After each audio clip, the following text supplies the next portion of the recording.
The tale began with the protagonist immersed in a video game where a menacing skeleton addressed the knight, declaring him truly worthy of being his rival. The skeleton remarked that indeed the rumors were true and that the title Nightmare of the Continent suited him perfectly. Yet, he added, as long as the forces of light stood by their side, they would never surrender. Sunghyun thought to himself that this was both a terrifying immortal king and a noble knight of light. He sipped on his soda, wondering aloud if their dramatic clash was a bit overdone. Still, he acknowledged it was just a performance. But how had things ended up this way? Even this unlucky guy stuck in his closet watching it all unfold, wasn't that also him? Before long there was a knock at the protagonist's door. A staff member, holding a pen and a piece of paper, introduced himself as being from the Special Ability Control Bureau Relocation and Investigation Department. He asked if Sunghyun was present. The protagonist confirmed with an eager expression. The employee explained that his identity had been verified and requested that, should he awaken, he report it immediately to the Special Abilities Control Bureau. Sunghyun reflected that it was the first time he had spoken to a stranger in half a year. Now that the conversation was over, he figured he wouldn't need to open the door for another 6 months. It had been 2 years since he last stepped outside. Some might call him pathetic. Others might accuse him of lacking willpower. But in truth he saw himself as a casualty of a twisted world. Suddenly the TV news caught his attention. A reporter announced that firefighters were battling a blaze at a shopping mall. The arsonist, it was said, was an awakened individual who had started the fire before transitioning to another world. Sunghyun stared at the screen in shock, thinking, an awakened person. Not long ago, people all over the world had begun awakening one by one, developing mysterious abilities referred to as special powers. After awakening, individuals were forced into another world within 24 hours, returning only after meeting specific conditions. However, very few ever came back alive. Desperate and hopeless, many of the awakened resorted to committing senseless crimes before their inevitable departure. 2 years ago, a reckless prank by one such awakened person had cost Sunghyun both his family and his leg. Though he had tried to muster the resolve to start anew, the effort seemed futile. At one point he sat on a specialized exercise machine attempting to work his legs. He slumped down, exhausted, asking himself what the point of all this was. Why was he so afraid of stepping outside?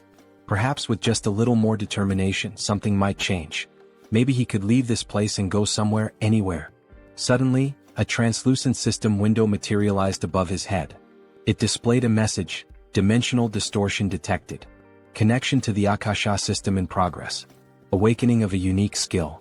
The unique skilled avatar had been awakened, and a countdown began. 24 hours remained before transitioning to another world. Sunghyun cried out in terror, exclaiming that this must be some kind of joke. How could it all happen so abruptly? The system window displayed a warning. Failure to enter the travel portal within the allotted time would result in a forced transition. With a panicked expression, Sunghyun flung open his closet. He recalled hearing that returning to Earth took about a year, and with time in the other world flowing 10 times slower, this meant he'd have to endure 10 long years there to get back. Eventually, the protagonist, now clad in full gear, stood nervously before the glowing portal. The system window informed him that 3 minutes remained until the transition. Gripping his head in distress, Sunghyun thought, I can't even step outside normally, and now there's a portal in front of me. I have no strength, no skills. How am I supposed to survive in another world? Suddenly he remembered his unique skill. Sunghyun shouted, determined, activate the avatar skill. At that moment, a clone materialized before him. He stumbled back in shock, gasping, that's me? Staring at the figure, he realized he was looking at a perfect copy of his own face. The clone saw everything he did as though they shared the same vision. This is dizzying, Sunghyun muttered, trying to move and control the avatar. The realization hit him. It was impossible to act simultaneously with the clone. Then the system window chimed again. 1 minute remained until the transition. Failure to step into the portal would trigger a forced move. In desperation, Sunghyun slumped against the clone's chest. This avatar is useless, he groaned. Just like me. If only someone else could take my place. Acting on a sudden impulse, Sunghyun directed the avatar toward the portal. The system window acknowledged the identity of the awakened individual, confirming the start of the transition. Watching the avatar vanish into the portal, Sunghyun cried out in astonishment. It worked. The move portal had accepted the avatar instead of him. The system window updated. The transition to the Auterica dimension was complete. Moments later, Sunghyun found himself looking at a dense forest. His heart raced with fear. The avatar was supposed to go. Why am I here? But then the system clarified. He could return to Earth via the return option in the karma store. However, karma needed to be earned through adventures and his current karma was at 0. Sunghyun's vision suddenly blurred. Realizing he wasn't physically in the forest but instead seeing through the avatar's eyes, he shouted, "I'm going to be sick." The nausea overwhelmed him and he abruptly woke up at home, sprinting to the sink to throw up. A few moments later, he sighed in relief. "At least I survived the move," he muttered. Gathering himself, Sunghyun added with determination, "Summon the avatar here." A double appeared before him, and as it approached, the protagonist asked in frustration what he was supposed to do with such a useless ability. Suddenly, a system window appeared, announcing that he had achieved something remarkable, returning to Earth without using the karma store. As a bonus, he was granted the ability to teleport back once daily to his previous location using a portal. Additionally, his karma had increased. Sunghyun was stunned, realizing that he had become the first awakened individual to return to Earth so quickly. The system window displayed his balance: 1,910,213 karma points. His jaw dropped in shock. Could this much really be awarded just for sending the avatar? In one move, he had earned points equivalent to 10 years' worth of effort. The system explained that karma is granted based on a person's impact in another world, whether through good deeds, misdeeds, murders, or honest labor. It made no distinction. Accumulated karma could be spent on improving abilities or returning to Earth. Sunghyun wondered if there had been some kind of mistake. What if he was still required to travel back to another world? Then, with a wry smile, he said, "Well, I didn't expect this to work, but who cares?" Turning to the system window, he noted that returning to Earth seemed pointless since he was already here. The system offered a suggestion: improving his unique skill for 300,000 karma or exploring other status enhancements. Intrigued, Sunghyun asked to see the details of the status upgrade section. Opening the tab, he saw an option to enhance regeneration for 10,000 karma. What is regeneration? He wondered aloud. Curious, he pressed the button. Instantly, a strange sensation coursed through his legs. Sunghyun looked down in amazement. His legs had been fully healed. The injuries that had defined his life, the source of his pain and isolation, were gone. This wound had been more than an inconvenience. It symbolized his tragic farewell to his family and his retreat from the world. Now it was as if none of it had ever happened. The system updated his status, informing him that his regeneration ability had surpassed the standard level 1 threshold. He had gained a new skill, super regeneration, which significantly enhanced his recovery powers. Later, Sunghyun smiled as he exercised his legs on the simulator. Reflecting on his progress, he marveled at how the karma he had earned not only restored his legs but allowed him to grow stronger. Watching his productive training session, he admired how much power his legs now had. With plenty of karma still left, he pondered where to invest it next. Spotting the option to enhance his unique skill, he eagerly clicked on it. As he activated the system window, he wondered aloud, what can I achieve by improving the avatar's skill? After some time, Sunghyun stood before his upgraded clone, grinning. "You're a real man," he said. The double, admiring its new physique, remarked, "You've put in some serious effort, haven't you?" Sunghyun chuckled, replying, "It's all thanks to hard training." After awakening the avatar skill, Sunghyun realized his consciousness had split in two, allowing him to move freely. Along with this, he gained a new ability to enhance his weapon skills. The system window explained that, with the mind center, he could choose what information to receive. Sunghyun thought, this means I'll no longer experience disorientation, and even if the avatar gets hurt, I won't feel any pain. Grinning, he grabbed a gamepad and remarked that he could now explore another world while comfortably sitting at home wrapped in a blanket. As he considered his newfound control over the avatar, Sunghyun noted that it felt just like playing a video game. But this wasn't the only change. Now he had 3 avatars. Pondering aloud, he wondered if their numbers would continue to grow as he developed the skill. This could get confusing, he muttered. I can't just keep calling them avatars. I need names. Looking around for inspiration, his gaze landed on a ketchup packet on the table. The first clone, he declared, will be called Hans. The system window updated, showing Hans's abilities: general skills, mind center, super regeneration; individual skills, mana attraction. Note: first avatar is Sunghyun. Turning to the second clone, Sunghyun named him Heinz. The system displayed Heinz's abilities: general skills, Mind Center, Super Regeneration. Individual Skills, Survivability. Note, second avatar is Sunghyun.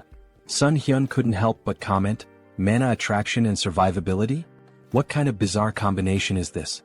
Then with a grin he added, well, it's time to complete my long-awaited quest. Settling on the couch, Sunghyun began controlling his clones.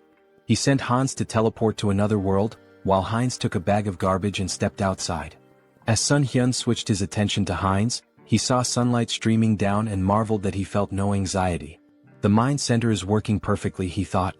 Hans must already be in another world by now. Switching control to Hans, Sunghyun observed that it was nighttime in a seemingly tranquil forest. It's so quiet, he murmured.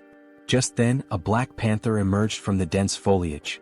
Startled, he exclaimed, how did that thing show up out of nowhere? The panther lunged, but Hans quickly unsheathed his sword and drove it into the beast's mouth. Sunghyun noted with satisfaction, exactly as I expected. No fear or pain. Just like a game. Hans withdrew the sword and finished off the panther. Sitting beside the panther's lifeless body, Hans muttered, is it this hard because I haven't leveled up yet? I'll be in big trouble if I run into another monster. Scanning the area, he spotted a small settlement in the distance. A short while later, Hans arrived at the village, where he was greeted by a villager named Glokali. Smiling warmly, Glokali welcomed him, praising his courage for navigating the monster-filled forest at such a late hour. Hans grinned, gesturing to his injured body. I've got wounds all over me. Elder, do you think I could stay in the village for the night? Glokali nodded with a kind smile. Of course, he said. We should always help each other. Hans exhaled with relief and gratefully thanked the elder. A short time later they were walking through the village, passing by the houses. The elder commented that it was the first time he had seen such clothing and equipment, asking if Hans had come from far away. Hans chuckled. I got a little lost. Kept walking and somehow ended up here. The elder smiled warmly. It's nice to meet someone new after such a long time. How about we share a drink at the tavern? Later that night, Hans lay on a bed, smiling to himself. They even gave me a room here, he mused. The longer he stayed, the more he thought about how kind the villagers were. How long has it been since I felt so happy talking to people? Today really was a good day.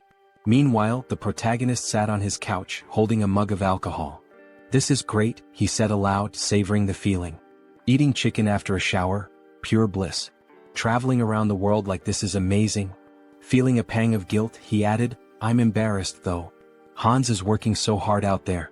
He reflected that Hans was practicing his survivability. I don't know when I'll have to send him away again, so it's good he's preparing. With a smile, Sunghyun concluded, this is fantastic. But no matter how much my clones accomplish, I need to learn more about the other world. What kind of place is it really? He opened his laptop, smiling as he thought, I'll be a great leader. Suddenly, a system window appeared, declaring, Avatar is dead.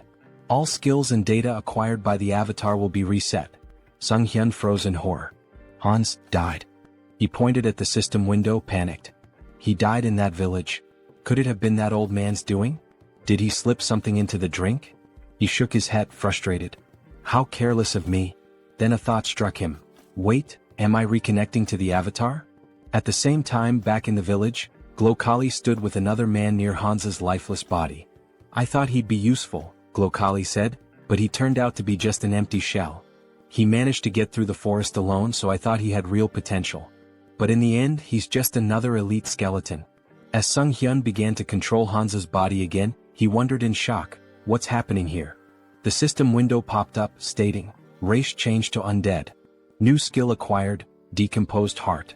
Hans's updated profile read, race, undead.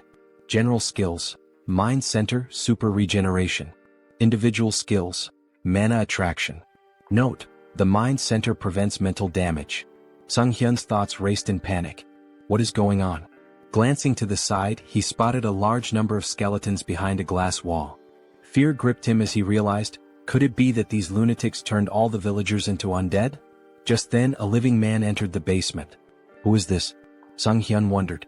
Wait, isn't that the guy from the tavern yesterday? The man, visibly annoyed, grumbled, how much longer do I have to stay in this dump? His gaze shifted to Hans's body on the floor and he stared at it intently. The protagonist anxiously wondered what the man was staring at. Did he really notice I've come to my senses? The man pointed at Hans's body with irritation and grumbled, "Why is this knucklehead still here? Why do I have to redo what everyone else has already done? Move the skeleton's body over there." Sunghyun felt a jolt of worry. "Even though my heart isn't beating, I think I almost had a heart attack." He could feel a strange force trying to move Hans's body against his will. By concentrating, he managed to resist the pull, but he decided it was wiser to obey for now. The man muttered with frustration, "Why does the old man always make me check on these weirdos? What a meticulous pain in the neck." Sunghyun reflected nervously. "This force, it feels so familiar. It's the same one that moved my dead body earlier. Could it be linked to the mana attraction skill?" His thoughts raced. "If that's the case, maybe I can figure out how to control it. And if I can control this force, I might be able to take command of all the other undead too." 1 week later. In the dim basement, Hans's undead body sat on a stack of wooden boxes, his skeletal fingers twitching with faint magical energy. Across from him, a skeleton lay crumpled on the floor. With a flick of Sunghyun's will, the skeleton stood up stiffly, moving as though animated by invisible strings. Sunghyun grinned. "I finally did it. I can control others now. Although it's not exactly what I imagined. I can only influence one undead at a time, not a whole crowd. Guess an elite skeleton like me isn't capable of much more yet." Suddenly, the sharp hiss of a rat caught his attention. He snapped forward, grabbing the small creature in his bony hands. "So, it was this little pest gnawing at my heels all week? You're a fast and nimble one, aren't you?" A tiny nasty thing. An idea struck him. "What if I use my magic on something small and fast like this rat instead of a person?" He focused his mana, and the rat's eyes glowed an eerie red. Sunghyun carefully set it down, grinning. "Operation Night Watch begins," he said to himself. "Let's see what secrets I can uncover with this little spy." Outside the warehouse, through the rat's glowing eyes, Sunghyun observed a man pacing outside. "Why is this guy whining so much?" he thought, amused. Then the man opened a heavy wooden door, revealing a second, dimly lit warehouse. The rat scurried forward, darting toward the open passage. Suddenly, a surge of energy pulsed through the air, halting its progress. Sunghyun recoiled instinctively, even with the emotional dampening of the mind center active. "That energy, it's overwhelming. I can't risk getting closer." From within the warehouse, he overheard a conversation. Jeffrey, a sharp-featured man, asked impatiently, "When will the maturation process be done? That fragment of the immortal king, it feels like it's sucking part of my soul every time I go in there." "It'll be soon, right? The teacher's been stuck in there for days." Another man replied, his tone cautious, "It should be soon. But isn't it funny? We're guarding this place so tightly with traps set all over the village and even here. Not even a mouse could sneak through." Sunghyun's thoughts swirled. A fragment of the immortal king? That must be what they're guarding. But where else can I gather information? And where did that old man disappear to?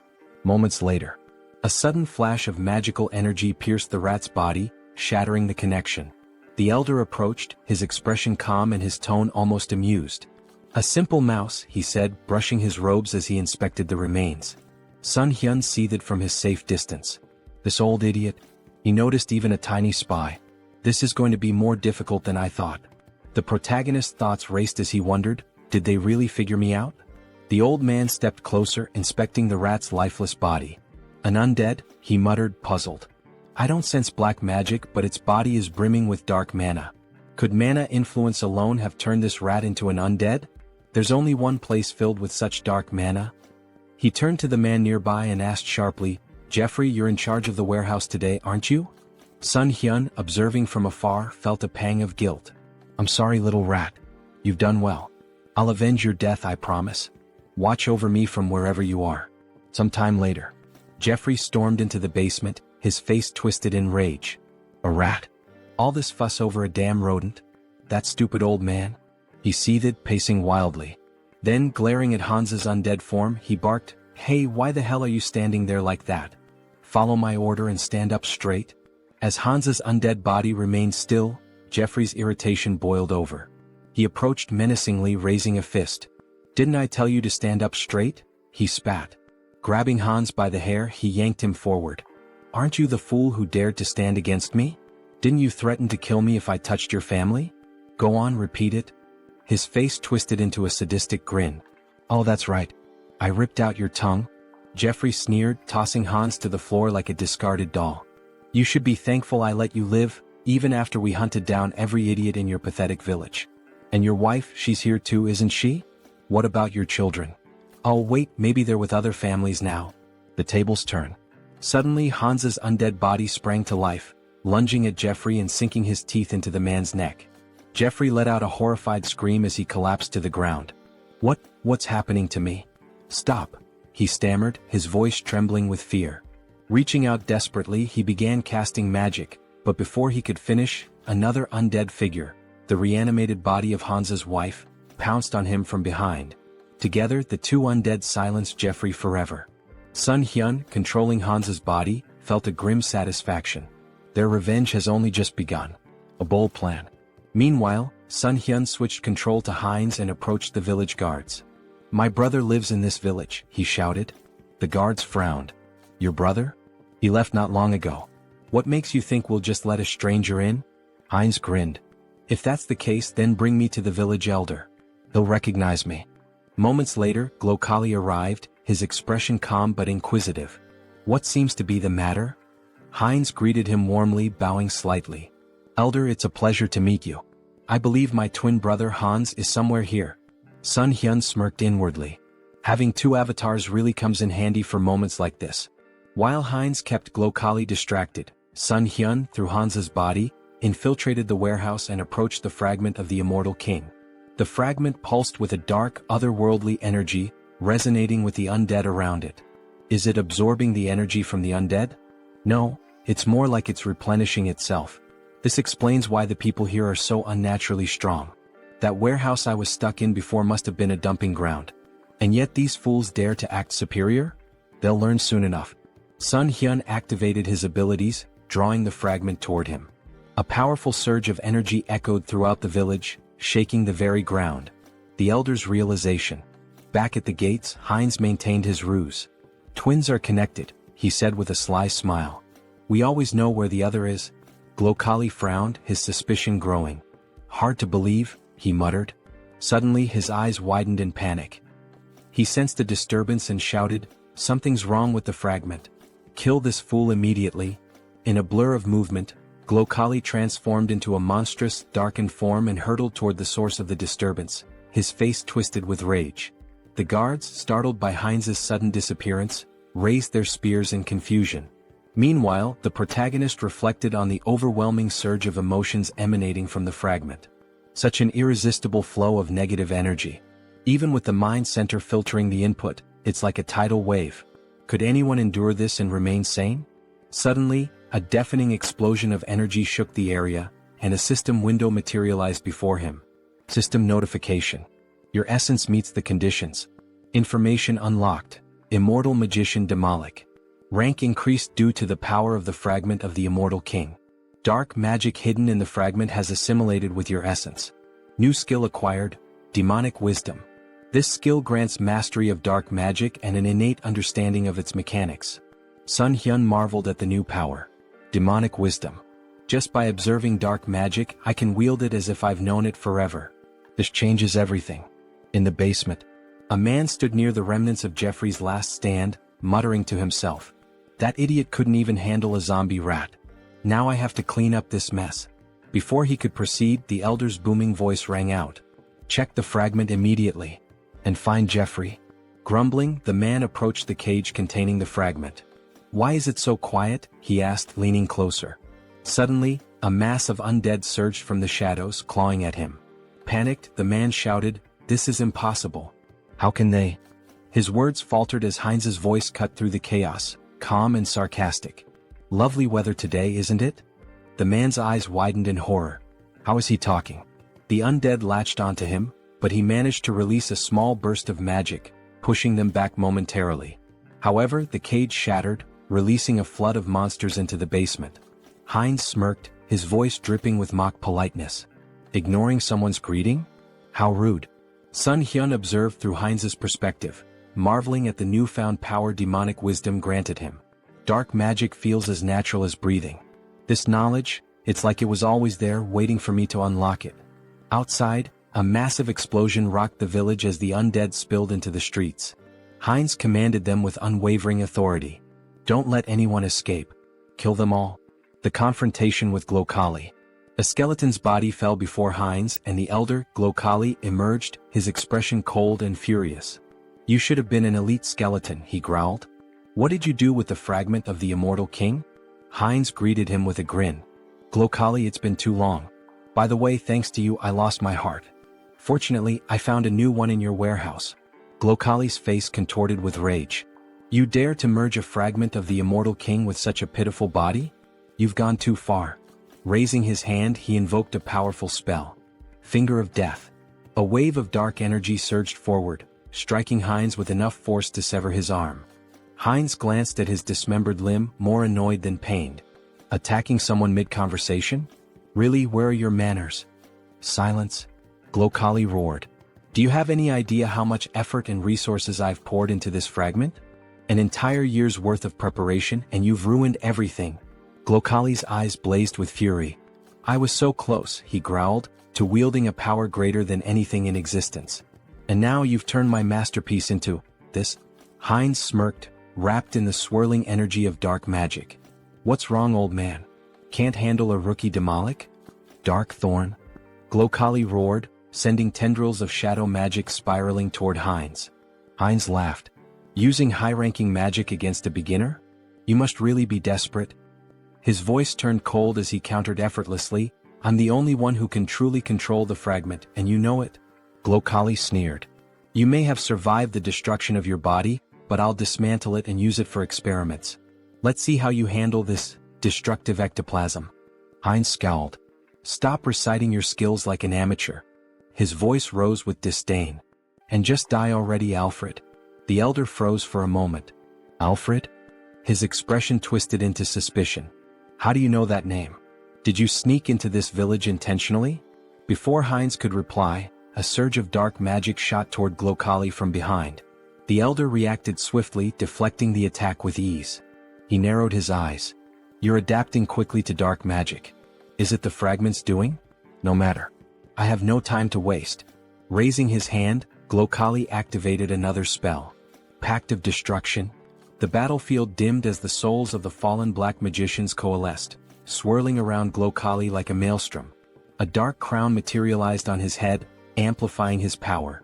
Heinz watched warily. "You're sacrificing the souls of your own allies for this? How fittingly vile of you." Glokali snarled, his voice thunderous. "With the full power of this fragment, I would have crushed you. But no matter." Now, flame of souls soaked in darkness. A massive surge of fiery dark energy erupted toward Heinz. The final blow. Before the spell could reach its mark, a streak of magic pierced Glokali's chest. The elder stumbled, his expression frozen in disbelief. Heinz stood unimpressed. "Took you long enough to tire yourself out. Honestly, I almost fell asleep while you were chanting all those fancy spells." He added with a smirk, "By the way, thanks for plunging me headlong into dark magic. I think I've finally mastered it." Blood trickled from Glokali's lips as he collapsed to his knees. "How could I die like this? So, senselessly?" Heinz watched him fall lifelessly to the ground. Raising his gaze to the sky, he muttered, "Alfred, I hope you saw all of this. Your revenge is complete. Rest in peace." Elsewhere. In a grand cathedral, Rista knelt before a massive statue, her hands clasped in prayer. The flickering light of candles illuminated her solemn face. A knock interrupted her meditation. Rising, she opened the door to find Martin, his face pale with urgency. "Are you finished praying?" he asked. "Yes," she replied calmly. "What's the matter?" Martin hesitated, then blurted, "The ghost of the immortal king's resurrection has been detected in the west." Rista's eyes widened slightly, though she maintained her composure. "The immortal king?" Martin nodded grimly. "I'll summon the council immediately." As he left, Rista turned back toward the statue, her expression hardening. "The one who brought terror to this continent hundreds of years ago. I won't let it happen again." On the battlefield, Heinz surveyed the wreckage, the remnants of the battle littered around him. "Devastation," he muttered. "Hundreds of undead destroyed." A grin crept across his face. "But losses can always be replenished. There's no need to mourn." He turned, the dark magic emanating from him pulsating with new strength. "After all, this is only the beginning." Heinz stood, surveying his work. The most wonderful thing about necromancy, he mused, was the ability to create soldiers from corpses. He glanced at his missing limb, irritated, and muttered to himself, First things first, we'll need to take care of the hand. He had already walked a lot today, moving through the battlefield and observing the aftermath. His thoughts turned to his own body and the need to fix it before going any further. Looking around, Heinz's eyes fell upon a lone skeleton, its bones still fresh from the battle. Without hesitation, he tore off its arm, examining the form. This will do. He attached the arm to his shoulder with practiced ease and placed his other hand over the spot, enveloping it with energy. Super regeneration activated, he muttered under his breath.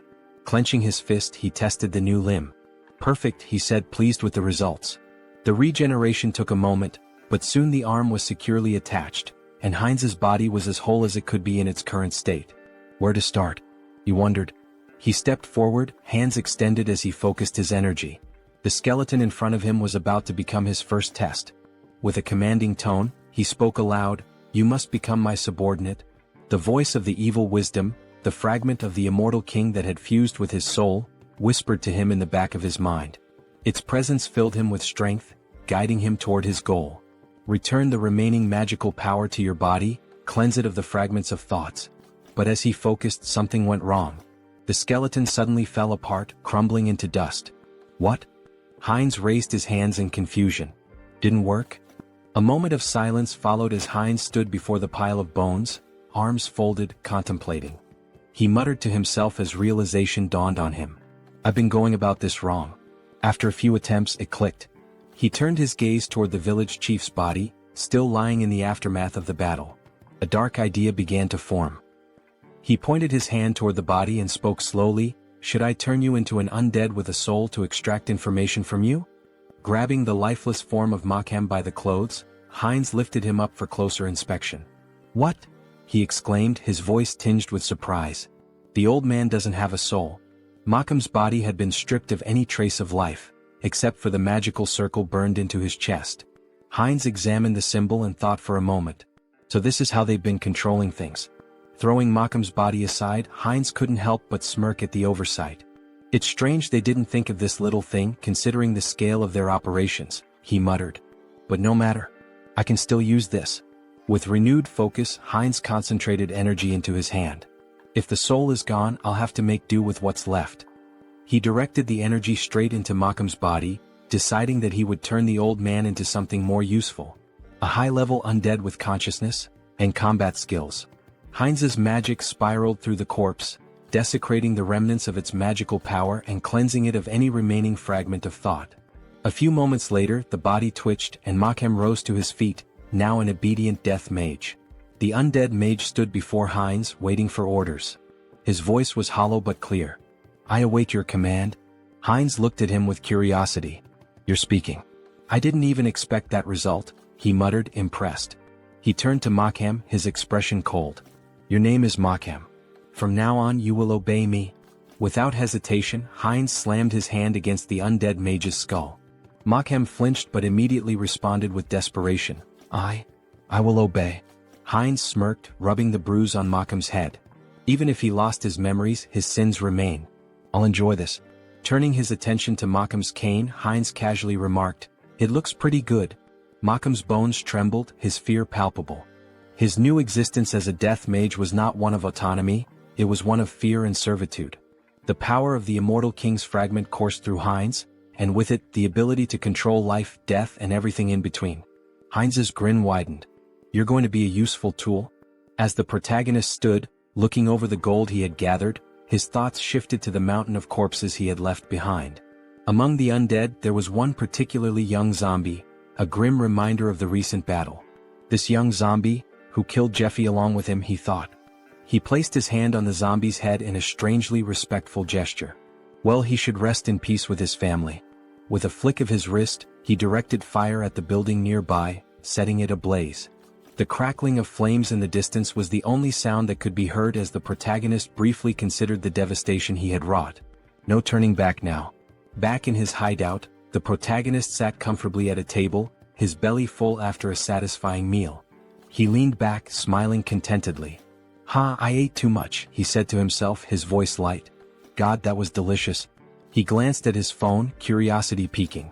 "What's the gold rate today?" he muttered aloud, tapping the screen. The village had been full of magicians, and given their affinity for treasure and arcane wealth, there was bound to be a lot of gold left behind. Just think, these people had accumulated a fortune. He began considering what he might do with the loot. Maybe I should take a closer look at what's left. With a deliberate motion he reached out, muttering, "Summon Hans." In an instant his avatar appeared before him, and an ominous aura filled the room. The feeling was intense, suffocating, his presence too strong for the quiet of the space. The protagonist's eyes widened in panic as he recoiled, covering his face. "Cancel the summoning," he shouted in fear. As quickly as the avatar had appeared, it vanished. He gasped for breath, his heart racing. "I thought I was going to die," he muttered to himself. "What should I do now?" He scratched the back of his head in frustration, trying to regain his composure. "I need to summon Hans, but maybe I should improve my unique skill first." The protagonist's thoughts turned inward, and he focused on accessing the Karma Shop, a place where he could enhance his abilities. Moments later, a system window appeared in front of him. He marveled at the results. "I earned more than I expected," he mused. The last time he had just over 400,000 karma. Now the amount had grown. He selected the item to improve his unique skill and spent a hefty 300,000 karma. A message popped up on the screen stating that his skill had improved. The number of avatars you can own has increased. His mental strength exceeded the norm, and as the information sunk in, he clenched his fist, enveloped in a surge of energy. Serenity. This skill would protect him from external stimuli and mental attacks. A welcome upgrade for the challenges ahead. Later he began filling a paper bag with gold, thinking about the potential. With my normal state of health, Hans can benefit from serenity, unlike the center of the mind. It was incredible how he always seemed to pick the right skills when needed. When the bag was full of gold, he smiled with satisfaction. Great. Time to sell the gold. He quickly moved the filled bags as well as a backpack full of gold to the table in front of the committee. As he laid the bags out, the workers couldn't hide their astonishment. They gasped, shielding their eyes from the precious glow radiating from the gold. The protagonist nodded, maintaining his calm demeanor. "Please deposit all the funds into my account."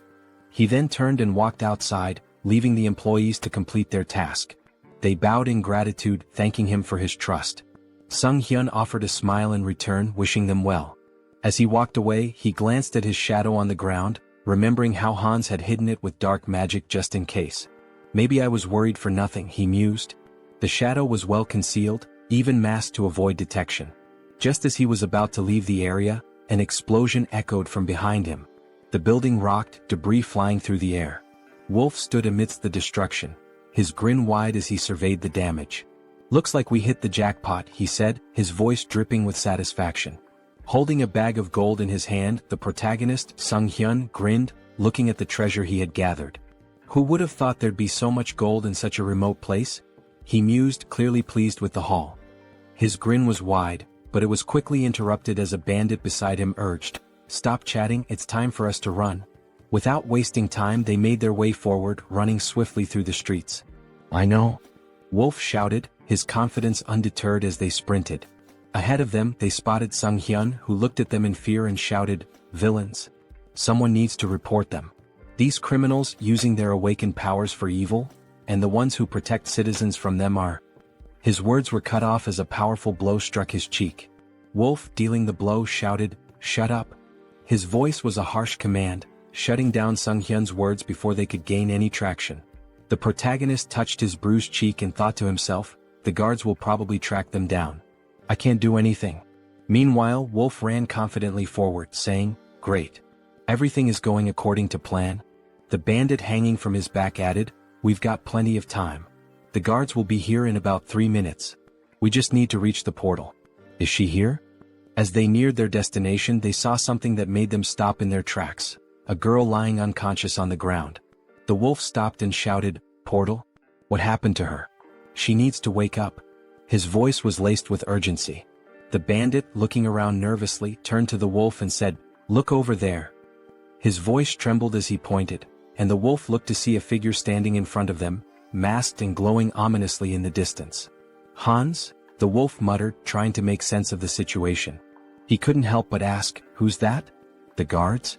The bandit, shaking his head, whispered, "That idiot isn't one of them." As Hans moved closer, he reached up to remove his mask. Sunghyun won't be able to do anything, Hans thought, but he knew that his avatar, was a different matter entirely.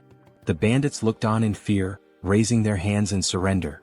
Time passed and soon the guards of the South Korean Returned Association arrived at the scene, their boots pounding the ground as they ran. The lead guard shouted confidently, "Here?" He looked back at his colleagues, urging them forward. "Are we going to miss him again?" When they arrived, they froze in surprise. "What happened here?" the guard asked. He surveyed the area where the bandits lay defeated on the ground.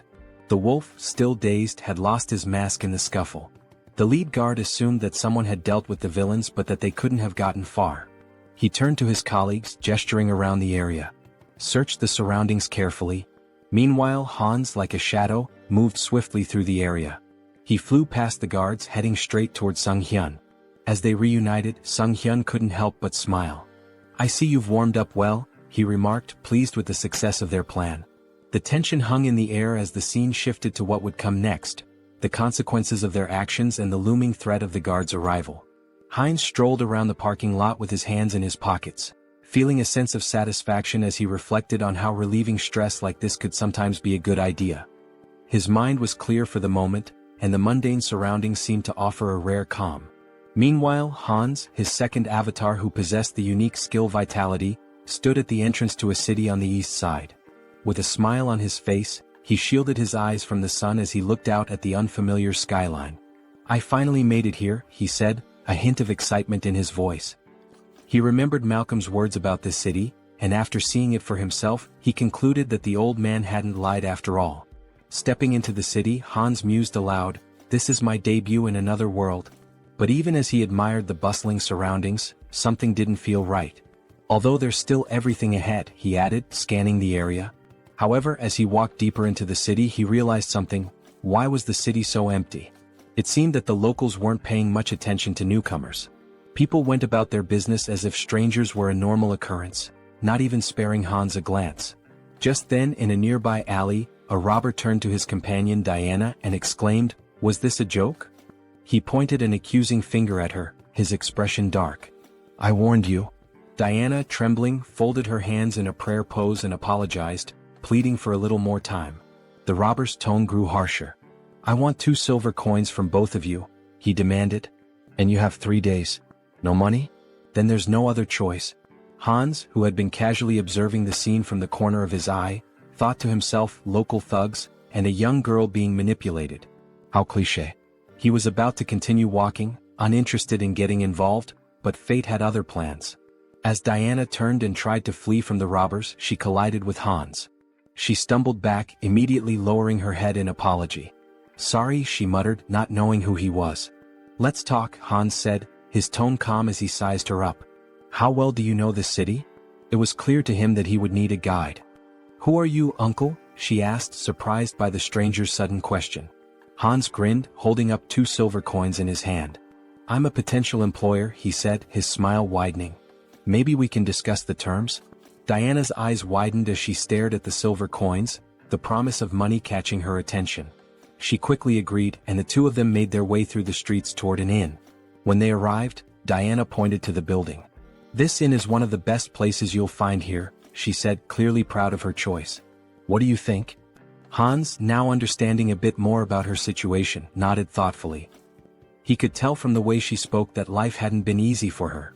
Diana had barely been making ends meet, struggling to care for her sick brother after the loss of her parents. She also mentioned how she couldn't pay the local tax.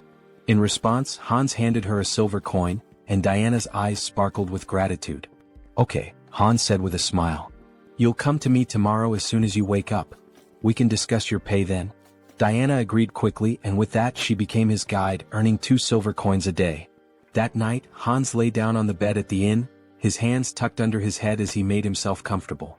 "Well," he thought, "I'll pretend I'm doing a good deed even if she just wants to rob me." He chuckled to himself and settled in for the night, his thoughts drifting off as he prepared for whatever the next day might bring. Heinz sat up in bed, scratching his head in frustration. The bed was terribly uncomfortable, and despite his best efforts, he couldn't seem to fall asleep. He tossed and turned for a while, but then a sudden sneeze from outside caught his attention.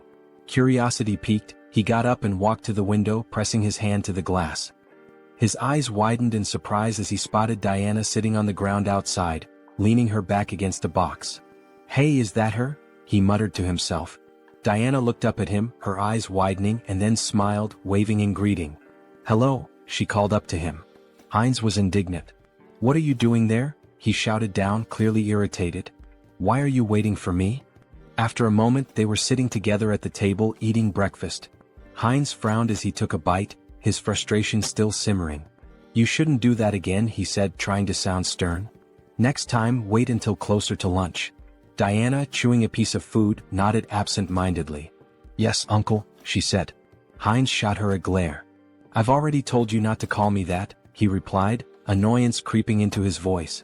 She looked at him, then glanced at the piece of bread on his plate. "Are you full?" she asked. "Yeah, I'm fine," Heinz replied. "You can take it if you're hungry." With a smile, Diana took the bread and slipped it into her bag. "Thank you," she said, grateful. The town they were in was called Ozantu, a small village located on the western edge of the kingdom of Talia. As Heinz and Diana walked through the streets, Heinz noticed something odd. He ran his hand along a drawing on a wall, which reminded him of ordinary medieval towns, but something about the symbol that was repeated throughout the town felt off. "This symbol? It's strange," he murmured, his curiosity growing. Heinz examined it more closely and said, "It looks like paint, but something's not right." Diana leaned in to take a closer look, and her face darkened. "It's blood," she replied, her tone serious. Heinz blinked, not believing it at first. He sniffed the symbol and gave a skeptical look. "Is that true?" he asked. Diana, not missing a beat, quipped, "Didn't you eat venison soup yesterday?" Heinz turned to her in surprise, blinking in disbelief. "How did you know?" he asked. With a smile, Diana pointed to her nose and said, "I have a very good sense of smell." Heinz found it fascinating. A good sense of smell? He thought. Is that her special skill? They continued walking through the streets, Heinz still pondering the implications of her statement. He asked, "What does the symbol mean?" Diana hesitated for a moment, then answered, "It's the emblem of the Varkalak Guild, which controls this place." But before she could finish, she froze, her face paling in fear. She began to slowly back away, bumping into Heinz. "What's wrong?" Heinz asked, alarmed by her sudden change in demeanor. Diana's eyes darted around nervously. "That smell," she said, her voice tight. Heinz furrowed his brow. "What smell?" he asked, not sure what she was talking about. Diana inhaled deeply, her eyes closed as she focused on the scent. Then, with a sense of urgency, she turned around, her fists clenched. "Freshly baked bread," she exclaimed. "I have to try it?" Heinz, confused but amused, asked, "Didn't you just eat a minute ago?" Diana pointed ahead, her face lighting up with anticipation. "I'm hungry again," she said, clearly excited by the smell. They followed the scent down an alley which led them to a door. When they peeked inside, Heinz's stomach dropped. Behind the door was a corpse, its lifeless body sprawled on the ground. The smell of bread was still in the air, but the sight of the body made it clear that something sinister was at play. A few days later, Heinz stood against a wall, arms folded, waiting impatiently. "She's never been late before," he muttered. "Something must be wrong." Just then, a bandit approached him, a smirk on his face. "Hey buddy," the bandit called out, drawing Heinz's attention. Heinz looked at the bandit in surprise, unsure of what to make of the situation. The bandit, arms folded and wearing a smug expression, said, "We should talk." Heinz felt a moment of frustration, thinking to himself, has it really come to this? The next instant, he handed the bandits a handful of silver coins, offering them a smile. "Take this," he said, trying to remain calm. "There aren't many, but I hope they help maintain some sense of public order." The bandits exchanged looks, then one of them picked up a silver coin, a grin spreading across his face. "Seems we've quickly found a common language," he remarked, clearly amused. Heinz thought to himself, I brought money just for this kind of situation. But then, his eyes narrowed as he noticed something.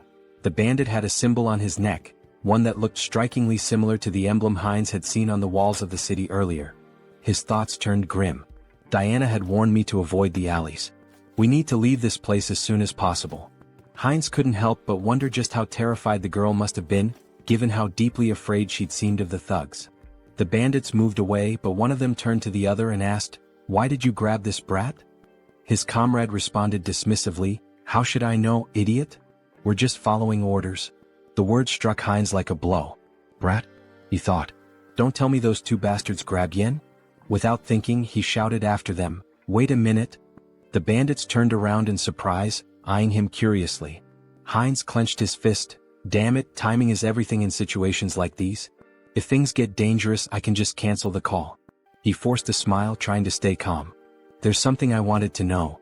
At that moment, Diana's voice suddenly called out to him, and he turned around in shock. "Huh? Diana?" The bandit, now flexing his fist with an irritated expression, remarked, "So, what's your friend interested in?" Heinz gave an awkward smile, trying to keep the conversation light. "Is the silver I gave enough?" A little while later, one of the bandits returned with a bag in his hands. "They took everything," he said nonchalantly, tossing the bag aside before turning toward Heinz. The bandit's expression hardened. "And where's the rest of it? You were supposed to meet us long ago." Heinz shot him a glare. "Did you even know how much I gave you?" In that moment, Diana's face fell and tears began to form in her eyes.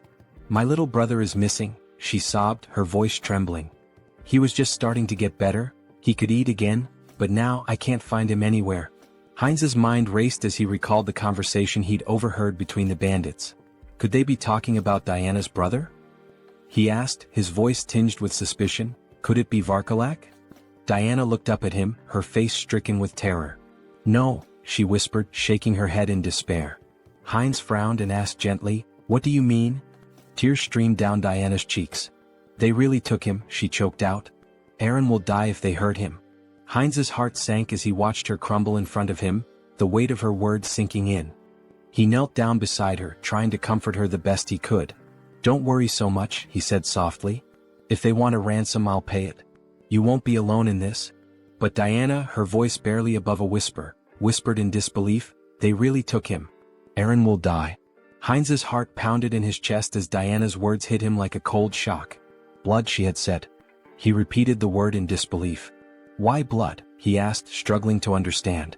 Diana, still shaking with fear, managed to sit up. "This city," she whispered, her voice trembling, "is a warehouse for live blood bags. For vampires." Heinz's mind reeled as the weight of her words sank in. Before he could process it further, a voice from above cut through the tension. A vampire stood on the roof, his figure silhouetted against the setting sun. "The smell of dark mana is strong," he said with a low, cruel smirk. "Did they kill each other over the fragment of the immortal king? How unfortunate. I wanted to destroy it once it fully matured." The vampire folded his arms, his smile widening as he continued. "I don't know who stole it, but I know exactly where it's going. So, finding the thief won't be difficult." Heinz, still processing the bizarre situation, looked at Diana, his expression confused. "A vampire?" Tears streaming down her face, Diana nodded. "Yes, vampires. The Varkalaks and all the other organizations in this city, they're all run by vampires. Even if you escape the city, none of us will survive.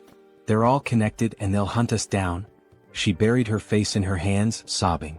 "We've been trying our best to hold on, but we're just getting picked off one by one.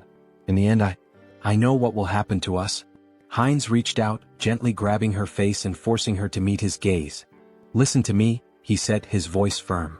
"If what you're saying is true, we don't have much time. Do you know where they've taken your brother?" Diana hesitated, looking down at the ground. She looked at him, uncertainty in her eyes, and then whispered, "I don't know. But, if you try to help me, it will be dangerous. You won't survive either." Heinz smiled, though the weight of the situation hung heavily in the air. "Don't worry about that," he said confidently.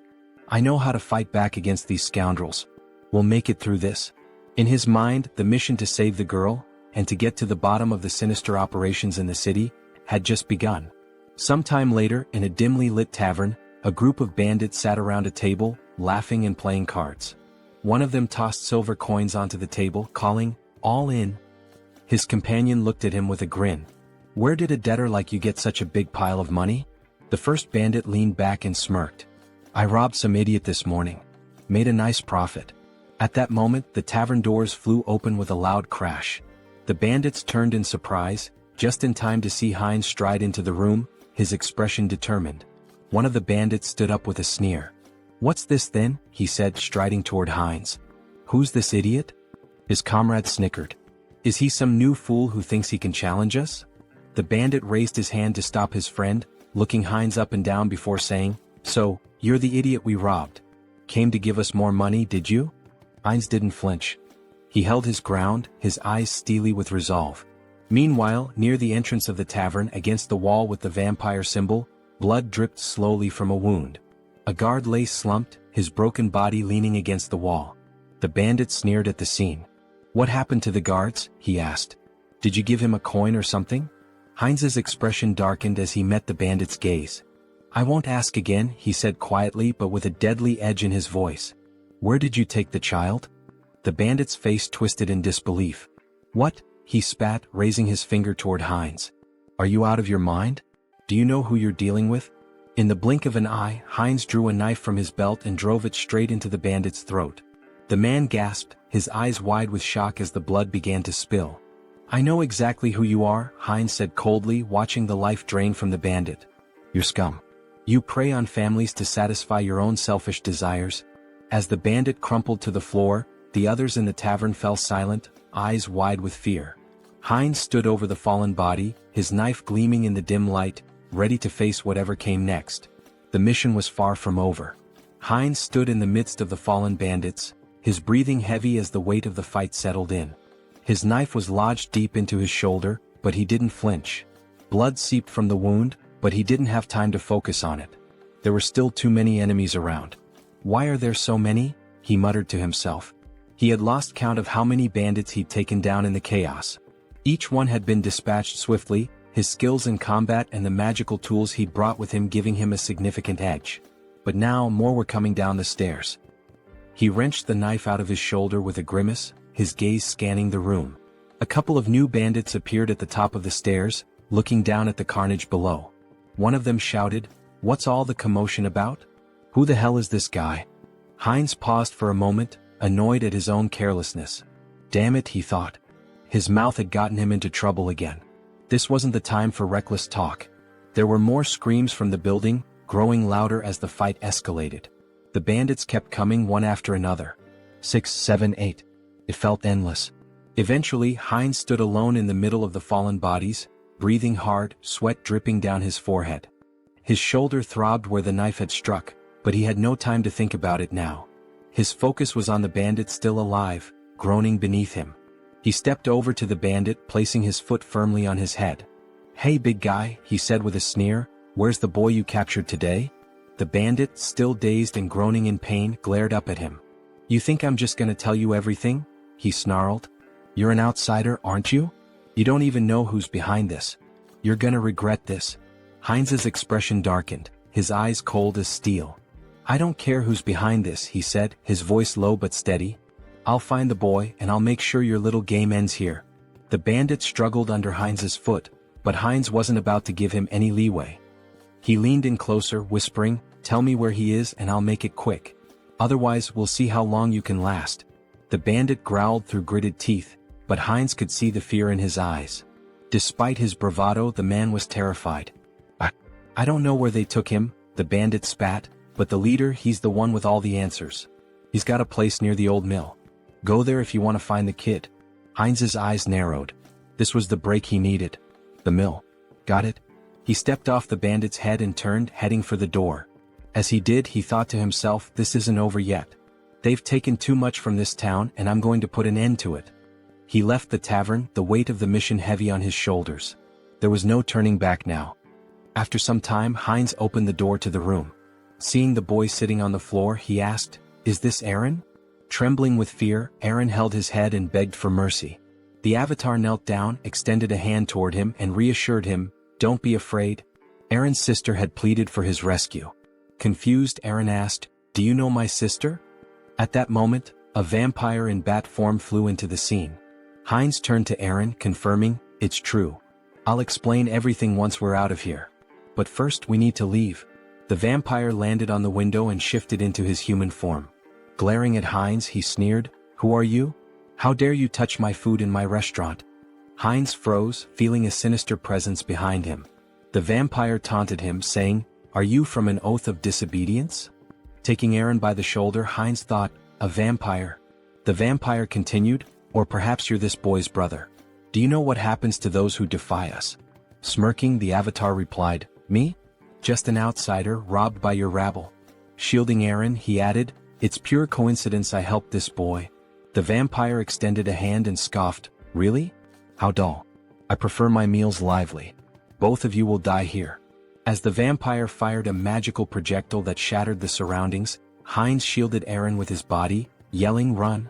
The avatar, now lying on the ground amidst spilled alcohol, gasped heavily.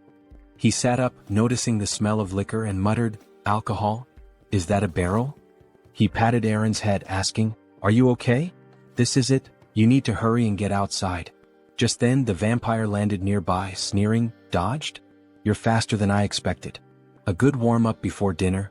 The vampire lunged with claws extended, but the avatar shoved Eren toward the door, shouting, "Run and don't look back."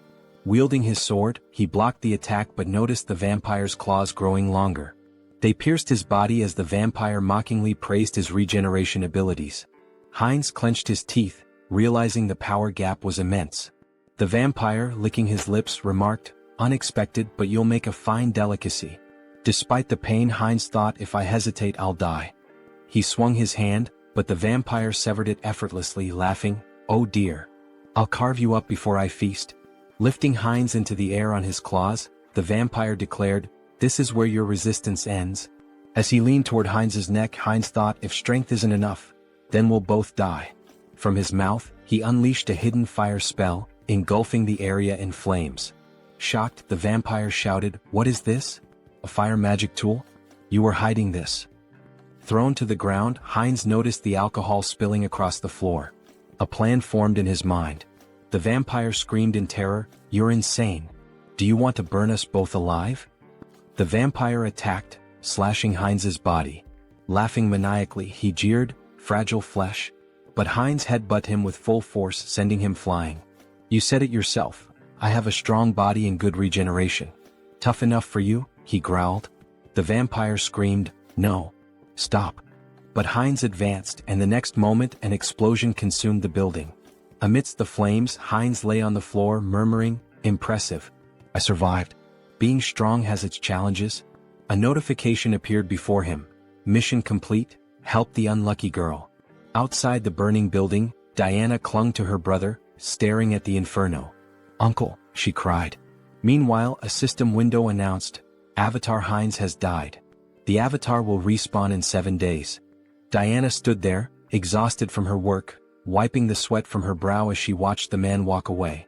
She had been cleaning his shoes for what felt like hours, and now that the job was finished, she could finally take a moment to catch her breath. The money left on the table was a small consolation, but it would be enough to help with the next day's bills. Her thoughts drifted to the events that had unfolded not long ago. The building that had once been the scene of chaos was now nothing but a smoldering wreck. She had heard that the avatar Heinz had been consumed by the flames, leaving her to wonder about the fate of the man who had helped her and her brother. The world around her flickered, and a new, familiar figure stood before her. It was Heinz, alive, standing in the middle of the street as if nothing had happened. His body was covered in bandages, but the intense aura he exuded made it clear he had come back, somehow. Diana stared at him, mouth agape. Her heart skipped a beat. "Uncle?" Heinz's eyes softened, and he smiled faintly despite the pain he was clearly in. "I told you I'd be back," he said, his voice hoarse. It was then that the system window appeared in front of him, announcing that Avatar Heinz had been reborn after 7 days. His rebirth had been completed, and with it came a sense of purpose, a new mission to carry out. The flames from the explosion, the chaos, the danger, they were all behind him now. But Heinz knew this was just the beginning. Whatever had happened, whatever lay ahead, he was ready. And this time he wouldn't fail. Diana slowly approached him, her eyes filled with disbelief and relief. "You're really here? You're alive?" Heinz nodded, offering her a reassuring smile. "I told you I'd keep my promise." He extended his hand, a gesture of both gratitude and solidarity. "Let's move forward together." And with that, they began to walk side by side, ready to face whatever challenge. After some time, Heinz sat on the edge of the bed, staring at the system window deep in thought. It displayed that the interdimensional transfer would take 10 days to complete. "Longer than I expected," he muttered, "but that's fine." Suddenly the wall burst apart and Virik stormed in, grabbing Heinz by the neck. He slammed him against the wall and growled, "This was your doing, wasn't it? The tracks from the forest lead straight here." Heinz, gasping for air, thought, vampires. Have they figured it out already? Virik sneered. The outsider was under the jurisdiction of my slain kin? He accused. Despite his struggle, Heinz couldn't muster the strength to fight back. What a monster, he thought, his teeth clenched in frustration. Leaning closer, Virik sniffed the air around Heinz's neck.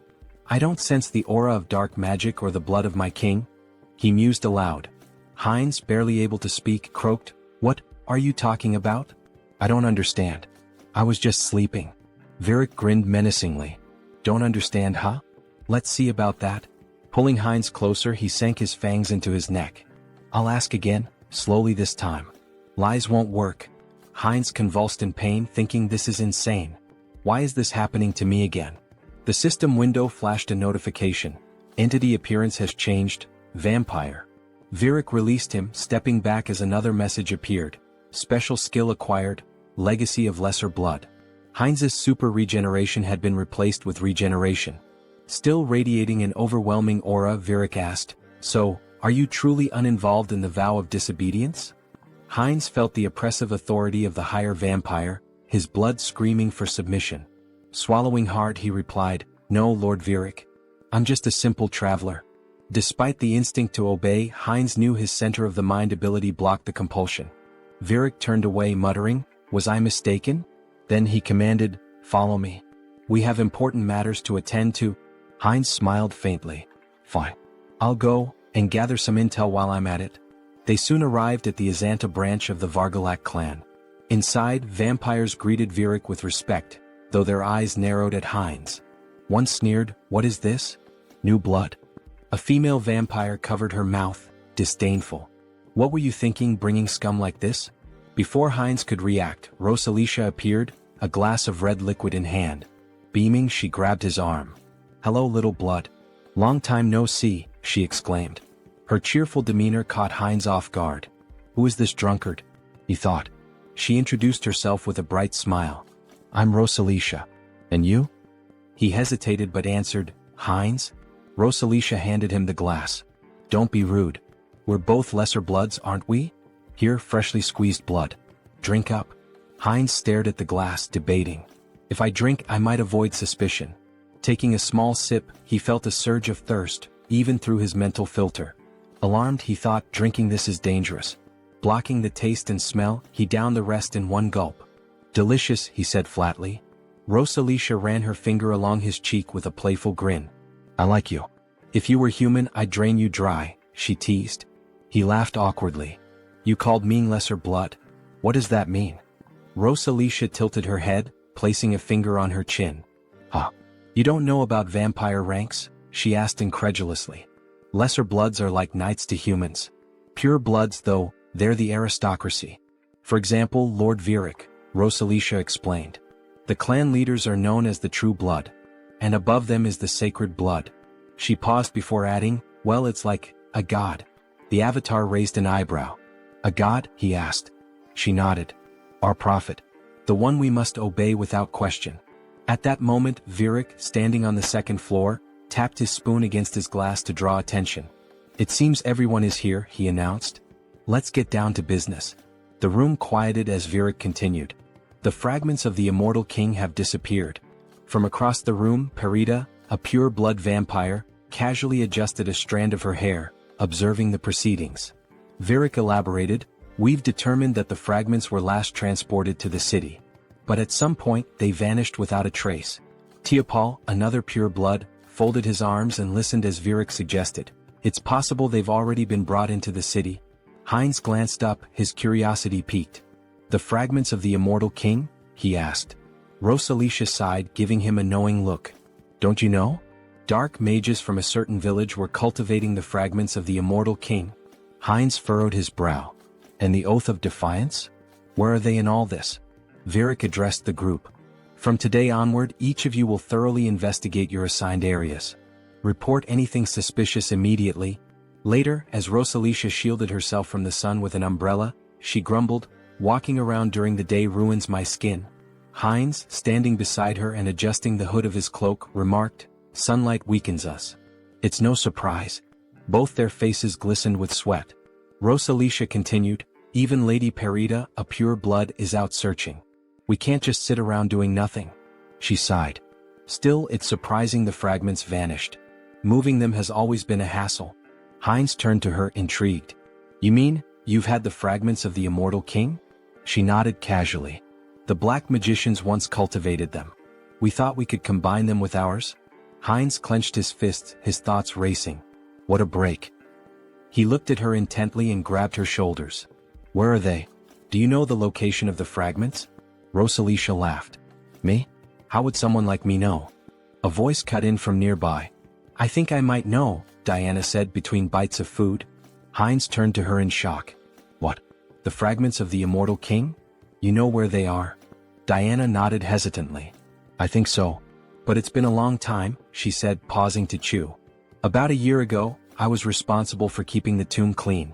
Every Friday, members of the Vargalak Guild would visit the stone chamber inside. But every time there was a foul smell in there. Heinz's mind raced. I should investigate this. Aaron, sitting nearby, sighed in realization. So that's why you always told me to stay away from the tomb. Heinz stood from the table, nodding firmly. Thank you for the valuable information, Diana. I'll investigate this myself. It would be better for them to keep a low profile. Diana said, grabbing his hand and turning to him, that he seemed to smell different now. Could he tell her the reason?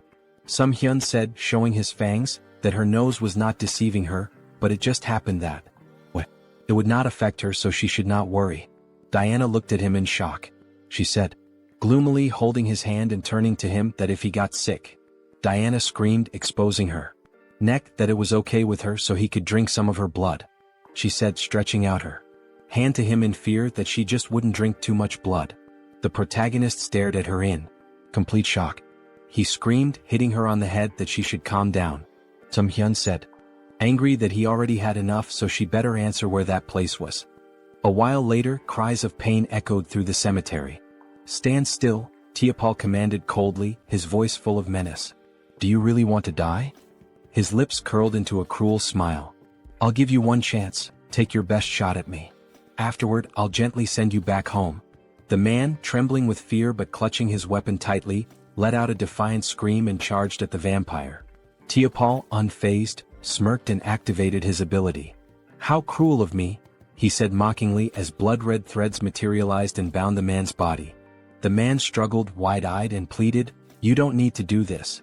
But as his blood was drained, his cries turned to screams. Stop. Please stop. Tiapal sighed, sounding almost bored. This is so dull. He glanced at a nearby servant and barked, clean up this trash and bring me someone stronger for the next sacrifice. Yes, master, the servant replied politely, cradling the man's lifeless remains. Suddenly he paused, staring at the ground in shock. Wait, what is that? Without warning, a swarm of skeletons attacked the servant, tearing him apart. Tiapal roared in fury. How did these filthy corpses get here? His anger only grew as more skeletons surged forward. Servants, destroy these wretched creatures at once.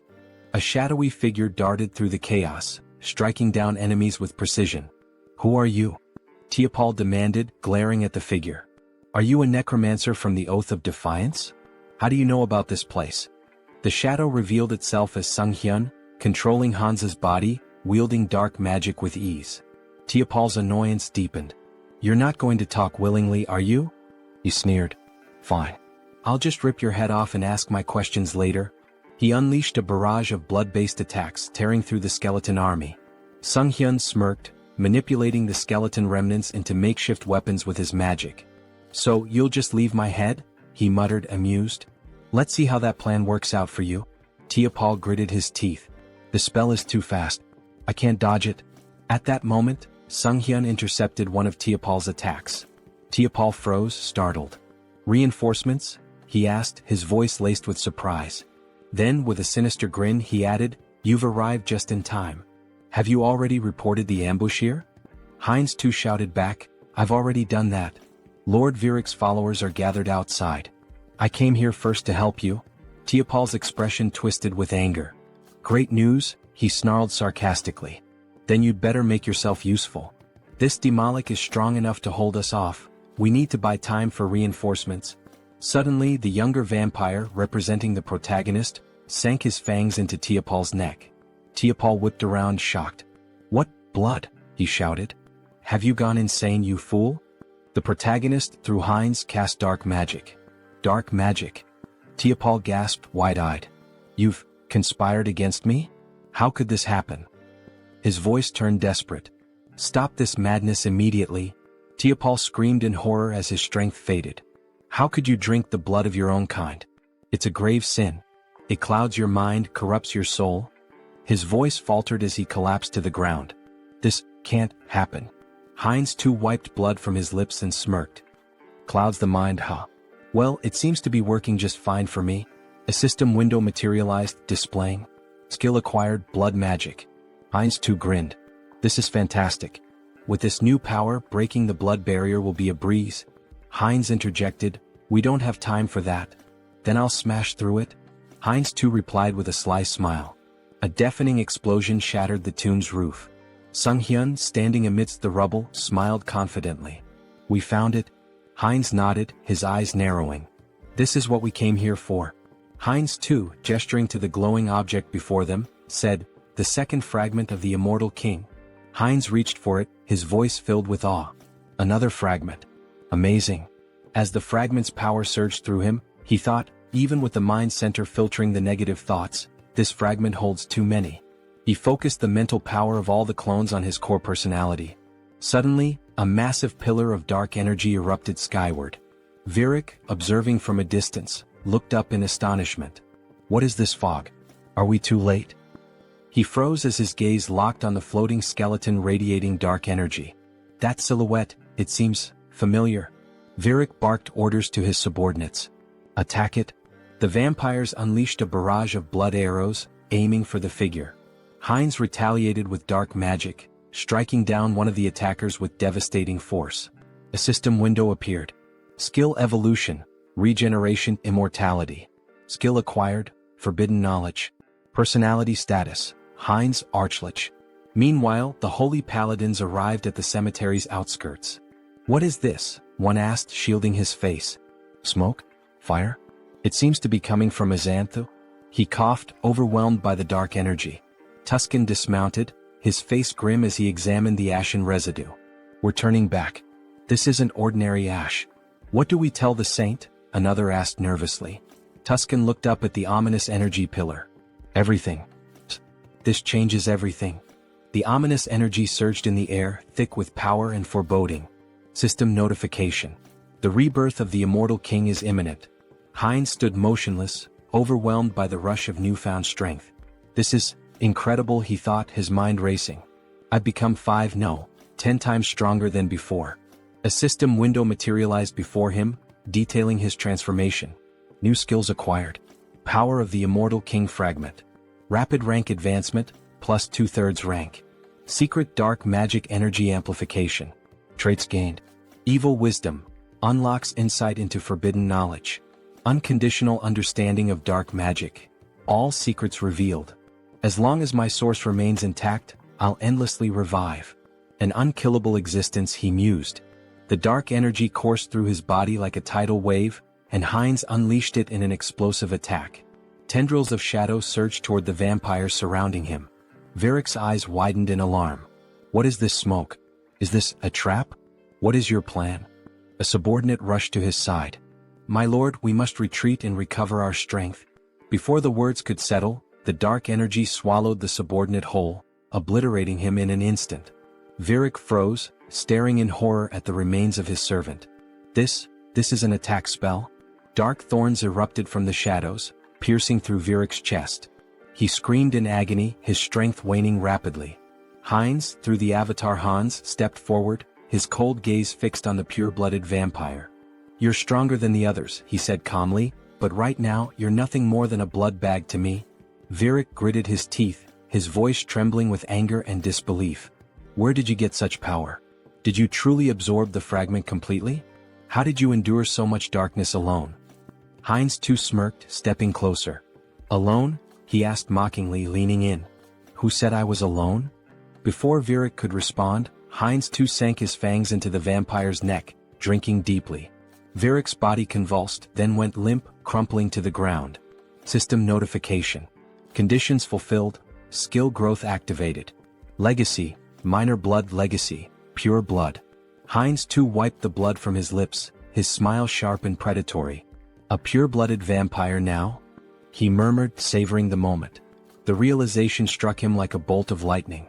By devouring other vampires I can grow faster. He laughed darkly, his voice resonating with malevolent triumph. Let them wait for me. I'll devour them all, one by one. After some time in the forest, Rosalicia cried out that they needed Parita. Fearfully she asked what they should do now. With tears in her eyes, Rosalicia lamented that if Lady Parita had been there, they wouldn't have succumbed to the enemy so easily. Parita responded, stating that Virik had been defeated but warned against underestimating this adversary. She touched the lingering dark magic and noted that the fragments contained an overwhelming amount of power, indicating the enemy's formidable strength. As the sun began to rise, she urged them to return to the base quickly to request reinforcements. Elsewhere, a man sprinted through the city streets, shouting curses. Leaning against a wall, he demanded angrily, "They won't chase me to the very end, will they?" He blamed everything on the vampires, accusing them of arrogance before being destroyed in an instant. He cursed his own mistake of trusting them. From the shadows, Heinz too grabbed the man, dragging him away. A terrified scream echoed from the alley. Meanwhile, Sunghyun reflected on leaving Hans in the city to deal with the remnants of Varkalak. He had also arranged for Heinz too to be connected to a minor merchant guild so he could escort Diana and her brother out of the city. Later, in the forest, Heinz too, holding a frying pan, joked that with enough pepper, he could make a special steak. Diana and her brother gazed at the meal with admiration, thanking him for the delicious food. The protagonist smiled, assuring them it was healthy and safe to eat. Sunghyun thought about how their happiness stemmed from being free of danger. Smiling, the protagonist asked if they had an uncle who ran a store in eastern Lapillas. Diana nodded nervously, unsure if her uncle would be pleased to see them. He reassured her not to worry, and Sunghyun considered giving them money if things didn't work out. A wave of sadness hit him as he thought about their eventual parting. When was the last time he'd felt this way? Perhaps he'd changed since arriving in this world. Diana called his name, reaching out with concern. "Are you okay? Do you need blood?" she asked. Laughing, the protagonist replied that he'd had enough to drink, having drained the vampires left in the village. At the same time, Hans, embodying another side of the protagonist, was reanimating the corpses of vampires in the cemetery. He decided it was time to finish up and retreat to their secure space, marveling at how convenient and boundless it was. He wondered if forbidden knowledge could help him create a similar subspace on Earth. Suddenly, blood magic struck him. Varkalak, a purebred vampire, confronted him with fury. "Still lingering in our city? Do you underestimate us so much?" she demanded, using blood magic to challenge his membership in the Oath of Defiance. Hans smirked, introducing himself as an honorary member of the Oath. She accused him of stealing the fragment of the immortal king and destroying their hideout. Holding a weapon forged from her blood, she declared it no longer mattered. He would die. Her attack was swift. Though he narrowly avoided a fatal blow, Hans felt the strength of a purebred vampire firsthand. Crashing into a barrier, he realized it was the work of her clan's blood mages. "Did you think escape would be so easy?" Over taunted. The protagonist analyzed the barrier, recognizing he could break it but would need more time to adapt to his new power. Vowed to crush his skull and personally reclaim the fragment. Grinning, the protagonist declared she should remember his name and that he was from the Oath of Defiance. "I am your death," he added dramatically. Though retreating for now, he promised to return. In true villain fashion, he made a theatrical exit, summoning Hans to escape. Was shocked to see him bypass the barrier, while her subordinate deemed his departure inappropriate. Suddenly, an arrow struck one of Over's servants from behind, a holy silver arrow from the paladins. Realizing they were surrounded, Over clenched her teeth in fury, cursing the Lich for delaying her. Wherever he had gone, she vowed to find him. She shouted furiously that she would find him and kill him no matter what. A while later, in the protagonist's room, Sunghyun sighed in relief. "I'm still alive," he muttered. Hans remarked that the recall ability was like a cheat code, reaffirming its power. Sunghyun cringed as he remembered the dramatic line he had uttered before using recall. Swinging his legs off the bed, he asked himself, "Why did I have to use such a typical villain line?" He groaned, clutching his face. "Am I crazy? What possessed me to say that?" Adopting Hans's persona, he tried to justify it. "You're proud of your strength, aren't you? You took down a group of evil vampires, saved a defenseless girl and her brother, and even protected an entire city. Sunghyun smiled at that thought. Now that I think about it, I feel like a hero. Stretching, he added, surely I've earned myself some karma points, right? Calling up the karma shop, he stared in disbelief at the system window. His balance was 731,002 points. How do I have over 700,000 points already? He exclaimed. Didn't I spend everything on upgrades? With a nervous laugh, he speculated that enraging the vampires and dark mages must have significantly boosted his karma. Dismissing the thought, he pressed the system window. I'll figure it out later. For now, should I upgrade my special skills again? A notification appeared. His limit on summoning avatars had increased. Smiling, he noted that his avatar count had gone up. But were there any new skills? The system revealed that he had acquired a special skill, Persona. Sunghyun beamed. This is exactly what I needed. Is Persona similar to Mind Center? I should check it out. After reading the description, he realized the skill allowed avatars to act as vessels for emotions, adapting and growing based on his needs. The system had clearly determined this skill was essential for him. I get it now, he thought. I've been forming connections, defeating powerful enemies and making a difference. But in reality, I've spent 2 years locked in this room. What happens there feels like a game, but the truth I've been avoiding is still here, right in front of me. He reflected on the loneliness, sadness, and anger he had suppressed, emotions that had accumulated over time. Turning to Hans, he said, I need to transfer these terrible feelings into a vessel. As he did, he felt a strange relief as though his emotions were neatly boxed away. Curious, he wondered how Hans, now burdened with those emotions, was handling it. Hans reassured him. Don't worry about me. Pain and despair have always been my companions. They don't bother me. Yet, Sunghyun noticed a subtle change in Hans's tone. Laughing, Hans confirmed, You noticed, huh?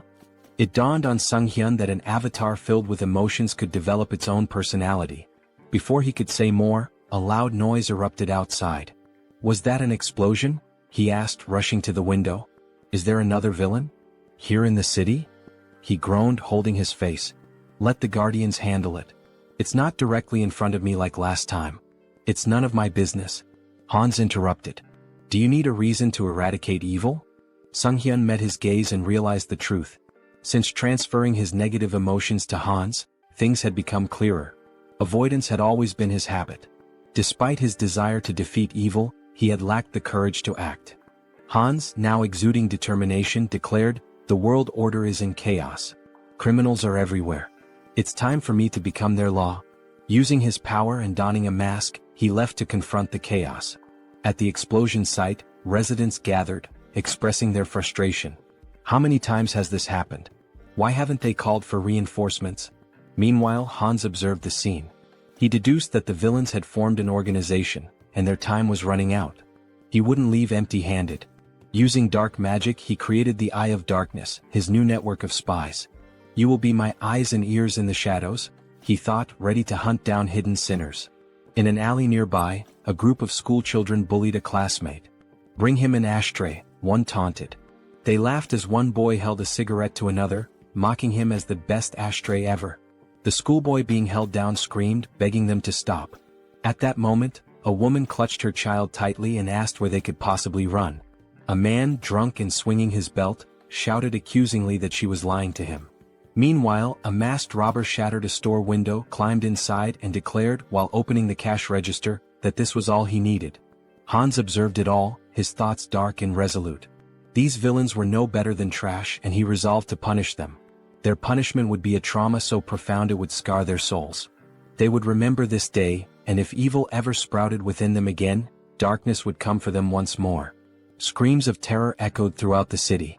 Hans felt himself growing more accustomed to his powers, but it wasn't enough, not nearly enough. There was still so much filth to cleanse. He needed to purify the entire city of evil. By the end of the night, Hans stretched and remarked how satisfying it was to rid the shadows of hidden garbage. While the Eye of Darkness had proven useful, its limitations were evident. In the presence of light, its power weakened and eventually vanished. He needed a more reliable method for detecting enemies. However, he couldn't unleash undead creatures into the city. What alternative did he have? The protagonist grumbled angrily about birds ruining his clothes, joking that he should just kill them all and make them his minions. Then, gazing at the birds in flight, he paused. Hans pointed out that an invisible, mobile eye capable of surveilling the city was an excellent idea. After some thought, the protagonist realized that familiars were a form of enslavement magic dark mages used to control animals. Hans, surrounded by birds, questioned why the magic didn't work for him. Sunghyun decided to experiment with various methods to create a familiar, though his attempts had failed so far. Hans mused that it would be ideal if the familiars appeared normal yet remained infectious. However, simplifying their appearance by reducing magic power would weaken their infectious ability. Sunghyun finally understood the complexities of the task. He likened it to debugging, where programmers grind their teeth in frustration. His latest attempt, a revised version of his contagious enslavement magic, was ready to test. Will it work this time? He wondered. A mutated cat leapt from a cage, leaving him disappointed yet again. After 3 weeks of research, significant progress still eluded him. Clicking his tongue, he eyed the last bird in the cage and muttered, "This one better work." As he carefully adjusted the amount of magic power, he grasped the bird and cast the spell again. Sighing in relief, he said he was finally done. But as the bird flew from his hands, he asked in surprise, "What does this mean?" Observing it closely, he realized it appeared normal now. The next step was testing its infectious ability. The bird landed among others, releasing dark energy. Sunghyun's eyes lit up. "This is a success," he declared. The infected creatures would serve as his eyes and ears in the city. Stretching out his hand, he commanded, "Fly and find the enemies for me." Meanwhile, in a forest nearby, Lucius knelt and touched the ground, recalling Hans's words when he used the recall skill. Tuscan approached, informing him that his knights had arrived. Irritated, Tuscan added that after interrogating the remaining vampires, they learned these captives weren't allies of the Immortal King's descendants. Lucius replied that more evidence was needed. The Immortal King was regaining strength, though they hadn't yet confronted him. Using the magic within his cross to communicate, he asked respectfully if there was any news. A saint responded via magical transmission, reporting that traces of the Immortal King's presence had been detected in a cave northwest of their location. Holding the cross tightly, Lucius expressed his gratitude and promised to meet their expectations. At the cave, Sunghyun thought about how he had successfully trained his familiars to report encounters with monsters. Now he had to confirm that the information was accurate. But something felt off. The ground familiars weren't behaving as usual. Instead, they seemed to be fleeing. Were they frightened? If they had found a monster, they would have reported it immediately. This behavior could only mean one thing: humans?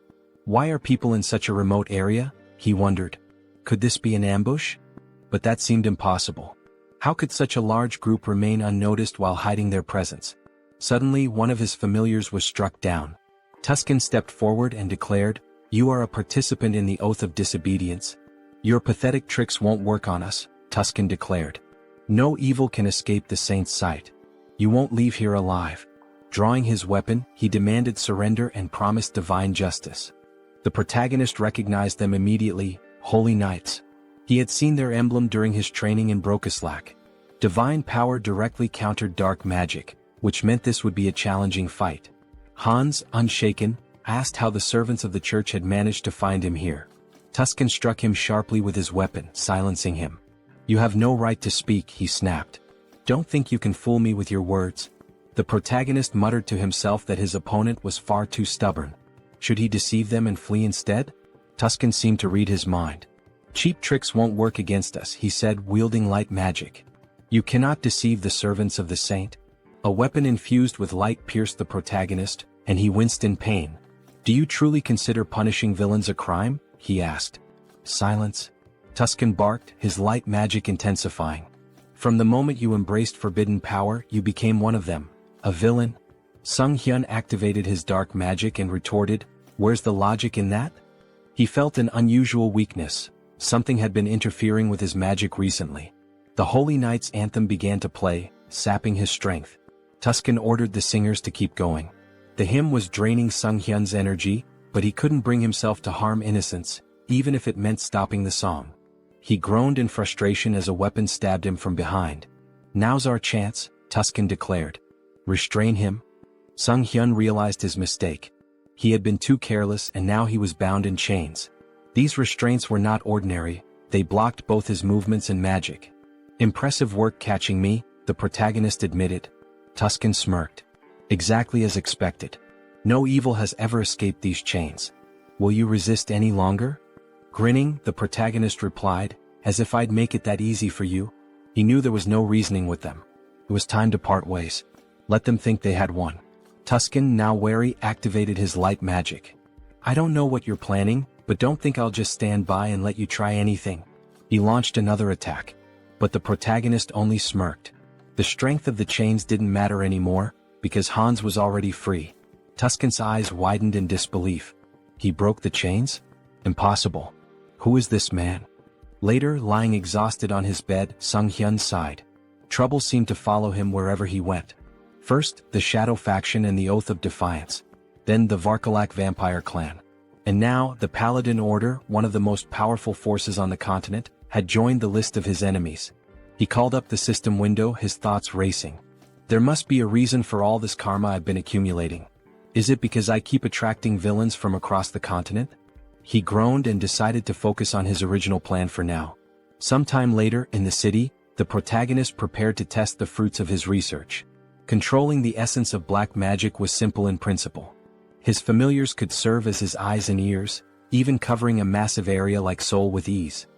His thoughts were interrupted by a terrified scream. A girl, tears streaming down her face, begged for mercy. Please, I'll do anything. Just let me go. She spotted a figure in the window and pleaded, help me. I'm being held here against my will. Don't just leave me. The man holding her sneered, gripping her hair tightly. Scream all you want, he said. No one will hear you except me. He explained that his ability rendered them invisible to others. Go on, scream louder, he taunted. You've got such a cute voice. As he raised his weapon to strike her, he boasted, you'll be among the top 3 in my collection. At that moment, Hans burst through the ceiling, wielding dark magic. The man with the knife asked, bewildered, how could this happen? My ability is sound suppression and invisibility, isn't it? The protagonist glared at him, his voice cold. That won't work on me. Your vile deeds end today. Angered, the man demanded, who are you? A guardian? How did you even get here? Holding the weapon to the woman's throat, he threatened, don't come any closer or she dies. Sunghyun activated his dark magic. Is that so? He said, snatching the woman away with a surge of power and holding her safely in his arms. Now what will you do? The man with the knife gasped in disbelief. A Ritterney? You dare to steal my prey? Then I'll kill her along with you. He lunged at the protagonist but was suddenly restrained by tendrils of dark energy. Judging by his words, Hans deduced, this isn't your first victim. Binding the man tightly with dark energy, he pressed his fingers to his forehead. You won't mind if I confirm that for myself? Using necromancy, Sunghyun activated the Cry of the Dead skill, peering into the man's memories. He saw vivid scenes of the man torturing and murdering his victims. You're a serial killer, Hans declared grimly. I don't need to look any further. His tone sharpened. I sentence you to death. The man screamed in agony as the dark magic overwhelmed him. Sunghyun muttered, even death is too merciful for someone like you. He considered for a moment. But I need an undead servant for my work. You'll do just fine. With a cruel smile, he activated a spell that drained the blood from the man's body. The system window appeared, announcing the creation of a new undead, Ghast. Satisfied, the protagonist said, I'll need to prepare the subspace portal. It'll come in handy later. Looking at the unconscious woman, Hans pondered. What should I do with her? Clean up the mess? Maybe just call emergency services. A short while later, the police arrived, cordoning off the crime scene. Park Han-cheol, leader of the Special Ops Bureau's criminal investigation team, stood outside, observing the scene through the window. A suited officer approached him. We've reviewed the footage. It's definitely the serial killer we've been after. Han-cheol, irritated, asked, and the person who stopped him? A Ritterney? The officer nodded. Confirmed. But the killer's body is missing. There's evidence of dark magic and blood at the scene. Someone definitely died here. It's a mess. This case is a nightmare, Han-cheol muttered. A rogue playing hero. Do they think the law doesn't exist? Meanwhile, the protagonist stood atop a roof, surveying the city. A passerby on the street pointed upward. Is that a sleepwalker? Who is he? Hans petted a cat perched beside him. I wonder what they'd say if they saw my face, he mused. Elsewhere, at the South Korean Citizens Repatriation Association, Seoul South Branch, a secretary entered Yoon Ji-yoon's office. Sorry to interrupt, but there's something urgent. Yoon, still recovering from a late night, groaned. What time is it? What's going on? The secretary handed her a file. A request from the Special Ops Bureau. They're investigating the serial killer case and... Yoon skimmed the file. So, the dark mage in the long coat and mask strikes again. Public security's already a mess. She sighed, placing a tablet over her head. We should hand this over to that guy. The secretary, shocked, exclaimed, That guy? The murderer? Yoon slammed her fists on the desk. Exactly. He's competent. If we tame him, he'll make a great asset. The secretary frowned. You want him as a guardian? Are you serious? Stop complaining and get back to work, Yoon retorted, gesturing at the towering stack of documents. Frustrated, she threw her hands in the air. I'm going to tear those villains apart myself. Later, Han stood by a window, stretching. With a satisfied smile, he muttered, Punishing villains feels good. His gaze swept the bustling streets. Soon I'll have to deal with a few more pests. The villains' organization was wreaking havoc, causing complete chaos. Having pieced together the situation to some extent, Heinz decided it might be time to shift his focus to the other world. When he arrived, Uncle Diana and Aaron were in tears, shouting his name. The children ran to him, embracing him tightly. You've been through so much, he said warmly. You've worked so hard. We're fine, the children exclaimed, their faces glowing with relief and joy. Heinz watched the scene with a smile, thinking how happy he was to see them reunited. He seemed like a genuinely kind person, one whose actions didn't raise suspicion. If he had acted otherwise, Heinz might have resorted to threats, but it didn't seem necessary. Their uncle took Heinz's hand, thanking him profusely for bringing the children back safely. Heinz waved his hand dismissively. I didn't really do much, it simply had to happen.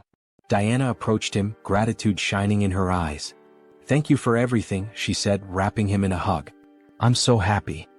He patted her head gently. This isn't goodbye. I'll visit often. Stay healthy and behave well. Still crying, Diana admitted, I'm a little worried. You seem to be changing a lot. But her faith in him as a good person reassured her. He hesitated. Am I really changing? He asked himself, uneasy. Perhaps it was the influence of his persona skill. Heinz was a blend of negative emotions, driven by a desire for recognition, an attempt to draw attention through intrigue and deception. Yet his character now seemed calm and stable. Diana, looking at him sadly, asked where he was headed next. I'll seize every opportunity, he replied, and embark on a pilgrimage. Sometime later, in the capital of the kingdom of Talia, Teleria, a city known as the heart of the Church of the Goddess and home to its grandest temple, Heinz wandered the streets, observing everything with keen interest. Stepping into a secluded alleyway, he ensured no one was following before activating his abilities to summon his fourth avatar, Heinlich. This avatar embodied key traits: a composed mind, persona, super regeneration, and calm demeanor. Its unique feature, the spirit of a warrior, granted additional bonuses to skills and experience acquired through combat and training. Handing a bag to Heinlich, Heinz instructed, walking through the holy city as a vampire isn't ideal.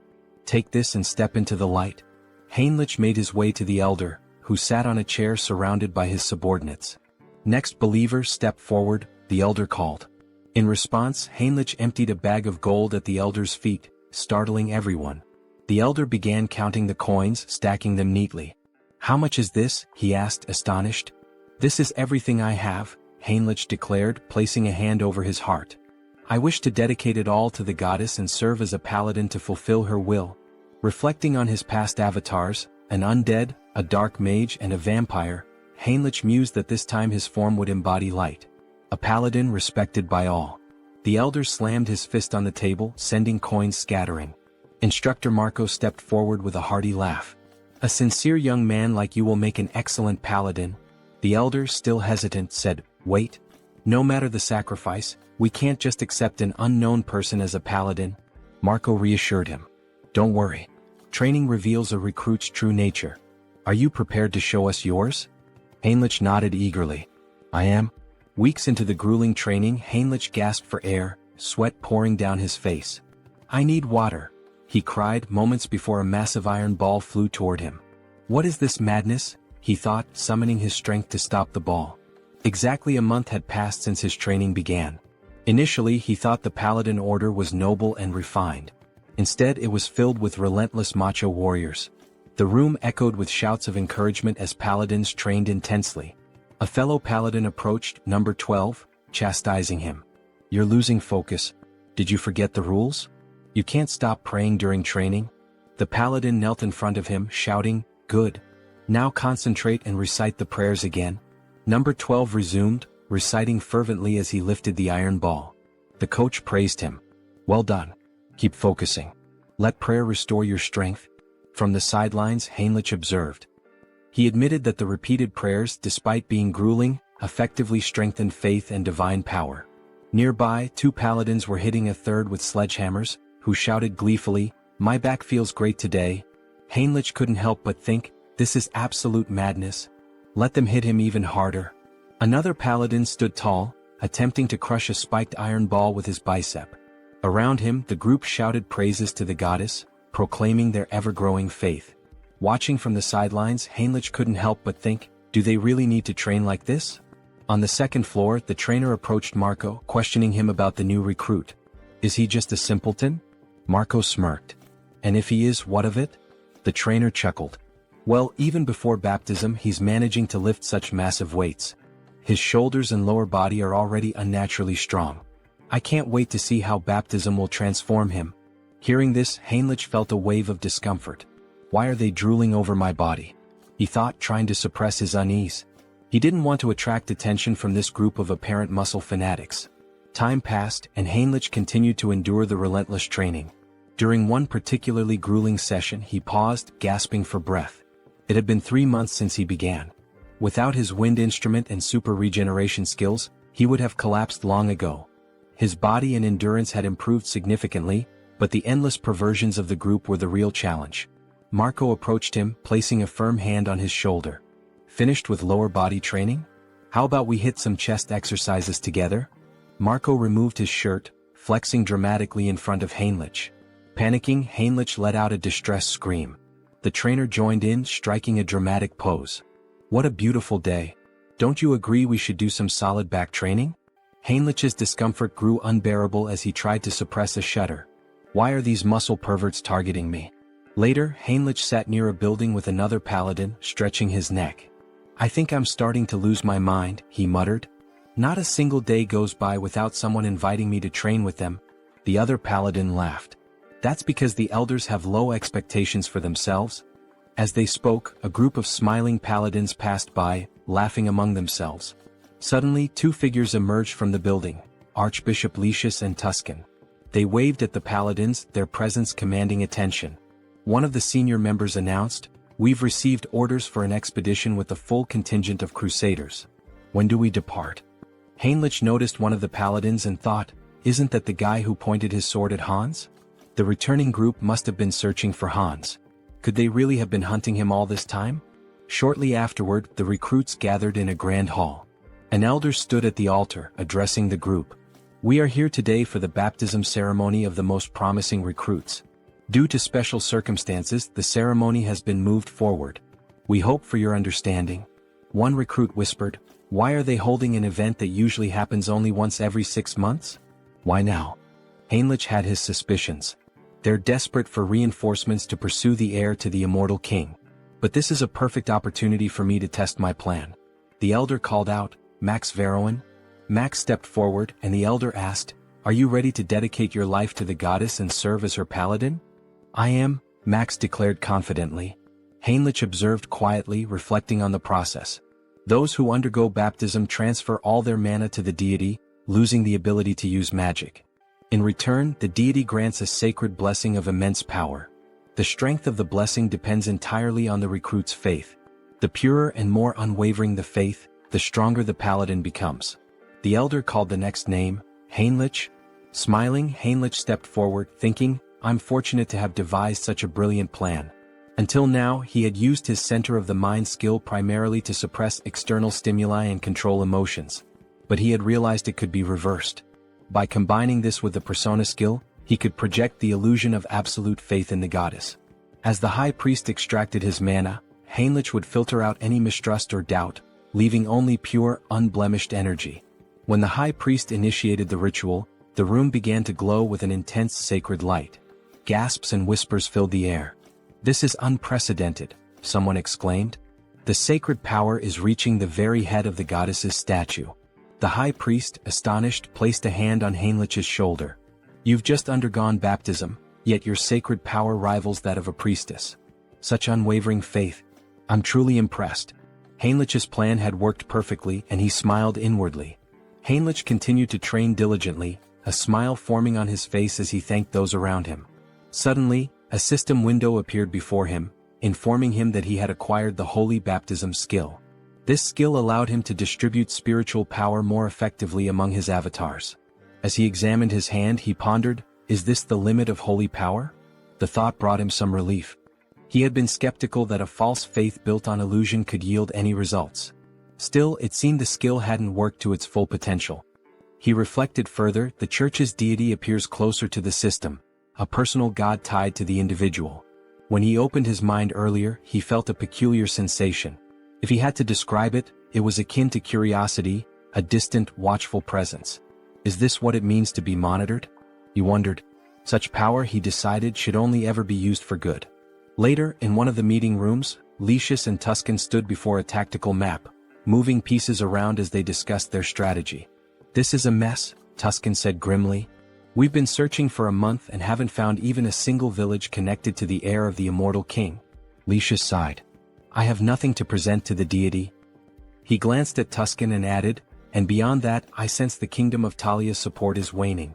The vampire organization hidden within their borders is likely involved." Tuscan moved a few pieces on the board and replied, "During the pursuit of Hans, the misunderstandings surrounding the vampire slope and the oath of disobedience have grown too large to ignore."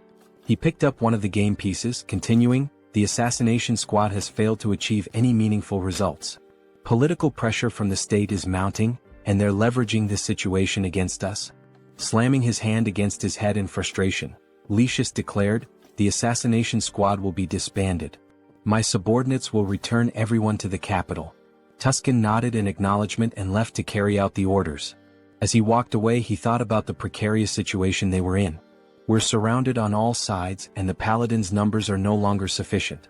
What should I do with this knowledge?" Looking out onto the training yard, he observed the recruits sparring. "Are these the ones baptized today?" he wondered. Suddenly, something caught his attention, a recruit striking Heinrich with a weapon. Heinrich reacted instantly, countering with an elbow to the face that sent his opponent sprawling to the ground, disarmed. The trainer shouted, "Heinrich wins this battle." A system window appeared before Heinrich, announcing that his avatar had achieved enlightenment through repeated training. He had unlocked the Crusader fighting technique skill. As he stood there, Heinrich noticed a wound on his body healing rapidly.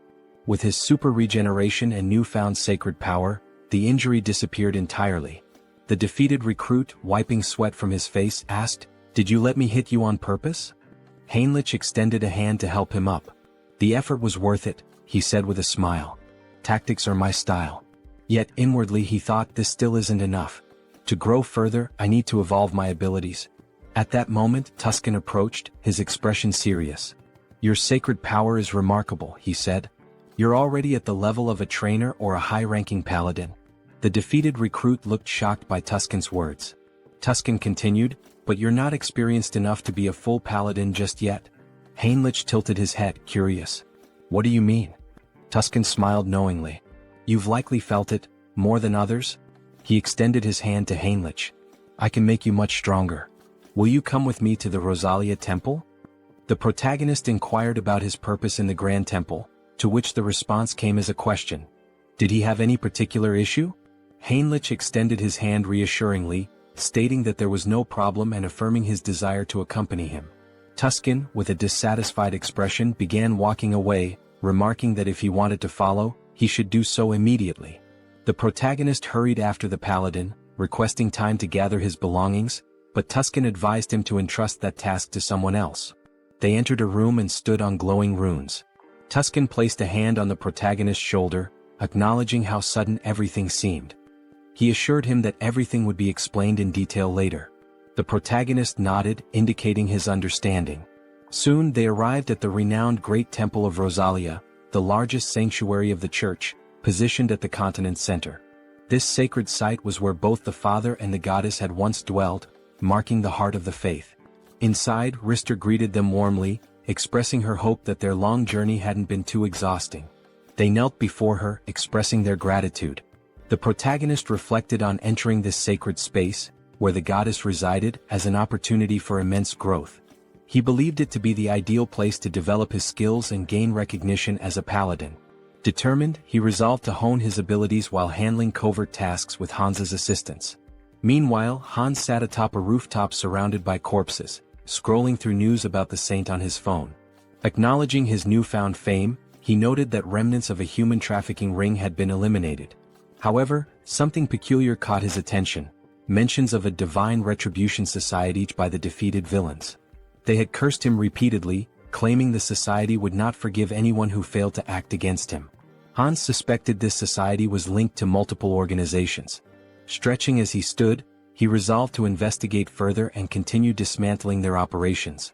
He mused about dividing his profits, now contemplating how best to manage his newfound wealth. Later, Hans walked down the street wearing a mask, considering the risks of trading large quantities of valuable, mysterious items under the guise of the Haho mask persona. Any sudden activity might make him a prime suspect. Entering a discreet establishment, he handed a bag of money to an employee and expressed his intent to sell. The employee scoffed, questioning if Hans mistook the place for a pawn shop. However, Hans emptied the bag's contents, revealing its valuable items. The employee, visibly stunned, quickly began examining the goods. He realized the badges belonged to a group involved in human trafficking, a trading syndicate. He had heard rumors that this syndicate had been dismantled by a masked man. The protagonist turned to the person before him and asked if he was interested in the deal. The man grew visibly nervous and instructed him to use the back door, warning him not to try leaving any other way. Following the instructions, the protagonist eventually arrived at the correct location. A masked man greeted him, asking if he was there to sell something. Hans confirmed, then inquired if payment could be made in a form other than cash. Hans handed over a bag and the masked man began examining its contents. He asked if Hans was looking for material goods and, if so, what exactly he needed. Hans pointed out that he required a lottery ticket for a grand prize, preferably one that could be used immediately. Cash, he explained, was useless to him unless it could be spent. What he needed were legal funds for his real identity, Sunghyun, and a lottery ticket would provide clean, untraceable money. The masked man confirmed that a lottery ticket was possible but mentioned the commission would be steep. Hans assured him it wasn't a problem and asked how much it could sell for. The masked man replied that it would be 6-1, with a redemption period of 4 months. Hans requested 2 tickets, but the masked man stated that the payment provided wouldn't cover that. Unfazed, Hans assured him there was no need to worry and retrieved gold bars from his subspace storage. He asked if those would suffice. The masked man, stunned, felt the bars and asked incredulously, "A subspace storage tool? Who are you? These are extraordinary materials. Where did you get them?" Hans, annoyed at the man's curiosity, complained about being touched and stated he wasn't there to chat. He urged the masked man to finish the deal quickly. Apologizing, the masked man agreed to proceed. As the transaction concluded, Hans used his heightened senses and noted the faint scent of blood lingering in the air. It wasn't his imagination after all. Moving closer, he remarked that this wouldn't be their last deal and predicted they'd see each other often in the future. Later, Hans stepped outside, smiling as he inspected the checks in his hands. He mused aloud about how he'd used his dreams to win the lottery. Now he pondered what to purchase. Subordinates would make such errands easier, as constantly running back and forth was inefficient. Taking a moment to enjoy the cool night air, he observed the bustling streets. Only a few months ago, they had been eerily empty due to the human trafficking syndicate's presence. Now life had returned and the streets were alive once again. Perhaps it was all the rumors he had heard, but he felt relieved to know that he was somehow involved in promoting peace. Out of nowhere, Gamma approached from behind and whispered in his ear, asking where he was from. Startled, the protagonist turned around, alarmed. He thought, who is this? How did he sneak up on me unnoticed? Gamma, noticing his reaction, tried to calm him down, assuring him there was no reason to worry. He simply wanted to have a conversation. The protagonist, still uneasy, asked what exactly Gamma was talking about. He had snuck up behind him and even sniffed him. What was going on? Gamma asked if he was a vampire. The protagonist froze. That's right, Gamma confirmed. He was at level 6, born from Demir's transformation. Gamma pressed further. What's your name? When did you return to Earth? The protagonist, thinking that yet another vampire traveler from another dimension had appeared, realized he needed to come up with something quick to get out of this situation. However, without realizing it, he began answering questions he hadn't planned on, his mind seemingly under some sort of hypnosis. He found himself saying, "My name is Heinz and I haven't been on Earth for a long time." He thought to himself, why am I answering so easily? Is this all his mind control at work? Gamma smiled. Very good, he said. So you're a newcomer who's just returned to Earth. Let me introduce myself properly. He handed the protagonist a business card. I'm with the Blood Pack organization, which encompasses all the vampires on Earth. My job is to track down those who have recently returned. The protagonist took the card, still processing the information, and asked, is such an organization real? Gamma sighed and explained that if the protagonist wanted to survive, they'd better stick together. There wasn't much choice in the matter. The protagonist looked at him in disbelief and asked, by the way, what did you mean by level? Gamma, noticing his growing curiosity, suggested they continue the conversation elsewhere. If you're starting to show interest, let's go somewhere more private. He pulled out his car keys and asked if the protagonist wanted to visit the organization. Seeing the sleek car, the protagonist agreed to go with him. Meanwhile, Jean Soren had been quietly observing the entire interaction from a distance. She relayed the update to headquarters through her earpiece. The target is moving according to plan. We are following him. After some time they arrived at the location. Gamma encouraged him not to hesitate and to step inside. The protagonist, curious, asked what kind of place this was. Gamma explained that every vampire has a unique vampire factor that determines their strength level. They measure and rank these factors by level, and with the help of a magic circle, they can assess a vampire's level precisely. Gamma led him into a room filled with vampires and runes. Heinz was astonished by what he saw, wondering if this was truly a magic circle. The scene struck him as highly suspicious. Gamma gestured toward the circle, urging him to enter it without delay. The protagonist hesitated, thinking he could cancel his participation if it turned out to be dangerous. However, the presence of a skull emanating dark magic caught his attention. Examining it more closely, he realized this was no ordinary dark magic. It involved shamanism, curses, alchemy, and various other mystical practices, all fused together. He wondered how such a thing could even exist. Since the returnees began appearing about 20 years ago, magical tools remained rare, and magical technology had not advanced significantly. This was due to the differences in energy laws between abilities and dimensions. Yet, here was an organization capable of merging such disparate powers. The Blood Pack, it seemed, was far more impressive than he had anticipated. One of the vampires asked him to extend his hand. The vampire made a small cut on Heinz's palm, warning him it might sting briefly. To Heinz's surprise, his blood began to levitate, forming 5 orbs. A vampire noted that this indicated he was at level 5. Observing the tight connection between the orbs, they commented on his strong regenerative abilities. The protagonist thought about purebreds from Alterica, estimating their levels to be around 5 or 6. Gamma smiled knowingly, remarking that he was already nervous. Coming from a dimension no one had heard of, Heinz had only reached level 5, a mere waste of time. At this level, amputating limbs wasn't necessary. The vampires in the room all agreed and activated their abilities. Alarmed, Heinz realized there was another motive behind this ritual.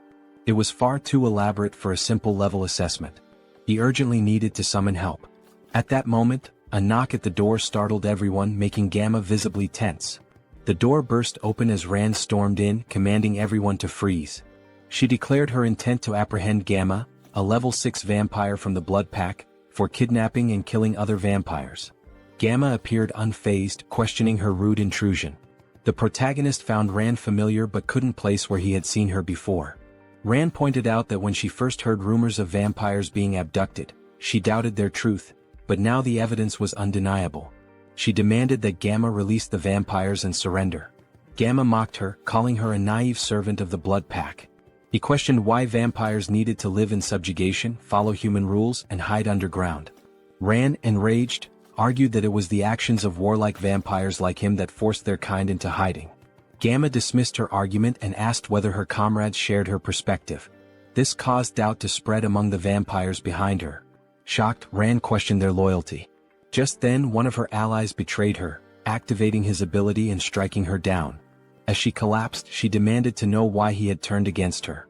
The traitor explained that in his dimension he was a powerful lord. Now trapped in this reality, he was reduced to working as a bouncer in a club. Not all vampires could adapt to her way of life. Gamma leaned in and Rand, struggling, asked about his ultimate plan.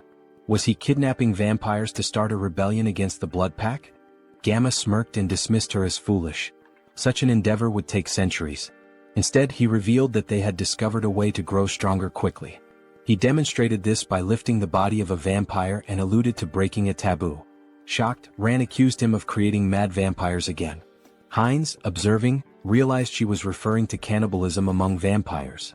While it wasn't practiced on Earth, when vampires from different dimensions consumed one another, their vampire factors merged, increasing their strength but at a severe cost. This act often led to profound mental instability, a grim legacy from their ancestors. If someone fails to control themselves, they become mad vampires, driven insane by an unquenchable thirst. The first appearance of a mad vampire marked them as a global threat. Gamma, however, smiled confidently and assured everyone that this wasn't a concern. After extensive research, they had discovered a way to remove residual bloodlust. Suddenly, Gamma's victim began screaming in agony, exclaiming that they were being used as experimental material. The protagonist observed the situation closely, realizing that the magic circle wasn't merely for separating empirical factors. It was designed to transfer a drug to vampires without causing side effects. Minhyun reminded Gamma of his promise, pointing out the risks he took to follow him secretly. Gamma, keeping his word, tossed him a pill. Minhyun consumed it and his body began to transform, becoming larger and stronger. Smiling, he marveled at his newfound strength, unable to believe the change. Grabbing Rand by the throat, he demanded more pills immediately, threatening violence otherwise. Feigning panic, Gamma urged Minhyun to stop, assuring him that while he was pleased with his strength, he needed to be patient. After all, another guest had arrived before him and was still waiting. Surely it wasn't too much to ask to wait a little longer? The protagonist rose to his feet, calmly stating that there were 2 purebreds and 4 half-breeds, proof that cannibalism worked. Gamma looked at him, stunned. Filled with newfound strength, Hines expressed his eagerness to see just how powerful he could become. As he prepared to absorb the others, chaos erupted. The vampires screamed in confusion and fear. Suddenly, Hines and his army burst into the room. Addressing the group, he mocked their attempt to hide but scolded them for neglecting their safety. From now on, no one would leave this place without his permission. His army launched their attack, causing Minhyun to panic. He turned to Gamma, demanding answers about who their attackers were. Gamma roared for everyone to stay together, warning that separation would mean death. Using his abilities, he charged into battle, targeting Hines directly. Hines observed Minhyun's unusual transformation, noting that vampires from different dimensions often had distinct appearances. Slamming his staff to the ground, Hines summoned magical spikes that pierced through Minhyun's body. Smirking, Hines declared that minimizing casualties was part of his plan. He leaped into the fray, mocking Minhyun's organic transformation, claiming it posed no threat. Biting into Minhyun, Hines thought to himself that there would be more prey ahead. Minhyun screamed in pain and confusion as Hines drank his blood and heard his thoughts. Minhyun lamented his betrayal and his determination to survive, refusing to accept his end.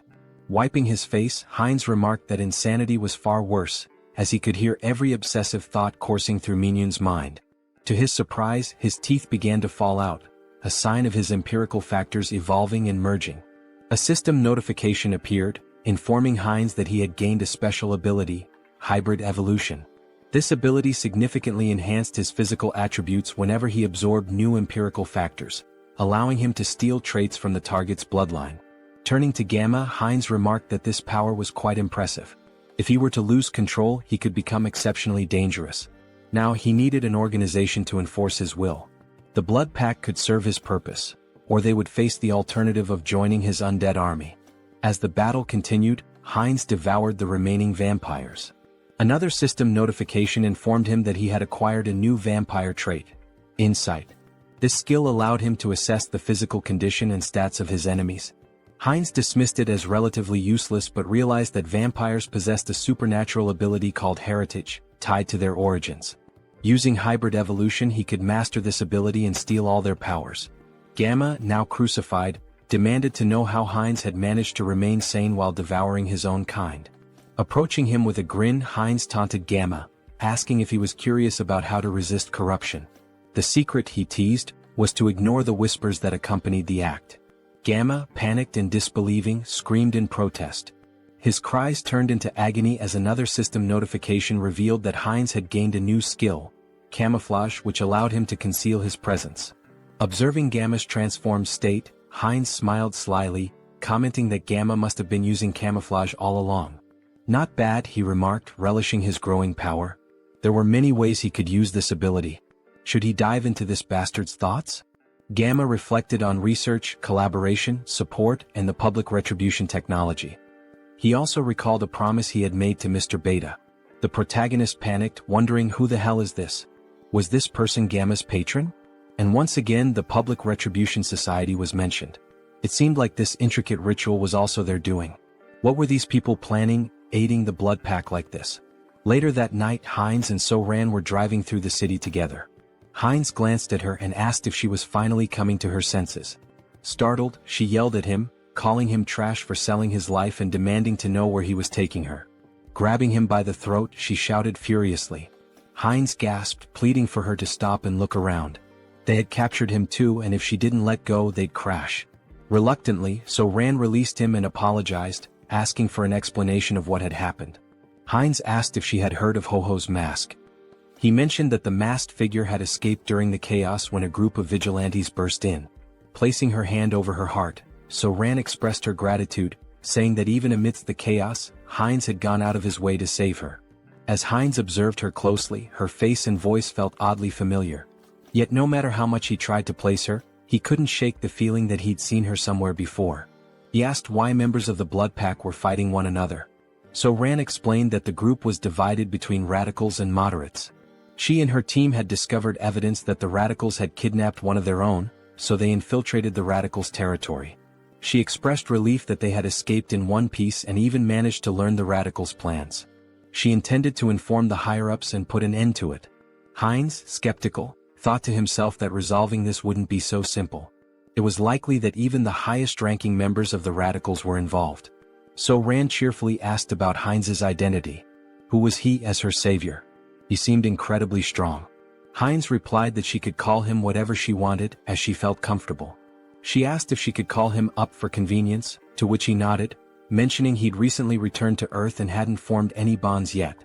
Heinz explained he had followed Gamma out of curiosity about the Blood Pack. So-Ran smiled and suggested that he join the group, mentioning that most vampires were part of it.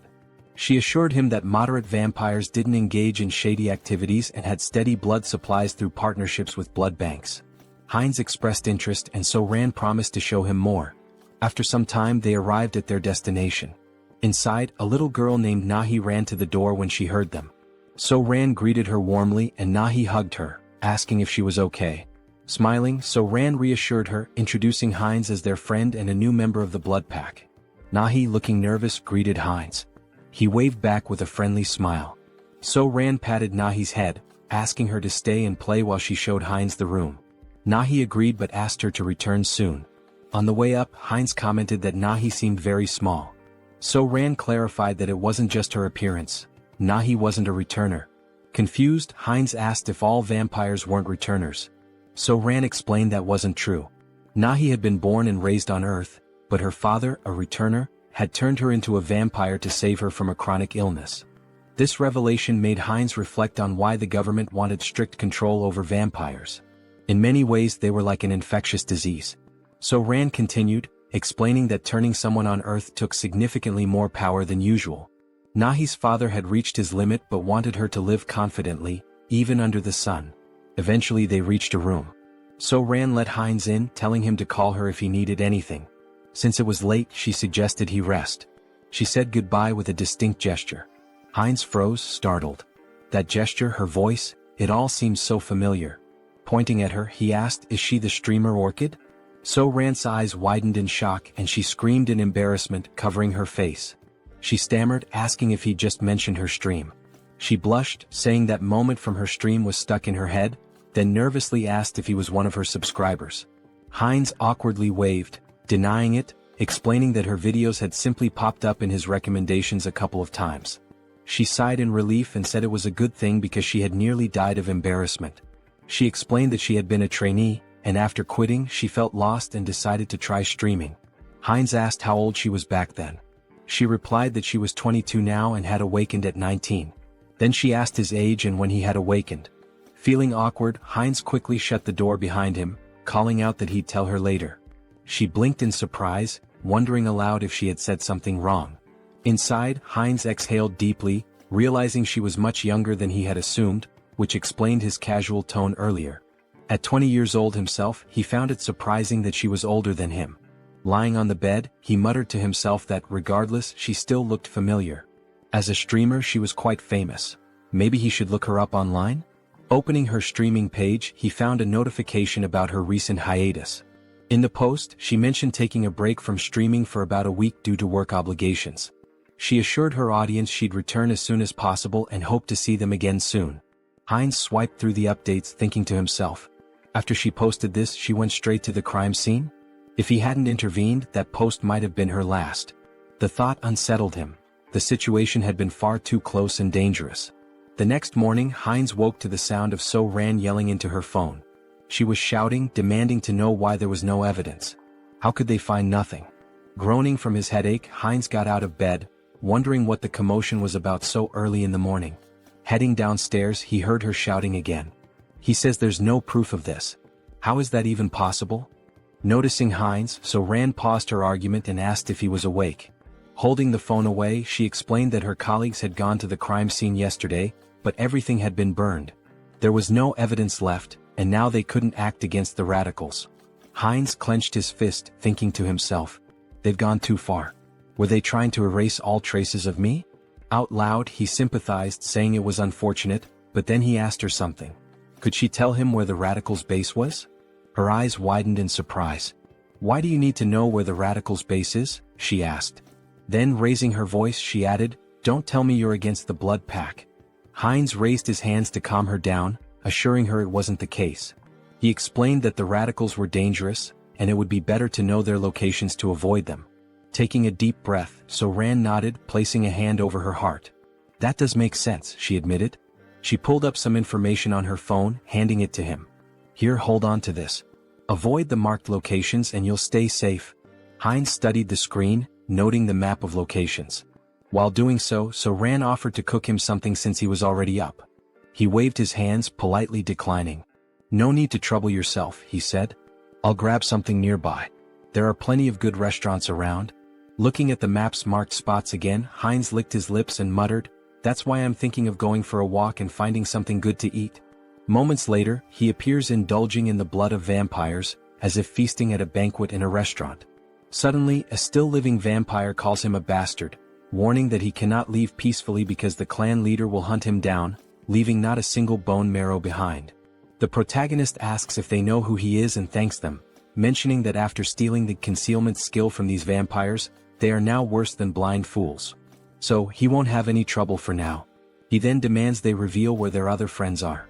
By touching the vampire's head, he accesses their memories and discovers that the next day, there will be a gathering in a secret location, and their leader will also be present. The protagonist sees this as a perfect opportunity to eliminate all of them and feed. After finishing off the last living vampire, he says it's time to clean up. Using the Blood Bloom skill, he spreads blood to create a burning flower that won't extinguish unless the caster wishes and burns only the target. This new technique, which he acquired after stealing from the vampires, is perfect for erasing his traces. As for magical traces, he'll use his concealment skill to hide them. With these two skills, no one will be able to track him. Suddenly, the protagonist's heart starts pounding. This feeling, his body was beginning to evolve again.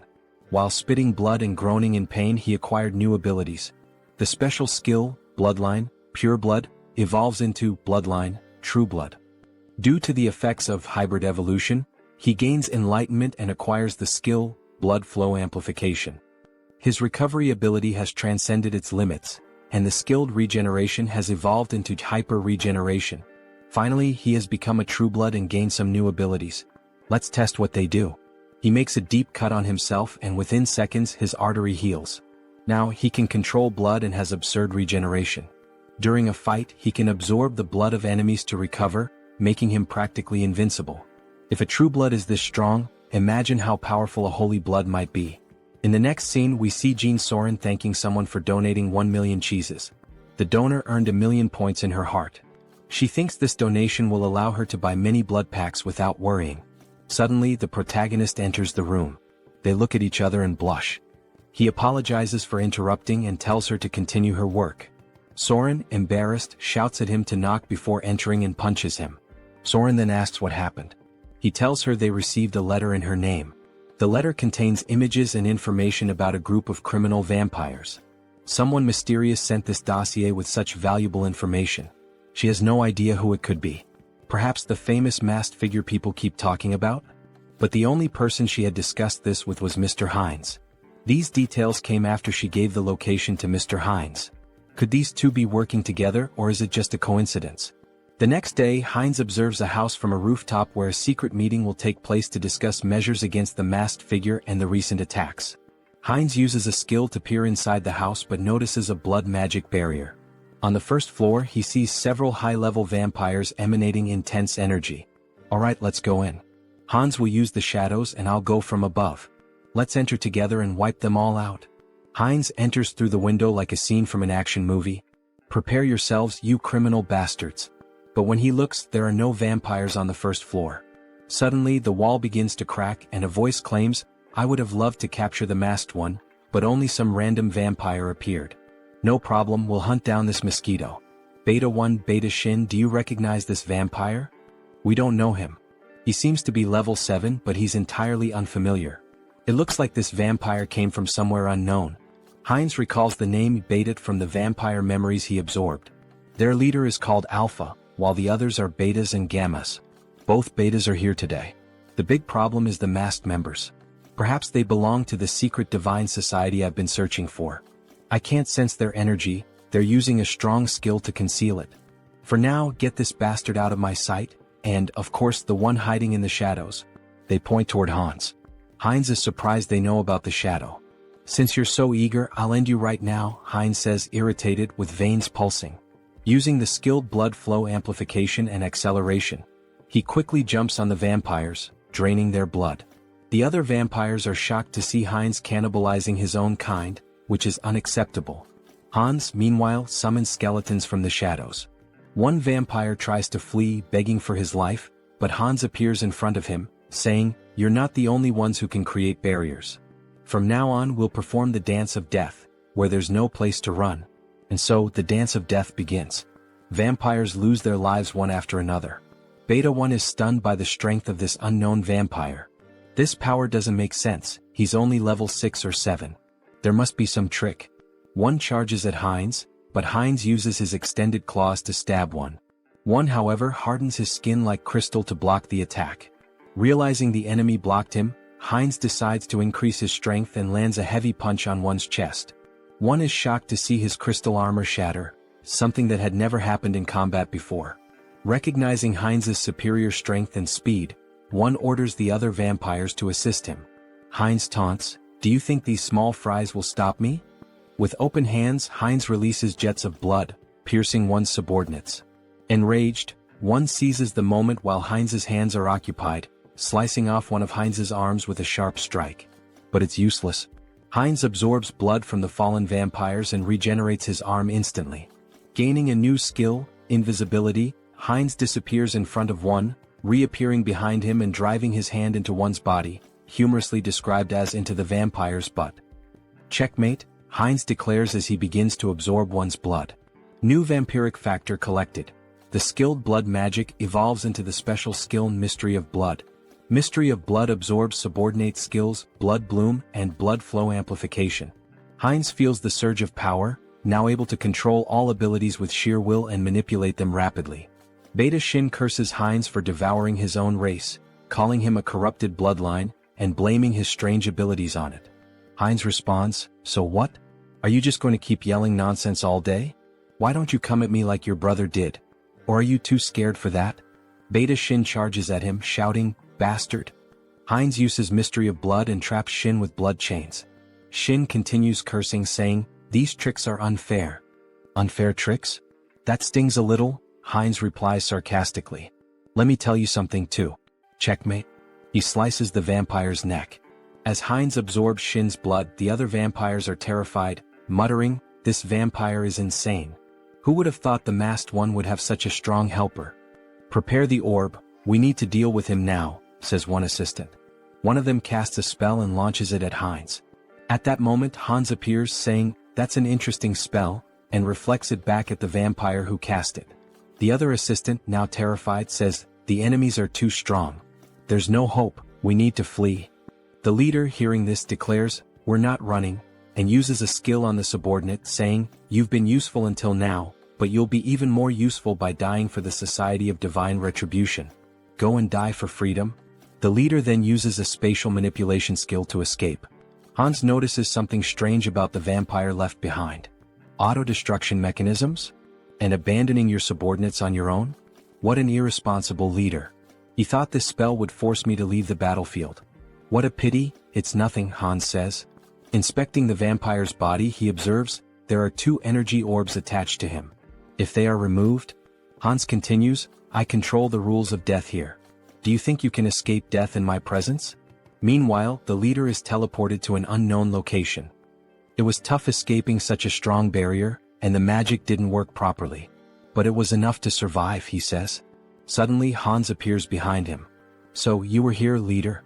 Hans contemplates playing with the leader for a while but decides it's better to act decisively to prevent another escape.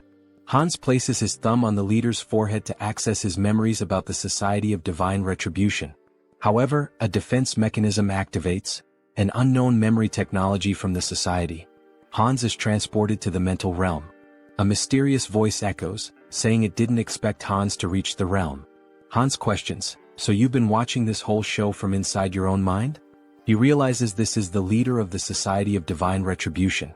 That's correct, Haho Mask. Why don't you join us? The entity asks. Hans considers and asks, what's the society's goal? The mysterious entity replies, it's simple, freedom for the returned and creating a world led by them. Hans questions, an organization formed so recently already has such ambitious goals? Recently, the entity retorts. We've existed for a long time. We've been fighting for our freedom endlessly. Hans presses further, so you've been committing acts of terror for ages, haven't you? Answer me. A system alert activates. Warning, Mind Hub is regulating emotions. Repeatedly it states, Mind Hub is regulating emotions. Hans' heartbeat quickens. The entity asks, does that even matter? I hope you make the sensible choice, Masked One. Hans tries to punch the entity but hits an invisible wall. So that's your choice? The entity responds. Here, in the mental realm, mental strength surpasses magical power. You'll never defeat me here. Hans laughs, saying, is mental strength really the deciding factor here? In that case, combining all of our consciousnesses, you're the one who can't defeat us here. Meanwhile, Heinrich trains intensely.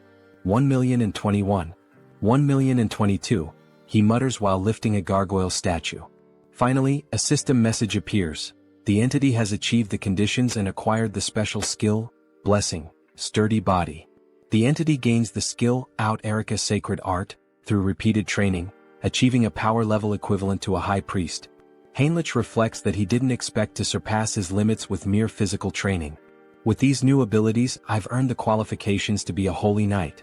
Maybe it's time to discuss the next step. Suddenly he hears a feminine voice, it's the saint in the flower garden. Despite being the saint with the greatest divine power, she appears like an ordinary girl. Hello, Sir Heinrich, she says with a smile. Her radiant aura of divine power betrays her otherwise ordinary appearance. Heinrich greets her and asks, why are you alone in a place like this? The saint replies, I was just watching a ladybug in this field of flowers. The little creature was so cute I lost track of time. Heinrich had thought she was admiring the flowers, only to find out it was the ladybug. The saint notices something different. Sir Heinrich, you've finally received the blessing. Congratulations.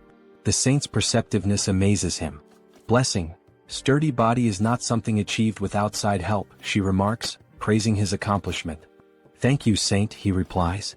Well, it's time to work. Shall we go to the chapel together, Sir Heinrich? Of course, saint, he answers. Through his studies of history, Heinrich learned why the saint is so obsessed with Hans.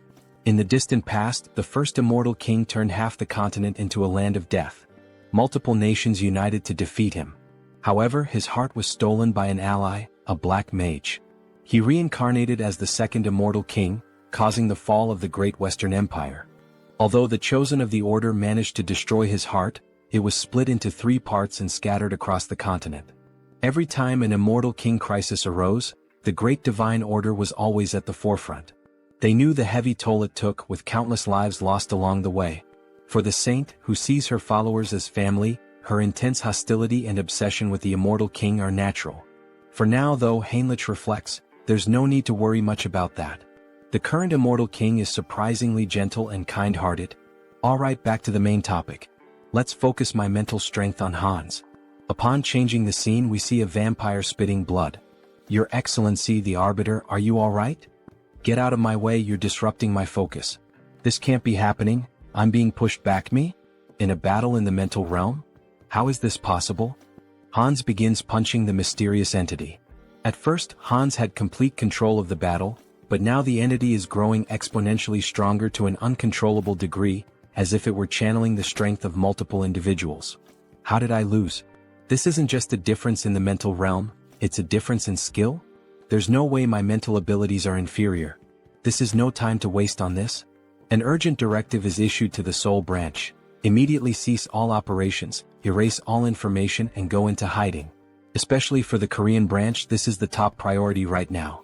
Inform the commander, a monster is in Korea. Even with Mind Hub and Serenity, Hans wasn't a weak opponent. His resilience would require further study. However, it was regrettable to lose sight of him. The system emits a new notification. The entity absorbs someone else's karma, transforming the skill Black Magic into the special skill path of sorcery. Thus, this fragment is the remnant of something scattered across the mental realm. Absorbing its karma means my growth comes at the cost of its reduction in power. That's fine. By reading the memories left behind in this fragment, I'll track the hidden members of the Society of Divine Retribution. So this is the Korean branch of the Divine Society, hidden deep in the forest. I won't give them any chance to escape, says Hans, blending into the shadows. I'll uncover all your secrets now. Suddenly, a scientist appears. They told me to evacuate as quickly as possible, but they didn't mention that a monster like this was coming. So the evacuation order had already been issued? At least my effort wasn't completely wasted. Look at you, trying to save a piece of paper with some data, only to hand everything over to me. Let's see what you've been up to for so long. Wait, this incident. I will never forgive you, Society of Divine Retribution. You're the ones who stole my life. I'll hunt down and kill every one of you without exception. Heinz refines excess blood stored in his body into blood crystals, which he plans to use to enhance other vampires' vampiric factors. This refined blood connects these vampires to Heinz, creating a hybrid clan loyal to him. Those who resist will be crushed. The next day, Jean Soren is stunned to learn that Heinz has eliminated all vampires in the region and intends to meet with the leader of the moderate faction. Wait a minute, this is a lot to process. I need to verify these facts, Soren says. Verify? What do you think of this as proof? Heinz interrupts, demonstrating his overwhelming power. Soren is terrified by such a display of power. She knew he was strong, but not at this level. He must be at least level 7 or higher. I can't even gauge his strength. Very well, I will contact them now. To think that you eliminated all the vampires with your own hands and now intend to absorb the rest. This is quite an unusual proposal, almost bordering on unsettling. I have no intention of giving absurd orders. The goal is simply to maintain peace and order, to track connections of the Divine Retribution Society, and eradicate every member. Don't you think these two objectives are contradictory? That depends on where you set the standard. It seems she won't be easily persuaded. If she refuses, then we'll have to use force. Fine deal. What are you relying on to accept so quickly? What am I relying on? Of course, I'm relying on myself. I will help you absorb all the remaining vampires, Mr. Heinz. You can start with Soren. She will be the bridge between us. Very well, that's exactly what I wanted. But I don't think that will be the case for them. Alright, then we should begin sharing the details of the discussion, how to absorb the vampires and about the new faction you mentioned. Let's start with absorbing the remaining vampires and becoming the leader of a new faction. That will be the first step toward taking control of the Blood Pact. Stay still. If you move, you might get hurt. Now let's begin. Heinz inserts a blood crystal into Soren. She feels the refined blood entering her body, healing it, making her blood pulse faster. Her muscles and bones are expanding. This feeling, it's as if she's been reborn. She doesn't feel like she's in her old body anymore. The refined blood crystal reaches a maximum of 30% enhancement. That's not a small number, but it continues. Soren then asks what they should do next. Lord? Heinz asks. Yes, Lord. You're creating a new clan now. Now that a lineage has been stabilized on this land, we'll need to find a new name for our clan. Do you have something in mind, Lord? A name? I'd like something that stands out, something different. Vampires who accept the blood crystals are renamed Heterosis, embodying the hybrid vigor of Heinz's blood. He declares, beware remaining vampires. I will hunt you down and make you the strongest within the blood pact. Returning to the original avatar, Heinz's issues are being addressed, but it's still not enough to bring down the Divine Retribution Society. They've vanished from Korea, but they are a global organization. More preparation will be necessary, enough to eliminate them all at once when they reveal themselves. For now, it will be necessary to expand influence in the other world as well and accumulate karma. For example, events like wars and terrorism. Wait, what the hell am I thinking? If I do that, I'll be killing innocent people. Is there any way to create accidents without anyone getting hurt? Maybe I should give up. As the protagonist glances at a book, an idea emerges. The Demon King Hans wants to destroy humanity, and the hero Heinrich will defend it. Hans will use corrupt nobles to expand his forces of evil, while Heinrich defends against malevolent organizations and becomes a hero. This is a perfect story, gaining karma points from both bad people and good people. It's a win-win game. Alright, let's take this one step at a time. Harley, it's time to act. A system message appears. Harley is the fifth avatar of Han Seong-gyeon's adaptation. He can adapt quickly and efficiently to extreme conditions. I intended to strengthen him appropriately after creating him as a new avatar with an extended limit.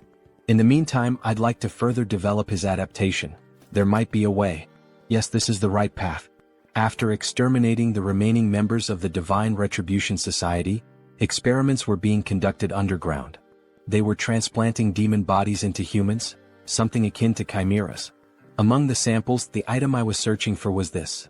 Something that would contribute to stronger absorption, more powerful traits, and evolution. Dragon blood. If Harley can adapt to this process and I manipulate some discoveries I've made, he will become a living weapon, a biological creature. Days later, under rainy skies, the saint is seen gazing at the overcast heavens as though troubled by something. What is worrying the saint? Ah, Sir Heinrich. Why do you wear such a worried expression even in the rain? I'm not entirely sure, Sir Heinrich. Perhaps it's because of this somber rainy weather. I just feel suffocated, as though my instincts are trying to warn me of something, as if there's a weight pressing on my chest. Even so, Saint, if you catch a cold, it would be a major problem. Please come inside the temple. Alright, the saint said. In the next scene, as expected of the saint, how impressive. Even in the middle of these remote mountains, surrounded by double barriers reinforced with dark magic, she can still sense that something is amiss in this hidden refuge. Fortunately, it doesn't seem she has uncovered what is truly happening. With this dose, we can continue to the maximum scale of the experiment.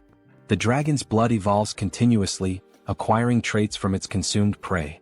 Combined with the research data from those bastards in the Divine Retribution Society, my forbidden knowledge, and finally, the perfect test subject.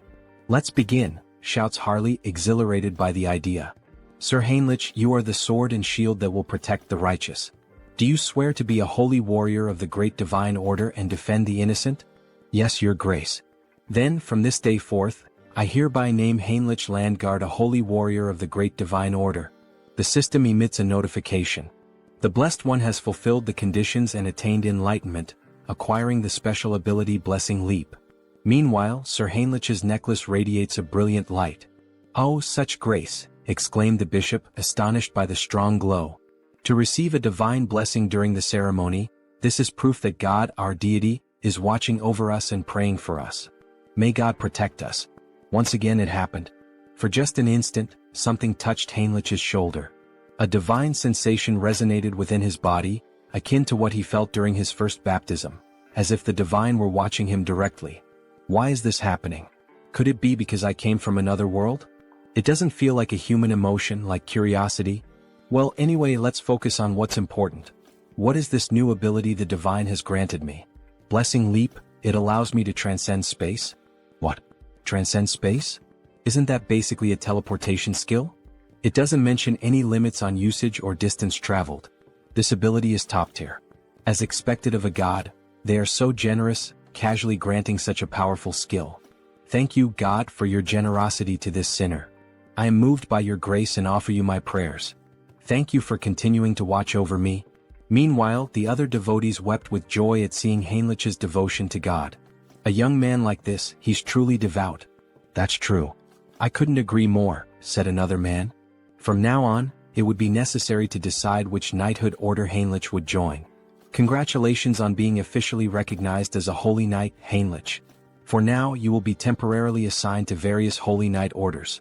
Here are the representatives of each order, here to invite you to join them. Each order specializes in different weapons and techniques, so choose carefully which one appeals to you most. Nice to meet you. I'm from the Order of the Sky Shield. We specialize in defending the outer perimeters of fortresses using long-range spear techniques. I'm from the Order of the Sun Wolf. We take the front lines in battle and wield highly destructive greatsword techniques. I am a veteran of the Order of the Thunder Claw.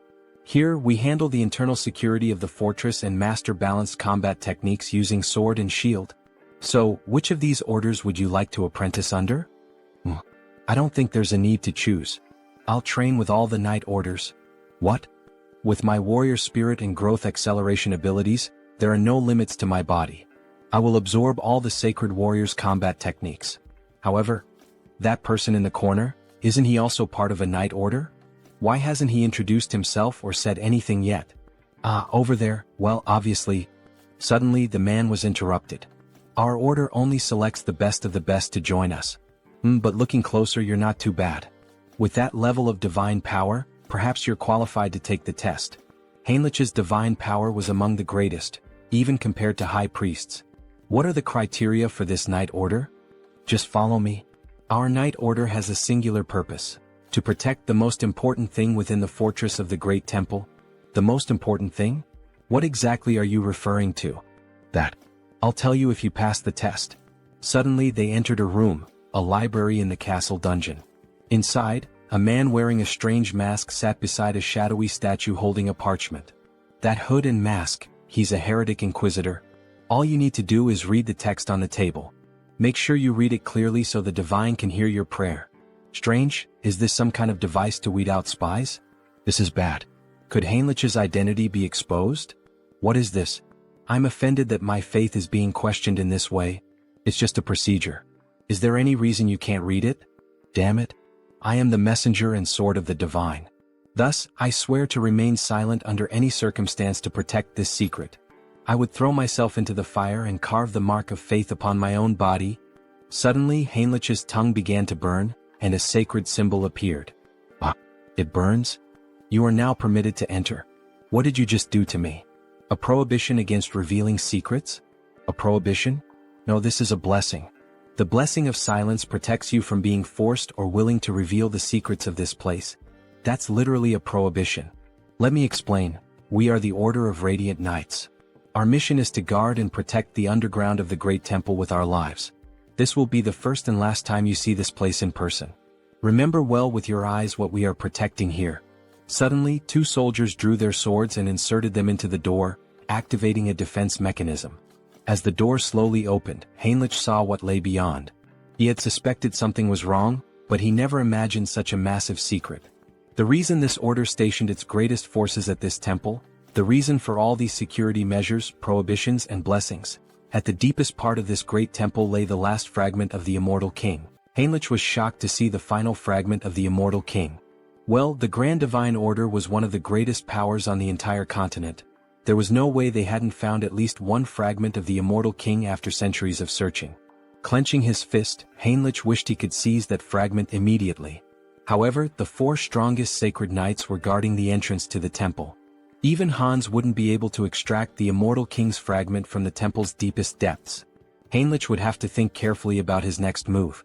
Suddenly, another knight informed him that due to the blessing placed on Heinrich's mouth, he wouldn't be able to reveal anything, no matter if he was tortured or even killed.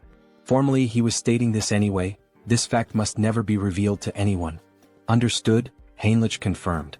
Don't worry, I promise that only I will know this information. Haha, the final fragment.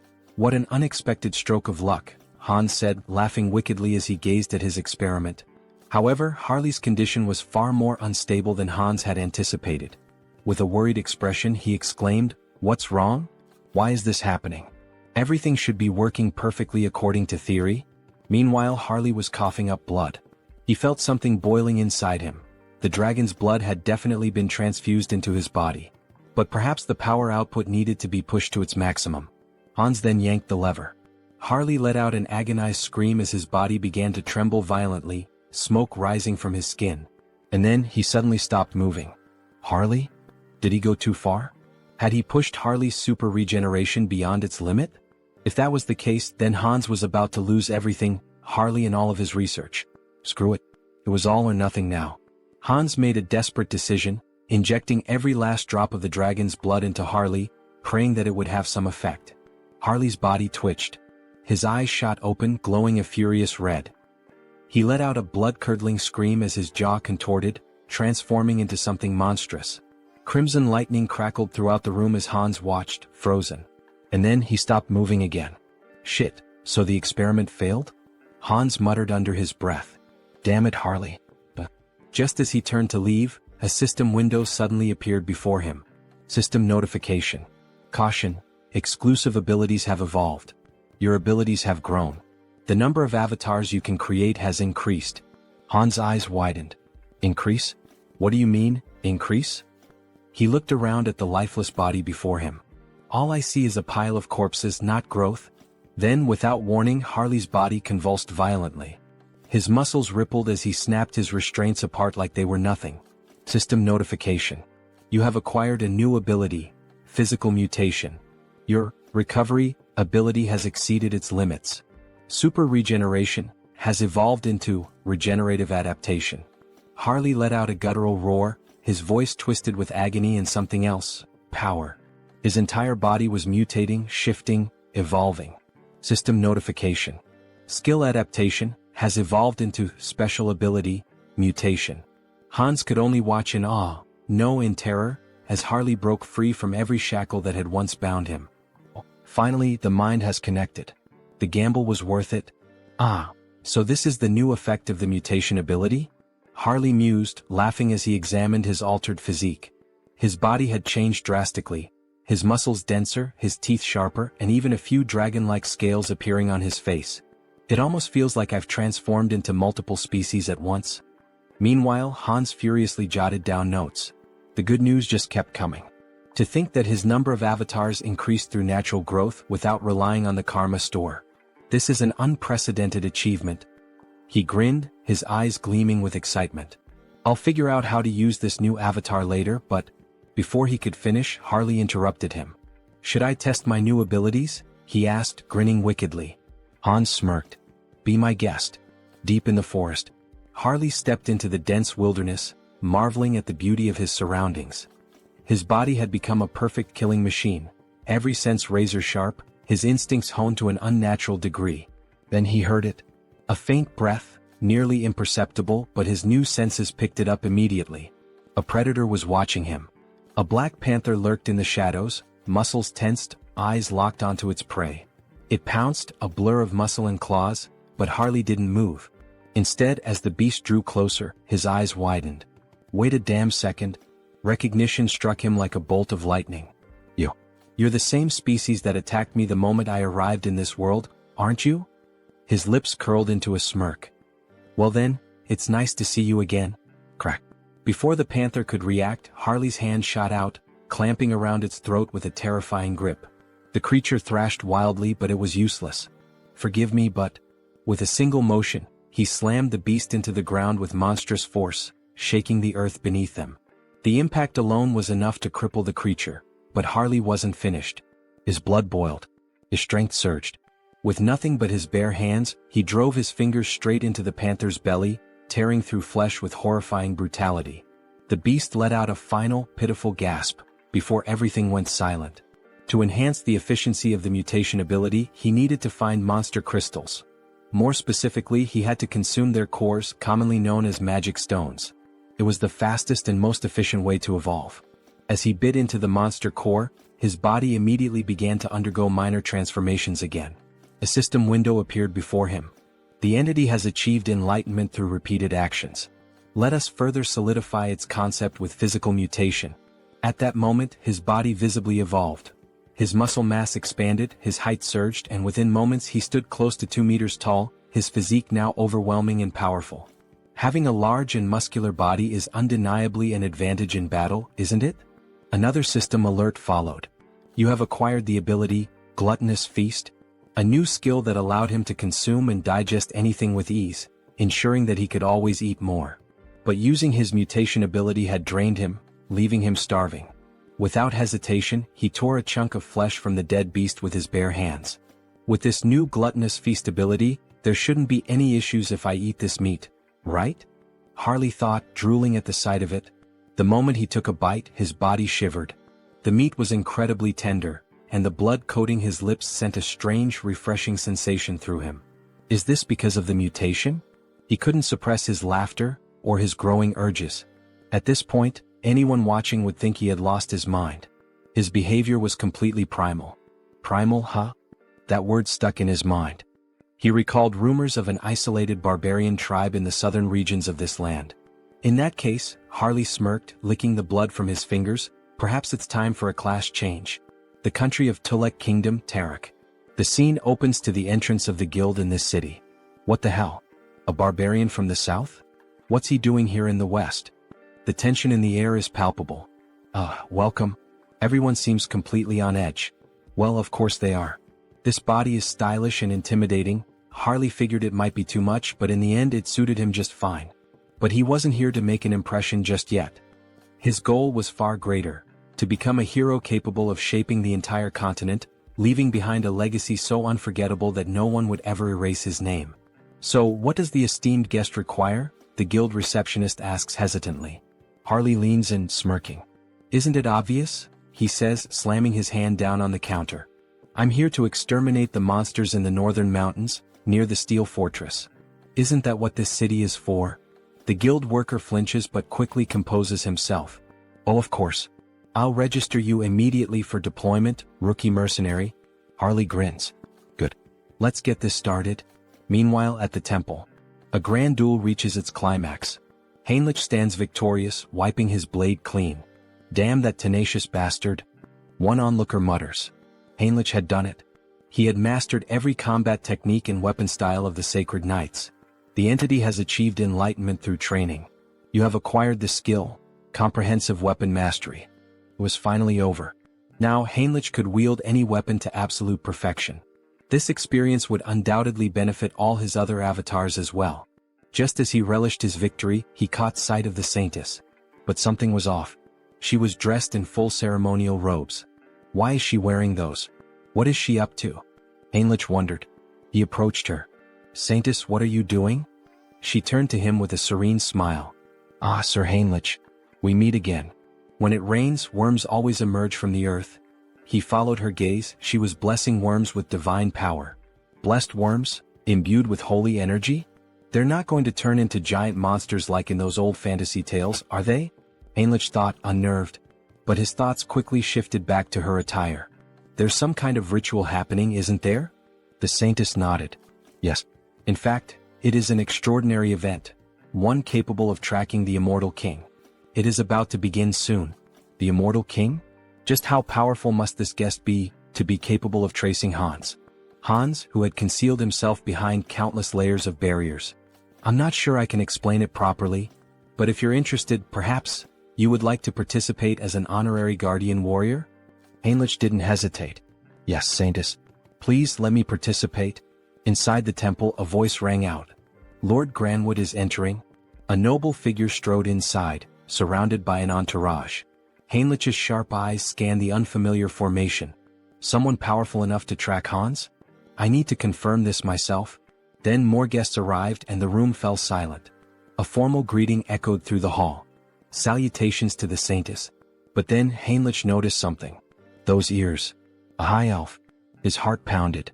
The guest they had all been waiting for was none other than Rayfury Granwood, a high elf from the Elven Kingdom. In the next scene, we see a luxurious shop filled with magical items, trinkets, and jewelry. Oh, so this is made of bronze? The texture is quite interesting, an old man muses. A shopkeeper approaches, his tone polite but firm. Sir, it's perfectly fine to browse and admire our goods, but it's been 2 hours. Are you planning to buy something, or will you just keep looking? My sincerest apologies, shopkeeper. My knowledge is still lacking, the old man replies. At this moment we are introduced to the protagonist's sixth avatar, Hubert. Hubert, the sixth avatar obtained thanks to Harley's progress in previous scenes, possesses the initial ability of appraisal. This skill grants him the power to see detailed information about items. Material, ruby. Weight, 12 grams. Material, bronze. Weight, 480 grams. However, his proficiency is still low. For now, he can only view basic details about objects. But if he continues to hone this ability, he could become the merchant who dominates the entire continent's market. Of course, before that can happen, he must navigate the opposition of existing merchants. To ensure his success, Harley's heroic influence must continue to grow, so that in the future they can support each other. Shifting scenes, we now find ourselves in a vast landscape of towering ice-covered mountains. Harley has finally reached his destination. So, it's you? The biggest threat lurking in this mountain? Before he can react further, a massive bear lunges at him, wasting no time in launching a ferocious attack. Harley grips his axe tightly, bracing himself as he counters with powerful swings, wounding the beast and forcing it to retreat. Seeing an opening, he leaps above the bear, ready to deliver a devastating strike to its head. However, just as his attack lands, his axe shatters in two. Before he can even curse the bear, a massive paw strikes him with full force, sending him flying several meters through the trees. Damn it! The axe didn't work. As the bear charges at him once more, Harley quickly decides to activate his body mutation ability. His arm becomes covered in dragon scales, reinforcing his strength. He clenches his fist and, as if standing in a boxing ring, delivers a full-force punch straight into the bear's mouth. The impact is immense. The bear is sent flying. Tisk, fighting barehanded is more effective than using weapons. But with power like this, I'll never be recognized as a hero. He begins to wonder, could he harness the vitality of monsters without physically altering his body? If so, it might be the key to controlling his own evolution. Determined to test his theory, he focuses on extracting only the energy from the beast, not its physical traits. At that moment, a system notification appears. The entity has met the conditions and achieved enlightenment. A special ability has been acquired, Aura. It worked. A fiery orange aura begins radiating from Harley's arm. Finally, an ability that lets him grow stronger while remaining human. But before he can fully grasp his newfound power, something approaches. A colossal monster emerges from the icy mist. Without hesitation, the creature kicks Harley, sending him skidding across the frozen ground. As expected from the northern mountains. First a bear and now an ogre? Harley smirks, cracking his knuckles. Well then, maybe this is the perfect time to test my new ability, he says, letting out a wicked laugh. The ogre stomped down on Harley, letting out a deep, guttural laugh, convinced it had finished him off. But then a firm grip. Harley was still there, clutching the monster's foot. You think this is funny?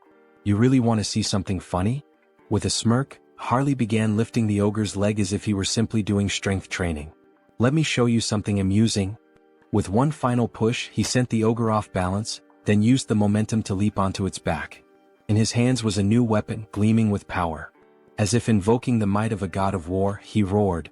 The slumbering ogre of the forest, awaken. And with that, he tore into the beast, carving deep, brutal gashes into its flesh. Blow after blow, he cut it apart, reducing it to nothing but lifeless remains. As he stood victorious, his gaze shifted toward his new axe. With this, I will become a hero. But then, a foul stench filled the air. A scent both revolting and strangely nostalgic, like the rotten musk of a neglected wound. Harley turned toward the source, deep within the forest. From the shadows, two armored legs stepped into view. So, it was you all along. Oath of rebellion. Harley's voice was cold, calculating. I don't know what you're scheming in a place as remote as this, but it's obvious who you are. His grip tightened around his weapon. And I'll make sure to tear out the roots of this corruption before it spreads. With a burst of immense speed, he lunged forward. Meanwhile, in a distant, more refined setting. Exquisite. This tea is truly exquisite, said the elf, his tone filled with satisfaction. We are deeply grateful for your warm hospitality, Saintess. The woman smiled, honored to hear such words. It pleases me to know the tea suits your taste. Our great divine church also sincerely appreciates your presence here. The newest ally of the church was not just any elf. He was a high elf. Hailing from the kingdom of elves on the continent of Enamel, a land where the elves revere the world tree. Though their faiths differed, the great church of the supreme god and the elven kingdom had long recognized one another, maintaining a steady exchange of knowledge and culture. For in the grand scheme of existence, acknowledging another's presence and choosing an object of worship were two entirely different things. The High Elves stand at the pinnacle of elven society, the highest class within their kingdom. If one has come all this way, could it mean they intend to use the World Tree's power to find Hans? Regardless, this is incredible. Their pupils, shaped like stars. Ah, so my eyes have caught your attention? The High Elf remarks with a knowing smile. The Saintess, flustered, quickly averts her gaze. Oh, was I staring that much? My apologies, I didn't realize. It's quite all right. In the end, it's an interesting topic to discuss. These eyes are the mark of a High Elf. Elves born with these celestial eyes serve as priests, bridging the connection between the World Tree and their people. However, such a birth is exceedingly rare. Only 2 or 3 are born per generation at most. And even then, most of them have been elderly in recent times. That is why the birth of a new High Elf is an event of great urgency and hope. So, this urgent request for aid, is it related to that situation? Correct, the High Elf affirms. A divine revelation was received not long ago. A child of great potential was born on the continent of Ion. However, before she could be protected, she was captured by slave hunters and sold as a sacrifice to a dark sorcerer. That is why we sought the aid of the great church of the supreme god. We need assistance in locating her before it's too late. This is terrible. Do you have any clues about her whereabouts? She was last tracked to the northern mountains. We've pinpointed them somewhere deep within that treacherous region. The northern mountains? That's a remote and perilous place. Do you have a description of the child? Meanwhile, in the heart of those very mountains, Harley had arrived. As he surveyed the desolate landscape, his eyes locked onto a girl. Pointed ears. Shackled in chains. Back at the church, the High Elf continued their description. She has yet to awaken her celestial eyes, so for now, she appears to be a normal elf. By human standards, she would look like a teenager. Her hair is a light green, and her eyes, a shade of orange. A sharp breath. A sudden realization. Wait a minute, that's not possible. Heinrich thought, his expression shifting. At that same moment, deep in the mountains, Harley took a step forward, looking at the girl before him. Kit, what's your name? He asked. The girl hesitated, then spoke softly. Cecily. My name is Cecily. In the next scene, screams echo through the frozen forest. Harley is running with the girl tied to his back, while lifeless bodies are scattered across the ground. 2 desperate men shout. Damn it. Keep them away from the storage room. I know, but how are we supposed to defeat a monster like him? Harley keeps running, plowing through the men in black hoods. So, this is the storage room you mentioned? Yes, the girl responds, her eyes trembling, possibly dizzy. Hey, snap out of it. You said there was something we absolutely had to find before escaping. Yes, sir, she nods. There it is, the branch from the World Tree. Ah, that branch? That's right. Hold on to it with all your strength. Things are going to get tough from here on out. Understood. Thank you. All right then. Here we go. Okay, but before that, I have a request. Please slow down. Before the elf can even finish her sentence, Harley takes off at full speed, nearly losing his grip on the girl as she clings to him, tears streaming down her face. Slow down. Please. Meanwhile, back at the church, Heinrich has a suggestion. The High Elf decides to listen. This is about that child, Cecily. I think I know where she is. What? The elf shouts. Is that true? Do you know some kind of blessing that allows you to track specific individuals? No, not exactly like that, but I can sense her presence. Sir Heinrich, another guard exclaims. In such a critical situation, relying on something so uncertain. Before he can finish, the saint raises a hand, signaling for a moment of silence. Please explain in more detail, Sir Heinrich, she asks, her gaze serious. Back to Harley. I found it. We finally found the exit. That bastard is escaping with it. Call it, now? Yes, sir. One of the men blows into a flute. Suddenly, Harley and the girl feel the ground tremble beneath them. And then, bursting from the earth, a massive worm emerges, just like the one Heinrich feared, one that could grow stronger through the saint's divine power. Well, no choice then. We'll have to break through by force. Harley plants his feet firmly. Don't block our path. Get out of the way. With a violent kick, he slams into the monster, but the creature endures the blow and lunges, trying to swallow them whole. That's when Harley notices something. Inside the worm's mouth, a strange symbol. What the hell is that? So they're controlling the worm with this? No wonder he found it suspicious. A creature that only lives in the desert showing up here? It all made sense now. Alright then, Harley smirks. I'll save you like a true hero. He grips the worm's fangs.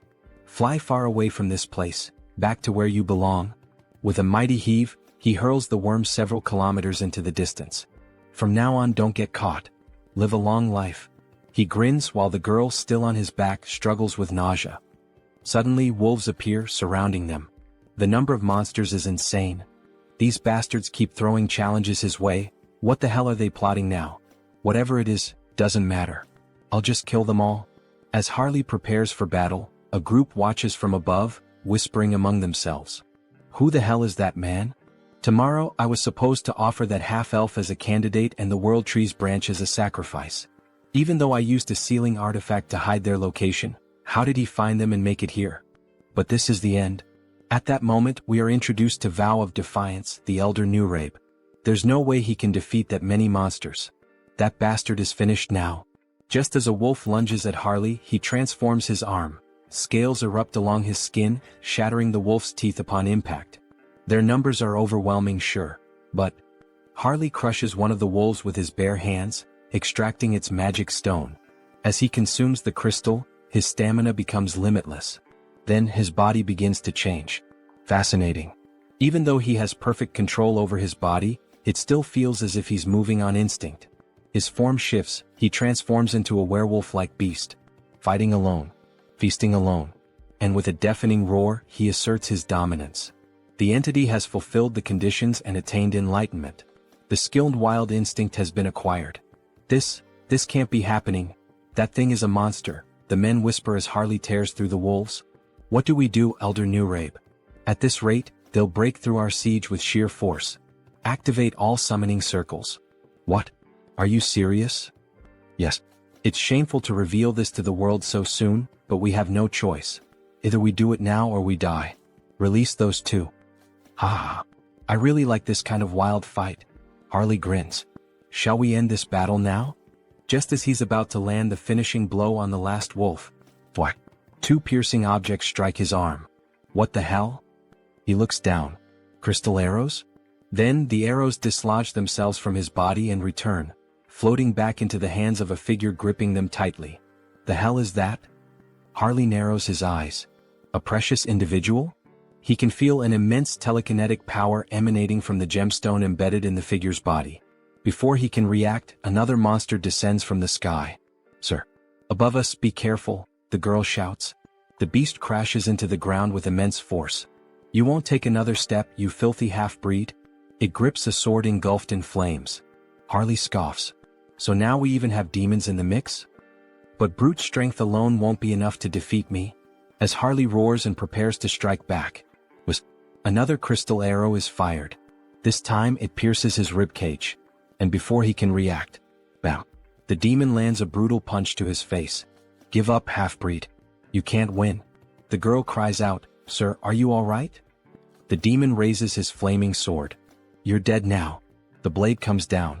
Yeah, this really is over, Harley mutters. Even a demon is capable of speaking the truth. Then, a blinding light bursts forth from the heavens. It shines intensely between Harley and the demon. What? Where is this overwhelming holy power coming from? Harley smirks through the pain. You got here just in time, Heinrich. Going back to the past, my lady. Are you really going to believe in a theory and an uncertain feeling in such an important situation? How can you say something like that? Sir Heinrich is someone the church can trust wholeheartedly, but he has never been blessed with divine favor for exploration. Since the divine has shown interest in him multiple times, he must have received some kind of revelation from our own God. The elf becomes irritated, standing up abruptly and slamming the table. It doesn't matter whether this is a revelation or just another guess. That's irrelevant. If it leads us to the child, I will follow any decision. Show the way, Sir Heinrich. Returning to the present, a great battle is taking place in the mountains. Sir Heinrich is facing the demon of the flaming sword. They clash blades, but when Heinrich imbues his sword with divine power, he delivers a clean and flawless strike, slicing the demon in two. Before dying, the demon himself mutters, so strong, both this divine power and his swordsmanship. This paladin is not normal. The gem-covered creature sees its fallen companion on the ground. However, before it can react, Harley suddenly appears, ready to land a punch on the monster. "Where do you think you're looking?" he taunts. Yet, before Harley can strike, the monster covers its entire body with crystal arrows, striking multiple points on Harley's body at once, including his eye. "Not a bad attack," Harley remarks, gripping the monster's head. He then smirks. "I'll be taking your eyeball as payment, for the one I just lost." Then he begins pressing the monster's head with all his strength. Cracks start forming, spreading slowly until, finally, the gem-like head shatters completely. Gritting his teeth and groaning in pain, he carefully and quickly removes the arrow still lodged in his eye. "Since you were the one who took and destroyed one of my eyes," he mutters, "I'll replace it with yours." With that, he implants the gem into his empty socket. A system notification suddenly appears. A new body part has been transplanted. Ability acquired, Jewel Eye, Psychokinesis unlocked. Ha. Ha ha ha ha. He bursts into laughter. Now he can attack from a distance. As the gem fully assimilates into his eye socket, it gleams with power. "I can't believe it. Those two were actually defeated? But who the hell is that paladin who suddenly showed up?" "Don't act recklessly," a voice warns. "They are just one man and a child, nothing more. Begin the ritual, prepare the other monsters, and get ready to withdraw." But then, a noise. "Elder Nurabe?" A sickening thud echoes through the air. One of the cultists is suddenly struck by an iron club, his body crumpling to the ground. "I'll crush your skulls, you bastard heretics." Paladins charge in on horseback, roaring their battle cries. "The Holy Knight Order." "Damn it," one of the cultists panics. "Elder Nurabe, what should we do? Should we start preparing the teleportation spell to escape?" "Screw that," Nurabe growls. "There's no turning back now."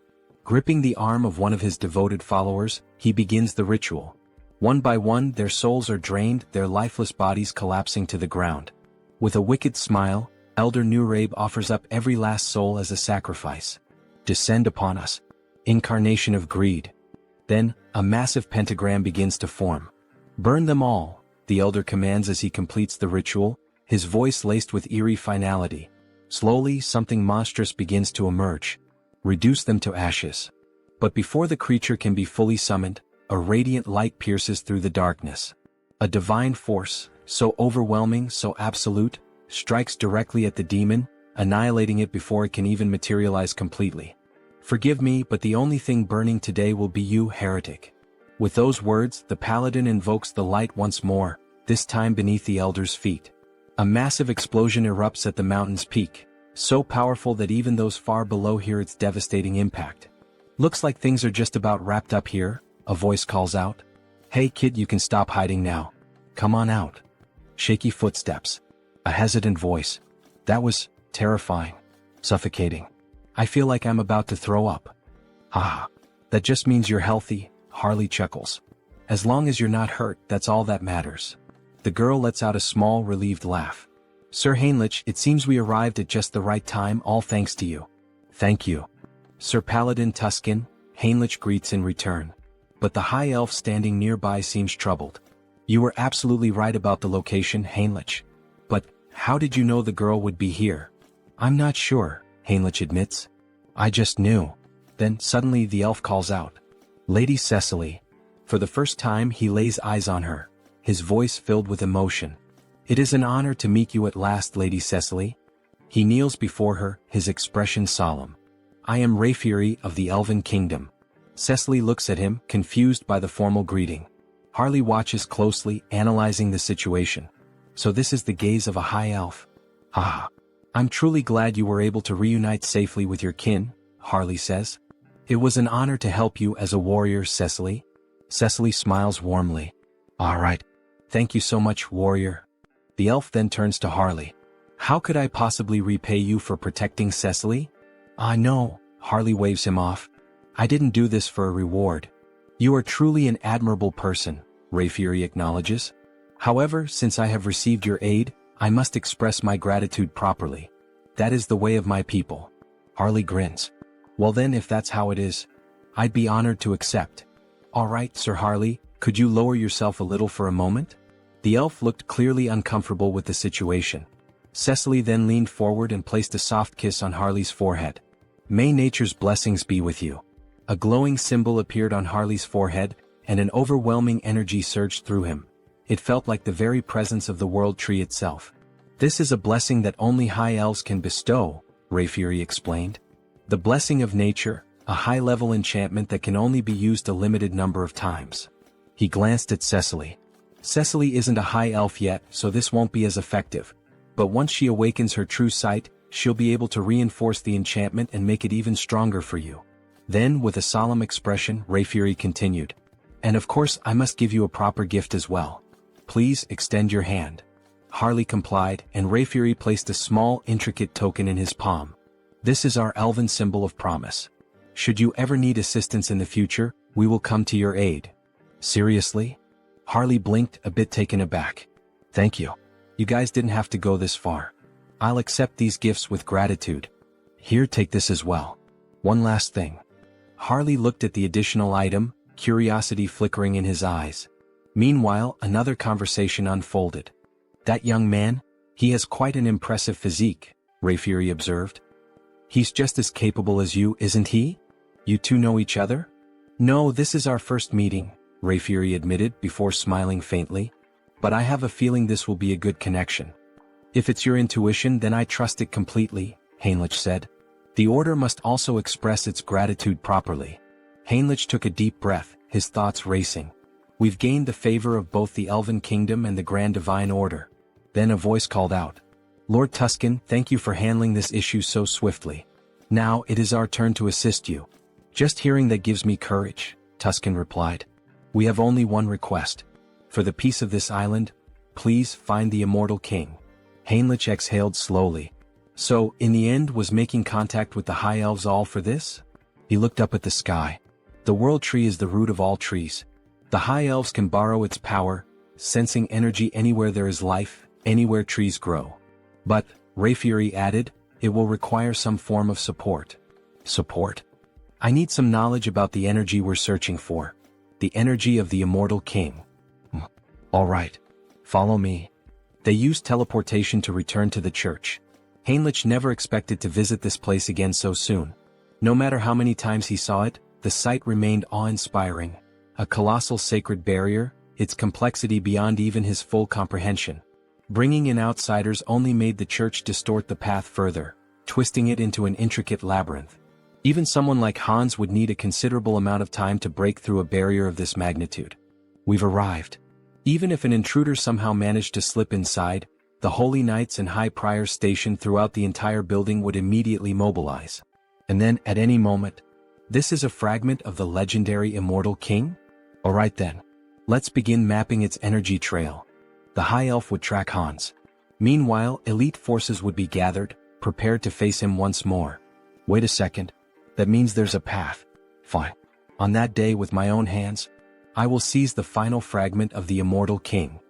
In the next scene, an empty chair sat ominously. It's time. Have all the representatives gathered. A vast chamber came into view, lined with chairs, bathed in an eerie glow. The flickering of purple fire cast unsettling shadows across the room. The challenge vote. The executive meeting room. The first to respond was a pink flame, its shape vaguely humanoid. The representative of the Empire is present. Next, a dark violet silhouette flickered. The representative of the East, also in attendance.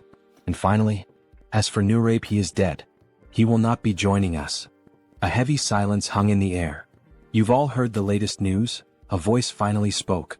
We still don't know how the Order or the High Elves managed to track and eliminate Nurabe. First, Marcos, who was cultivating a fragment, and now Nurabe, who had gone into hiding, yet was still found and killed. Aren't we all getting a little too careless? Another shadow stirred. The resurgence of the Order must be tied to the appearance of the Immortal King's heir. Another voice mused. This heir of the Immortal King. Could we not use him to our advantage? You're suggesting we ally ourselves with the very fraud that's been backing us into a corner? A pause, then a low chuckle. Now that is an interesting idea. No matter how many layers of barriers I erected, no matter how deep into the mountains I hid, they still managed to track my location. It seems the Saint used my fragment to trace me. In that case, all I need to do is hide the fragment in the subspace I created. But the moment I tried to send it in, it was repelled back. Damn it. Did I fail? It seems this fragment won't enter a normal subspace. But if that's the case, then what if I store it inside Han's body instead? Would that be enough to contain it? Would that allow me to transport it without being detected? Then Hans himself would become one with the fragment. As he absorbed the fragment into his own body, it worked. Now he could draw upon its full power while perfectly concealing any trace of its energy. Perfect. With that problem solved, I've eliminated my greatest headache. Now the only thing left to do is erase the crime scene. Let's burn everything in this room to ash. With a mere snap of his fingers, flames erupted all around, consuming the space as if he had just opened the gates of hell. Now, everything is ready for the show. I'll release all the barriers. My scent will spread across the land. Come find me. I'm right here. Great divine order, come to me now. Hans exhaled a massive surge of dark energy into the sky. I will seize the last fragment of the immortal king with my own hands. As his overwhelming power spread, the sacred tree finally located him. The high elf had followed the trail. The immortal king is in the monster forest, west of the continent. Summon all available paladins immediately. We begin the hunt now. Bring every archbishop we have at our disposal. Suddenly, a mysterious paladin stepped forward. Well, I must say I feel a bit offended. You didn't even think to invite me to such an important event? I've already heard the essentials. Paladin Pyrii from the Great Temple of Geron will be joining you. Cardinal Pyrii, one of the most powerful figures of the Great Temple of Geron. His presence was reassuring. This expedition was composed only of the strongest. Archbishop. This time, I will go, the saint declared firmly. That won't be necessary, saint. But even the cardinal is going. Saint, you are the pillar of the great divine order. You must remain here. Sir Landguard. Yes, Archbishop? This time, you will stay behind and protect the great temple alongside the saint. Understood. If anything happens to me during this mission, the saint will be in your care. Understood. Don't worry. While you're all away, I'll take good care of everything here. I'll make sure the saint remains safe. However, only the saint will be safe. Soon we will once again face the nightmare of our continent. But in the end, a nightmare is nothing more than a dream. For the divine watches over us and protects us. For the peace and salvation of all. For the peace and salvation of all. The troops began to march toward the church's teleportation gate.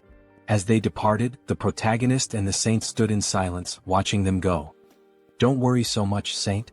I'm sure everyone will return home safely. Really? Did the divine grant you some great revelation? Not exactly. But for some reason, I just feel that's how it will be. Meanwhile, Hans appears. His dark mana was on high alert, sensing everything around him. Standing in front of the church, he could not see through the divine barriers, but he could feel them, woven into the very walls like chains binding the structure. Even if he used a skill to bypass them, the internal barriers would still remain. In that case, I'll force them out of my location. And buy some time.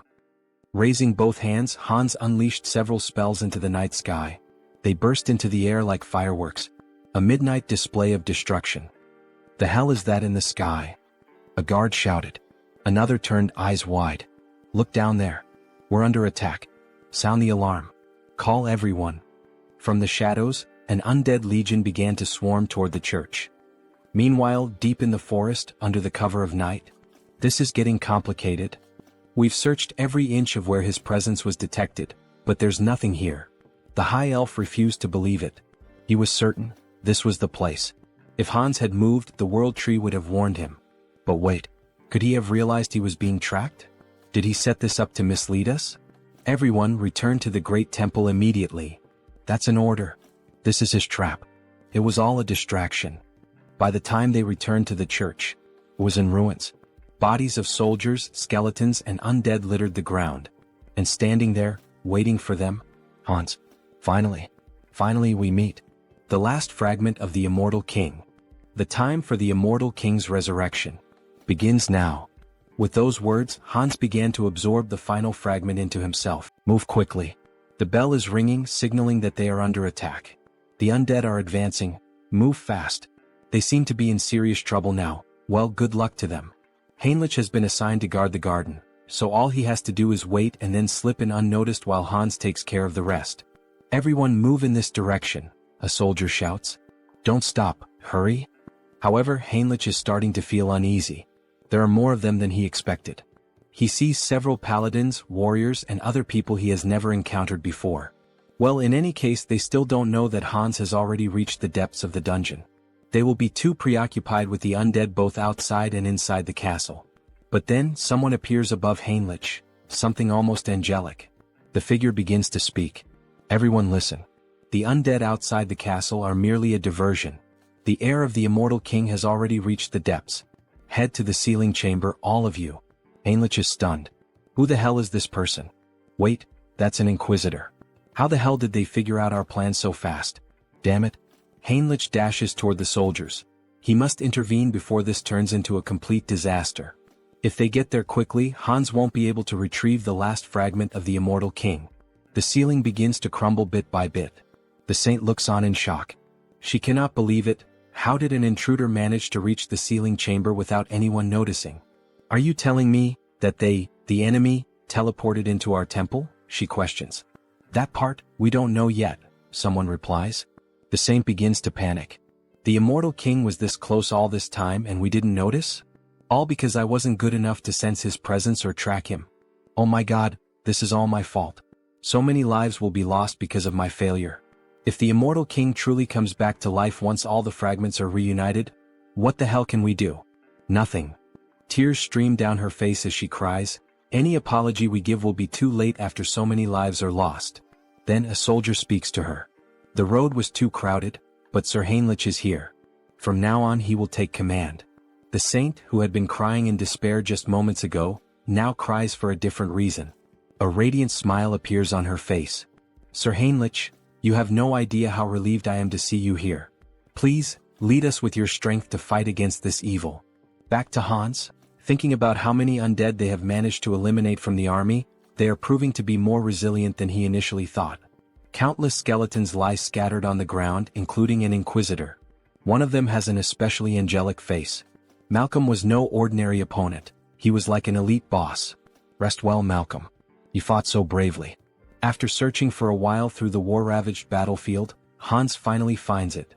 The last fragment of the immortal king is right before him. Finally. Come to me now, fragment. He begins to absorb all the energy from it. The immortal king's final legacy will belong entirely to Hans. He continues drawing every last drop of residual power from the fragment, devouring it completely. However, when he finishes, he feels something strange. What the hell is this feeling of weakness? Even after consuming the last fragment, he doesn't feel any stronger. Could it be that it takes time to fully absorb the fragment's power? Then he hears a noise, an intruder.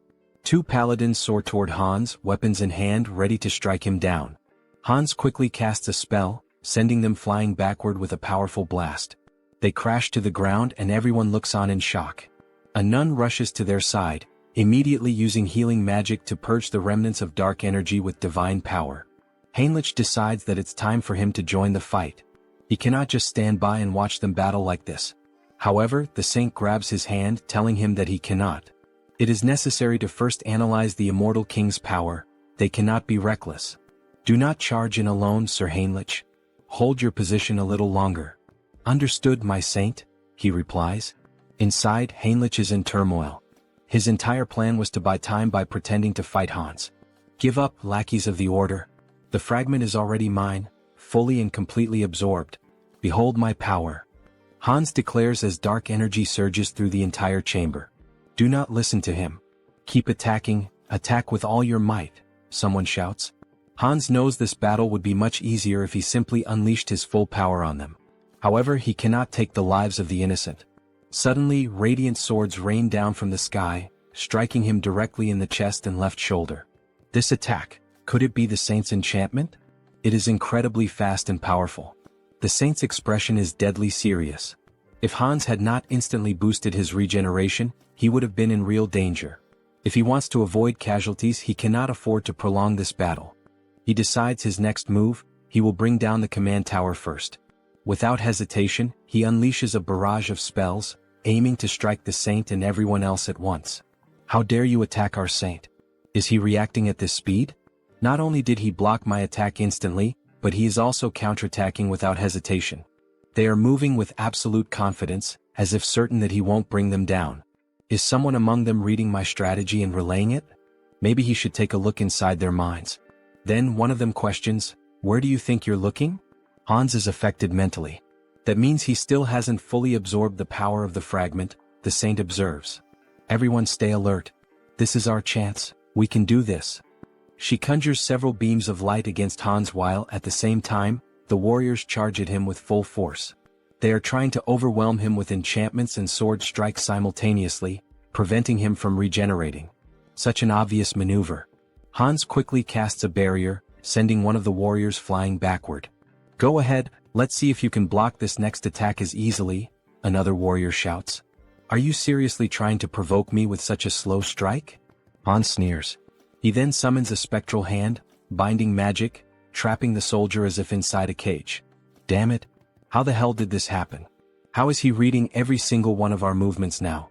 He shouldn't be able to block psychic intrusion. "Forgive me, senior?" One of them speaks hesitantly. Since Heinrich couldn't help, he must have read the plan from his mind so that Hans would know what was coming. If it's come to this, then the soldier is. However, he is cut off by Hans's laughter. "It's too late, you poor fools. You were too slow." Inside him, the fragment of the immortal king, finally, has completely fused into one. A vision appears as if a heart is pulsating violently.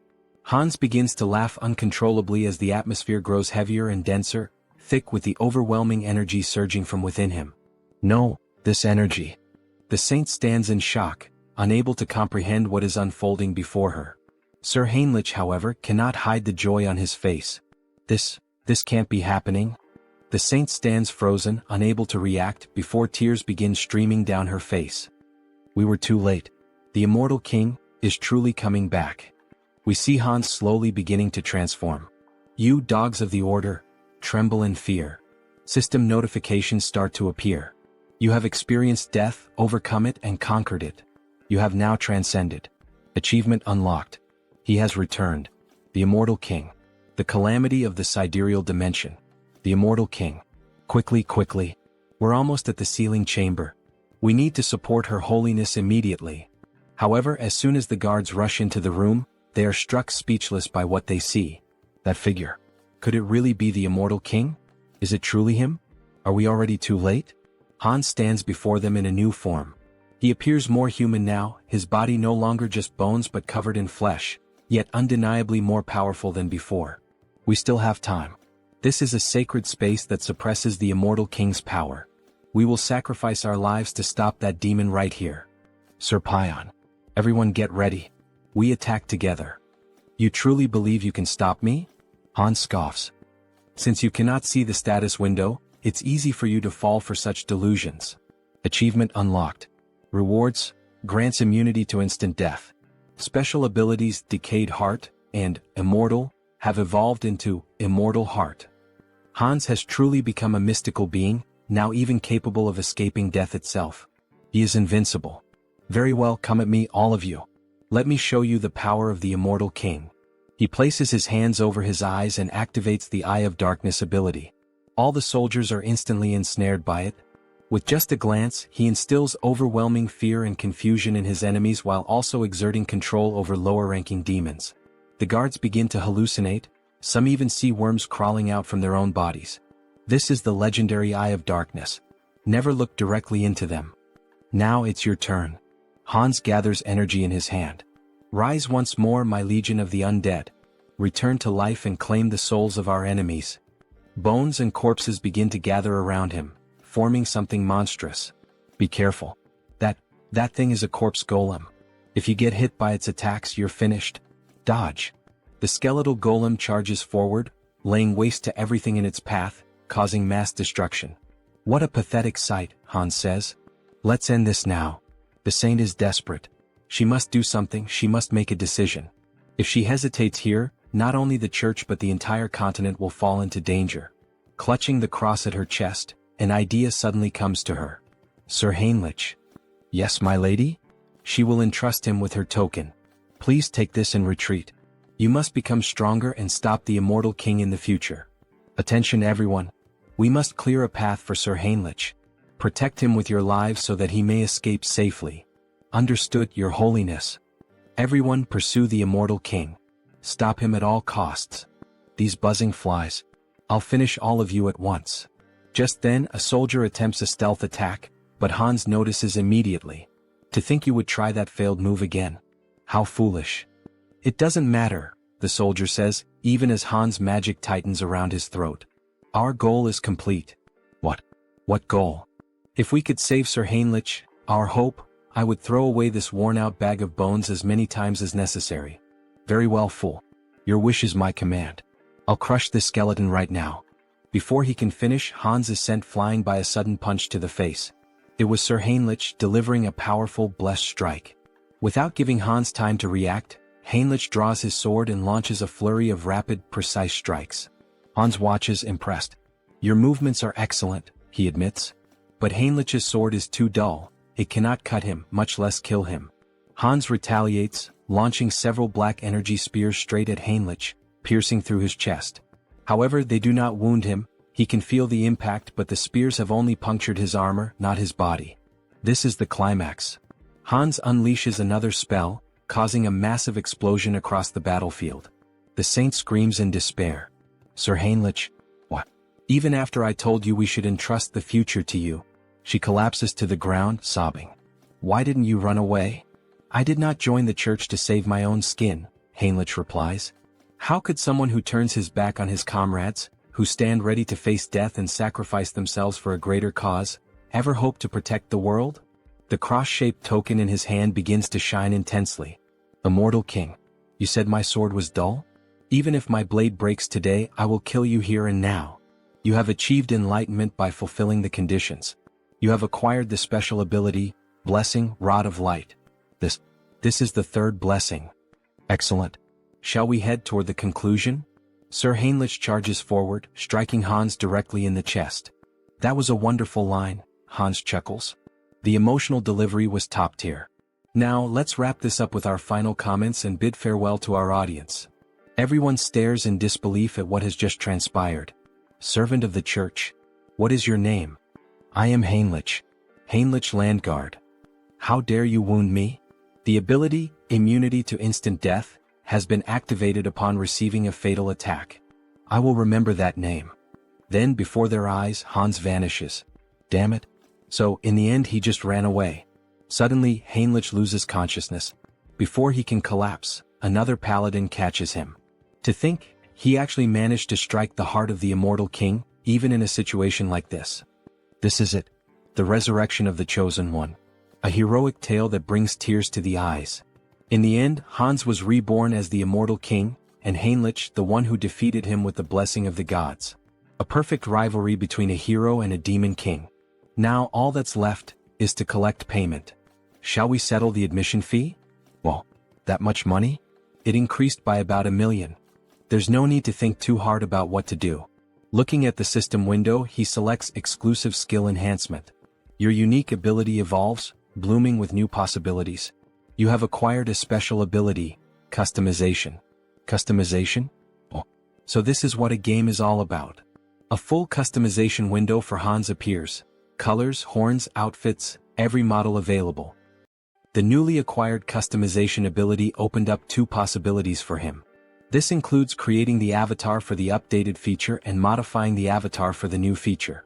First, in modifying the avatar for the new feature, we see all the possible changes that can be made to Hans.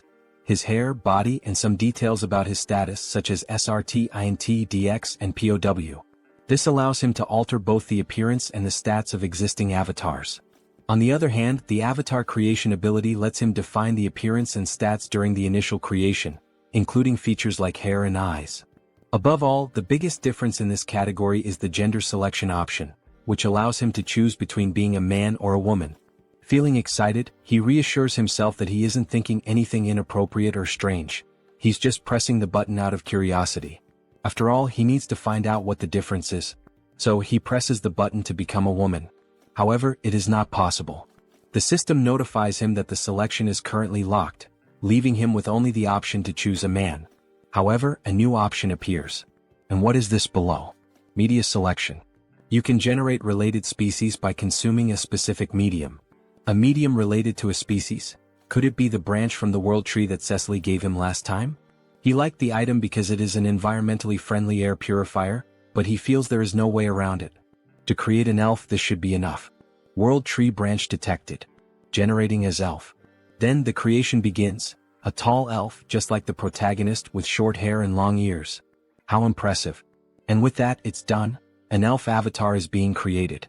Since customization is now possible, he adjusts the face to make it more beautiful and refines the arms and legs to be long and slender. As elves are elementalists, the most important attribute distribution is their affinity with nature. His name is Harris. Harris species, ELF. Individual trait, child of the world tree. Then we see a beautiful elf with long golden hair, tall and with the posture of royalty.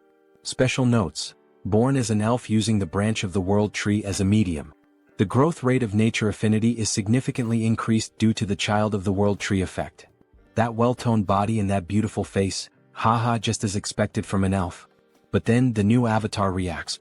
How unpleasant, he says before making a face as if he's about to vomit. But what's happening? Hansa's dark magic makes him feel as if Harris is being completely destroyed, as though the dark magic is killing a delicate young plant. Oh shit, why didn't he think of that? He had already gotten used to Hans, so it never even crossed his mind to worry about it. Hans, cancel your summoning. Since the mental center isn't functioning, could it be due to the elf's affinity with nature? He nearly lost the new avatar without even realizing it. For now, he decides to save Harris for later. Then he walks over to the shelf and picks up a book titled Conan the Baba. Maybe it was time for him to start writing the story of the mercenary king this time. Meanwhile, back to Harley, we see him looking quite excited. He really enjoyed that ear-floating feature. The young woman laughs, saying that it's a relief and that it suits him well. Thanks for your support. Hubert had found just the right item for him. Turok truly is the city of artisans. On the streets, we see a few people going about their day, making it feel like an ordinary town. Speaking of which, he had heard that some guys had been causing trouble at Hubert's shop. Maybe he should head over there and teach them a little lesson. Then, a group of 3 people starts making comments. What's with those tattered clothes and tattoos? No wonder the South is mocked as a den of savages, it's the Southerners' fault. Harley tries to ignore the spiteful remarks, but he just can't. Hey, what the hell are you guys even talking about? Which bastards just insulted the Southerners? Was it you? Or maybe you? You bastards better watch yourselves. I'll knock some sense into you. But when one of them swings at Harley, the wooden club shatters the moment it makes contact with his arm. That idiot, he just broke his own weapon against nothing but Harley's body in bare hands? Harley starts thinking.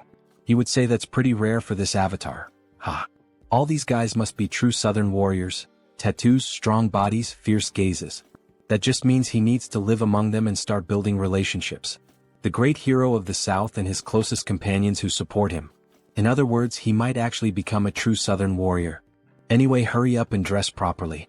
That kind of outfit should only be worn during traditional festivals. People don't wear things like that nowadays, do they? Harley asks. The other man becomes extremely irritated. That bastard, he can't stand hearing another word from him. He then challenges Harley to a traditional Southern duel, striking a culturally significant stance. Oh, a duel in the Southern style. Their tradition is to fight with bare hands, right? Sounds good, but there's one condition. All 3 of you come at me at once. They don't seem to believe what they just heard. You want all 3 of us to attack you? Are you insulting our honor? Fine, then 2 of you can come at me. The third should help the 2 who'll end up on the ground. As he makes this threat, his eyes take on a psychotic gleam, as if he's about to beat the 2 of them half to death. Alright, come at me now, you cowards. Try to take me down. Then the sounds of impact echo through the city, leaving a trail of destruction. 2 of them are lying unconscious on the ground while the last one, still standing, mutters, "That bastard is insane, unbelievably strong. He's not a Southerner. With that level of skill, how is it possible that you don't have a single warrior's mark?" Right, those marks were a thing among Southern warriors, weren't they?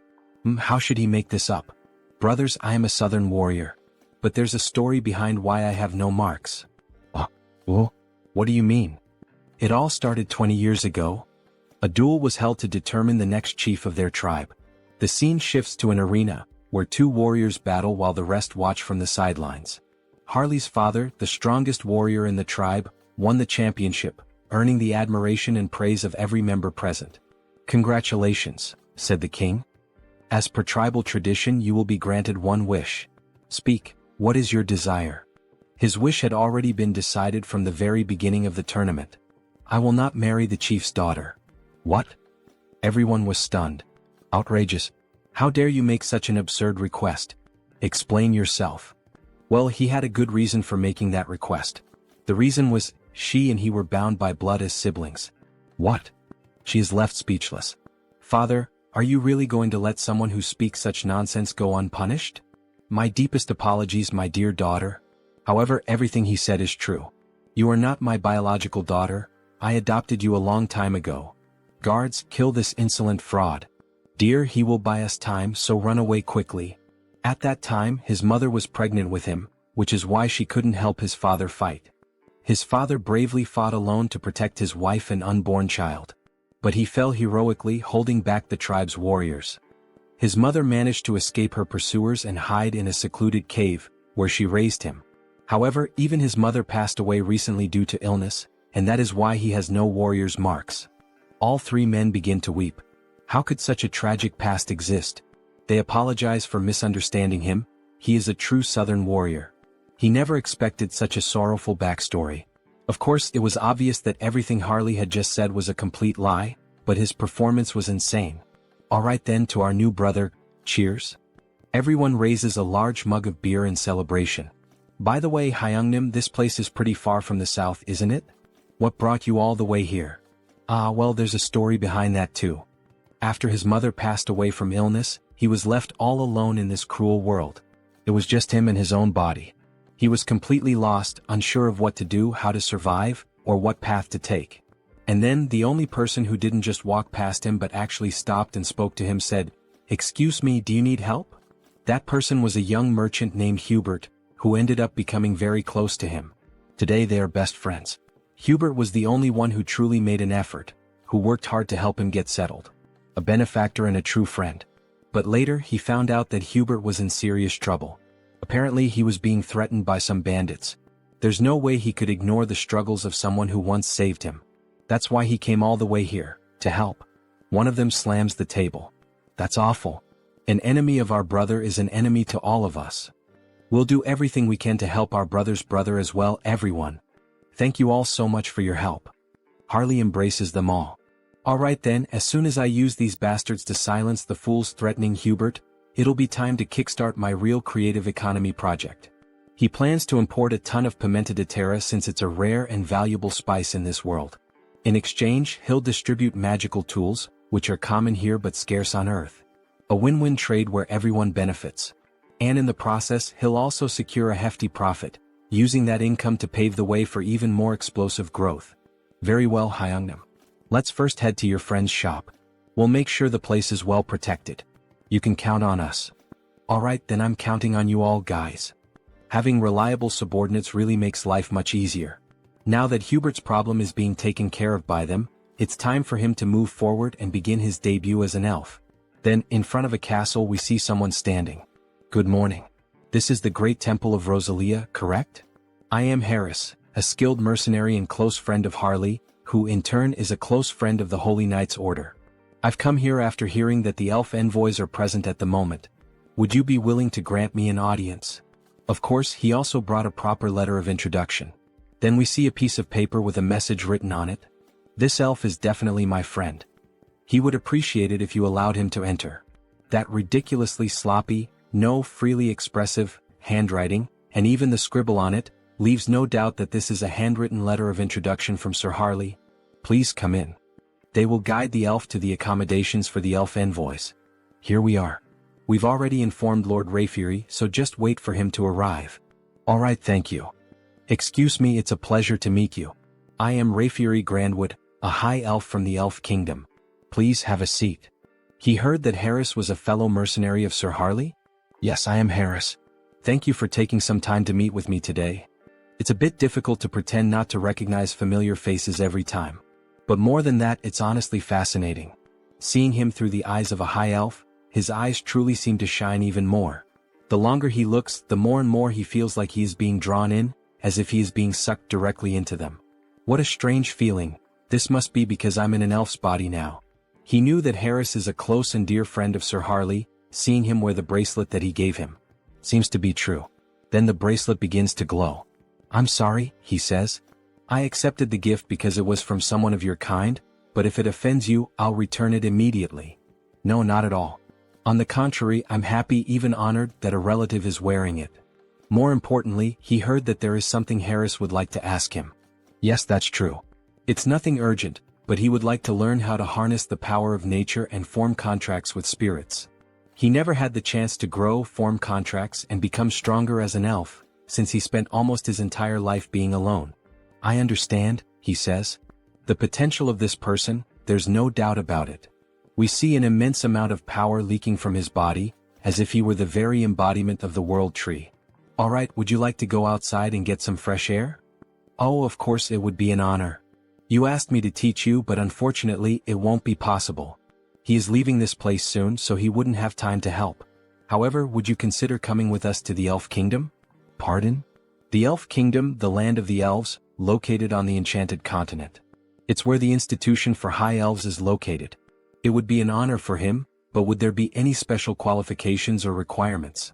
Yes, originally it is a place reserved only for the children of High Elves, only they are allowed to enter. But there is an exception. This is a lot of pressure. And this exception is a person who possesses the qualities of a high elf. You feel something when you look directly into my eyes, don't you? Look directly at me now. Is happening again, this sensation, what is it? It feels like he's being pulled in, as if he's being sucked into them. Where is this place? Is it some kind of mental realm like the one where he fought against the Society of Divine Retribution? No, the energy here is much purer and cleaner than in that place. Then something catches his attention. He doesn't believe what he's seeing. Could it be? A beautiful elf with pink hair? Could that be the elf goddess? No, is that the world tree? Then the elf descends from the tree, gently approaching him. Hey, wait a second, I am? The elf gently touches his face. Why is this beautiful elf doing this? Why is the goddess doing this? Oh, poor child, come to the realm of the elves, says the beautiful elf, speaking in a strange language as she gently strokes Harris's face. Then she vanishes right before his eyes. That leaf, that aura. Is she the world tree itself? More importantly, what did she even say? I didn't understand a single word of that strange language. Maybe it was the language of the elves. Hey, wait a second, he has no idea what that meant. Don't just leave. Before he can finish his sentence, he snaps back to reality. What did she mean by that? Then he returns to the garden. She's already gone, isn't she? What the hell is going on? He felt the presence of the world tree. He saw an elf. That was the world tree? So that's the form she chose to appear in. It seems she greeted him in the most familiar way she could. It seems that the world tree has a special interest in you, Harris. Seriously? Wait a second. First the divine, and now even the world tree is paying attention to him? What the hell is going on here? The next day we see a shop open. Hey man, he's sure he made it clear last week. He told him to close the shop and leave town. We see 3 men with strange tattoos intimidating Hubert. Yet he's still here. Well, excuse their rudeness. This week, a truly excellent tea has arrived. How about it? Would he like to have a cup with him? We see that Hubert is truly a gentleman, dressed in formal attire, wearing gloves and glasses. So, it seems he didn't understand a single word of what he just said. Then he taps the cup. He'll be giving up this place and leaving today. Or does he really prefer to die here at their hands? My God, so they don't like tea, huh? Well, either way, his friends seem to enjoy it even if they don't. What the hell is this bastard even talking about? Before he can finish his sentence, Harley lands a solid punch right to his chin. He's sent flying from the impact. Get the hell out of our sight, you piece of shit. What the hell are they? With just one punch he took down our leader. Where the hell did they suddenly come from? Then Harley and his friends charge forward. The 2 enemies are beaten like gangsters' wives, their screams echoing from inside Hubert's establishment. So, at the end of the day, alright, cheers. Thanks to you brothers, Hubert is safe now. The drinks are on him tonight. Eat up, don't hold back. We see a feast laid out on the table, meat, barbecue, beer, bread. That was way too easy, don't you think? And more importantly, after watching him fight today, he's convinced. He really needs a crest. A crest? Yeah, like his. As he takes off his shirt, we see a strange tattoo, a proper warrior's crest. He's heard that there's a shaman from the south here in Tarik who knows how to carve them. So what do you think? Why don't you go ahead and... Luangya. What the hell are you doing? Let's go find him right now. Harley takes off running with Luang in his arms. But he hasn't even finished at least one dry ink. Elder, you old fool. Has age taken your hearing too? He's sure he told her to have the protection money ready by today. We see the same three idiots from before demanding money from an old woman who apparently sells some kind of magical potions. Didn't she tell him that amount was too high? Where the hell does he think she's supposed to get that kind of money? She really doesn't understand the situation she's gotten herself into, this old woman. As he grabs her by the blouse, does she see this face? He's already had enough problems today, really a rough day. And now what? She doesn't have the money? Then go find a way to get his damn money. He doesn't care how this useless old hag does it. Just get him his damn money. Otherwise he swears to God that. But something catches his attention. Hey, what the hell is that coming this way? It's that son of a bitch again. What the hell is he doing here? Then Harley charges toward them, nearly trampling them with his overwhelming force. Greetings, madam. He's here to have a crest carved. Meanwhile, Luong is feeling sick from Harley's sheer speed. What is she going to do about those thugs? Well, they'll wake up and crawl back on their own, it doesn't matter. What a damn mess this is. Anyway, come inside for now. So, he said he came looking for her to get a warrior's crest? Yes. Can she do it right away? She hopes he knows that while a crest grants great power, it also drains a significant amount of one's life force. Of course he knows. That guy already explained all of that to him. It's been a long time since she's seen someone with such monstrous life force. With his endurance, he might even be capable of handling the supreme crest, the warlord's mark. Warlord? Hell yeah, carve it into his skin right now. Harley shouts, startling the poor old woman. That's impossible. She doesn't know how to do it. It's a technique no one has been able to carve in hundreds of years. And at this rate, her ears are going to fall off from all this yelling. Ah, come on, don't kill the mood like that. Well, if that's not possible, then he guesses she could carve the great warrior crest that Luong mentioned. That's a problem too. What the hell? She's low on materials, it's been ages since she last carved a crest and, more importantly, she simply can't do it. To receive a crest, you need the most crucial thing, a warrior's achievement. In other words, a feat like slaying a dragon or saving a kingdom. If he wants the great warrior crest, then at the very least, yes, beyond the Iron Fortress in the northern mountains, he would have to defeat the ogre that rules over that place alone, killing it with his own hands. An ogre? Does she even have any idea what kind of monster that is? No one would dare face that thing. Is she trying to get his brother killed right now? Just the head of that beast is as big as his brother's entire body. How the hell is he supposed to deal with that alone? However, while they were talking, Harley started rummaging through something at the portal. Did she mean this? Then a massive skull appears. That's the ogre's skull? Don't tell her he hunted this thing by himself. Aha, of course he did. An ogre is nothing to him. Alright, she can see that he's an impressive warrior, but even so, come back in a few days. Lately, she's been low on energy and her body isn't in the best condition. She needs strength to carve a crest, but she hasn't even been eating properly. Food. Leave that to him. Restoring vitality is his specialty. What does he mean by that? Then, before she even realizes it, he's already vanished from in front of her. He really just left. So, she just hopes he doesn't cause any trouble. You little shit, it's him again? We sure are running into each other a lot today, huh? You again? Then he throws another punch at the thug, making him groan in pain. What the hell is he? Who sent him? Why is he doing this to them? You messed with the wrong people. You're the ones who laid hands on our shaman. Huh? Shaman? That old witch is the southern shaman. Sorry, we didn't know. We thought she was just some random village healer or something. Harley raises his fist, threatening another punch, but this time he slams it into the ground instead. Alright. We won't do it again. Please stop. Yeah, you better not. Keep that promise. Hyungnim, I've wrapped things up on my end too. So now what? He knew that a bandit hideout like this would have stuff like this lying around. Luong, get over here and help carry these crates. We're having a barbecue feast tonight with that old lady. As they return home, we see the old woman sweeping the street. Grandma, they're back. She is surprised by their sudden return.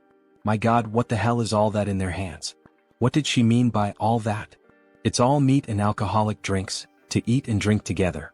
So what did she think? Isn't that enough for Grandma to eat, recharge and stay healthy? Then we see a flashback as if Harley were another young man. What a shame. If her son were alive, he would be the same age Harley is now. At her age, meat? Seriously? She can barely chew. What? So you're not going to eat it? Maybe she'll try a little, since he went through all the trouble.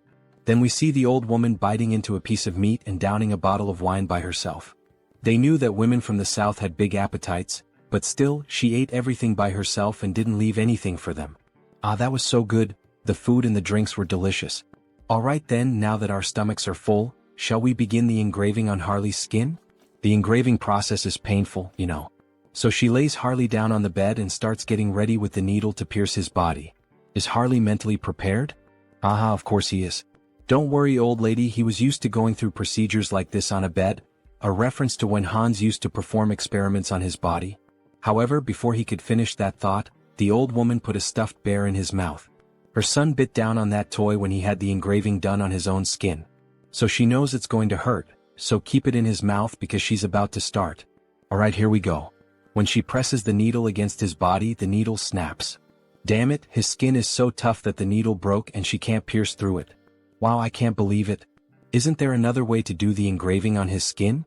He knew that Hyungnam was exceptionally tough, but this is insane. There's no way we're going to use another technique. Don't worry about that. She shifts the angle of the needle, and the markings on her arms start to grow stronger. She's going to make sure that all that meat and alcohol she ate and drank will be paid for, in full. Activating all the markings on her body, she begins to pierce and carve the engraving into his flesh. It's time to show what a first-rate tribal shaman chief from the past is capable of. Then we see the mark that was made, a fiery sun, resembling the symbol of the Sun Pirates from One Piece. Captain Fisher Tiger. System notifications. The entity has fulfilled the conditions and attained enlightenment. He has acquired the skill, Chaco-style combat symbol. Current symbol, Great Warrior. We see a large marking on the right side of his chest. This is truly impressive. It's far more efficient than enhancement through bio-aura. At this level, even without using the body mutation ability, he could defeat an ogre in a barehanded fistfight to the death. This is perfect. We see the old woman, completely exhausted and worn out. Harley is even concerned about her condition. What's the matter? Is she alright? Is she feeling anything? Don't worry about her. It's just that it's been a long time since she used that kind of strength and those engraving techniques. She's just out of shape. She'll be fine after resting a bit. Lock it in, brother. We've just found more work to do. And what would that be, brother Harley? Meat. He shakes the old woman, shouting in desperation. We need to find more meat. She can't be in pain if we're going to finish the other crests. We need to keep her alive and well. That damn stubborn bastard. Let her rest a bit before continuing. In the next scene we see Heinrich lying in bed, his body completely wrapped in bandages. Meanwhile, someone is standing in front of his body, praying and speaking divine words. A paladin approaches from behind and asks if she's still praying for him. Cardinal Pion, if she continues praying and using divine power without resting, it will certainly have serious consequences on her body. So please go easy. Yes, she knows the consequences. But her heart won't let her rest. She can't forget what happened, the last vision she had of him. In that moment he stood firm against the immortal king, refusing to back down until the very end. Yes, it was like witnessing the birth of a new hero. Wait, Sir Heinrich, a new hero? The saint's face turned slightly red. Oh, your eminence flatters me by speaking that way. Sir Heinrich, you're finally awake. We were worried, you've been asleep for many days. Is the pain bearable? Thanks to the saint's care, your body is doing well. Sir Heinrich, we now proclaim you not just as a champion of our great divine order. No. We proclaim you as the hero of Out Erica. Finally, says Heinrich with a mischievous smile. Now he can say that both the hero and the demon king have officially been cast in their lead roles. Let's create a Taoist, the one who will play the demon king Hans. Now that the hero has been born, he believes it's time to fulfill his duties as the demon king. With the power of his perfectly refined contagious ministry magic, he will spread his infamy even farther than before. He sees it clearly now, the filthy stains of wrongdoers. He prepares to begin the night hunt. He will drag every one of them into hell. Quick, move and keep going. This patient came first, get out of the way. Damn it, what the hell is going on this time? Looks like that bastard with the Haho mask showed up again. Well, any idea what's happening? One thing is certain, they got involved with someone extremely dangerous. On Sunghyun, a dark mage sent by the skill management department. They ended up messing with the wrong person, got on the wrong path and ended up dead like this. That freak with the Haho mask or whatever it is a completely insane monster. This level of pure dark magic is beyond human comprehension. That person's body is basically just an empty shell now. He'd bet their soul has already been enslaved. If he were caught by a monster like that, if it were him, he would choose that option without a second thought. As if that would help. says the so-called best dark mage in Korea. He's nowhere near that level. Having a dark mage of that caliber as an enemy, well, that's what it really means. No way. He said the culprit was the Haho mask, right? In that case, let me take a closer look at the curse. He then uses dark magic on the dead man's head. However, he suddenly feels a devastating force as if something is watching him. That feeling, he collapses to the ground in shock. Hey, what the hell just happened? What's wrong? Did he find something? Team leader, he feels like he's about to die right now. What the hell are you talking about? That bastard. The Haho mask. He saw him. The Haho mask noticed him. He tampered with the spell on his own, so if he gets caught, he's screwed, no doubt about it. At this point, there's only one option left. Is he going to fight against the masked Haho? If he just dies now by jumping off this building, he could peacefully cross over to the other side. Hey, stop doing something stupid, you lunatic. The masked Haho only hunts and kills villains. You'll be fine since you're innocent. So calm down and breathe. Alright. Hearing those words like that made him feel a little better. Thank you very much. After all, he is innocent. Is this bastard stupid or something? And somehow he starts to feel his body slowly relax, until he passes out and collapses to the ground. Hey Sunghyun, what the hell just happened? Nurse. Please help us, he passed out. Meanwhile, Hans watches the entire situation from afar. Interesting, that man seems to have the ability to use dark magic even if only in a light form. He doesn't sense any evil aura from him, so there shouldn't be any problem with meeting that guy again in the future. The next day we see a blog filled with various posts and information about the masked Haho. Hans's popularity has grown so wildly that it's now out of control. What could Haho's abilities be? A vigilante of justice, the dark hero. Some people are even calling him the shadow hero. But it's not like he's actually happy with all this attention surrounding Hans. This could end up becoming a real problem down the line. Oh, what a headache. How the hell is he supposed to start operating from now on? However, someone interrupts his thoughts by knocking on his door. Who could it be? Your fried chicken delivery has arrived. Wait, what? Kang Tae-san. It's been so long since he last saw him. How has he been all this time? Hey, but look at this guy, damn. It's been years since this Hyung showed up and this is how he reacts to a guest? Ah. What do you mean by the way he reacted? Well, even though he's my friend right now, he's the last person I'd want to see or talk to tonight. Skill Management Bureau. Criminal Investigation Division. Kang Tae-san. Still, Tae-san is the only friend he made during his childhood. Even after all these years, while he was reclusive in his room, Tae-san was the only one who came looking for him and tried to help. He's truly a valuable friend. But seriously now, Hyun seems different. It's like he's not exactly sure, but it seems like Hyun has found a purpose to live for again? Well, I mean, he can't stay stuck in the past forever, right? Those who live in the past are museums. And he suspects that his parents wouldn't have wanted him to live this reclusive way. Yeah, damn, he's right. He spoke well just now. Do you have any idea how long he's been worried about Hyun all this time? It's not healthy to stay reclusive for so long without talking to people. Ah, come on, it wasn't that bad. He even went out a few times in the past few days. Really? Says Tae-san with a surprised look on his face. Thank you, my friend. Going back to the past when he was grieving and struggling with depression, Tae-san always visited him and tried to help in every way possible. He then opens a can of beer, seeing how well things are going for him now. He feels like he can finally reveal a secret. What does that mean? He knows, right? The reason Tae-san joined the Criminal Investigation Division. Of course, he was like family to Hyun's parents, like an actual son to them. And after they died in that accident, Tae-san enlisted in this division. Yes, back to that case then. Everyone thinks it was just a random attack by someone who had awakened. That's what everyone believes. Well, at least until recently. But he doesn't think that's the reason for this case anymore. There's a group that has been operating in the shadows for a long time, calling themselves the Society of Divine Retribution. They are a group of bastards who are very meticulous. So far, they haven't been able to link anything or even catch a scent of them. But you've been following the news, right? That masked figure known as Haho has given us a lead. They've given us the first clue. Haha, even dropping hints for the skill management department? Did he go overboard? Anyway, he'll keep him updated as soon as he knows anything new. But don't go around talking about it. Do you want me to end up in a cage? Haha, as if he had anyone to tell. Still, from what he's heard, the masked Haho has been quite impressive. So why is the Bureau trying to hunt him down? Exactly. That's what's bothering him. Why the hell are they going after someone who's actually doing a good job? Yes, exactly.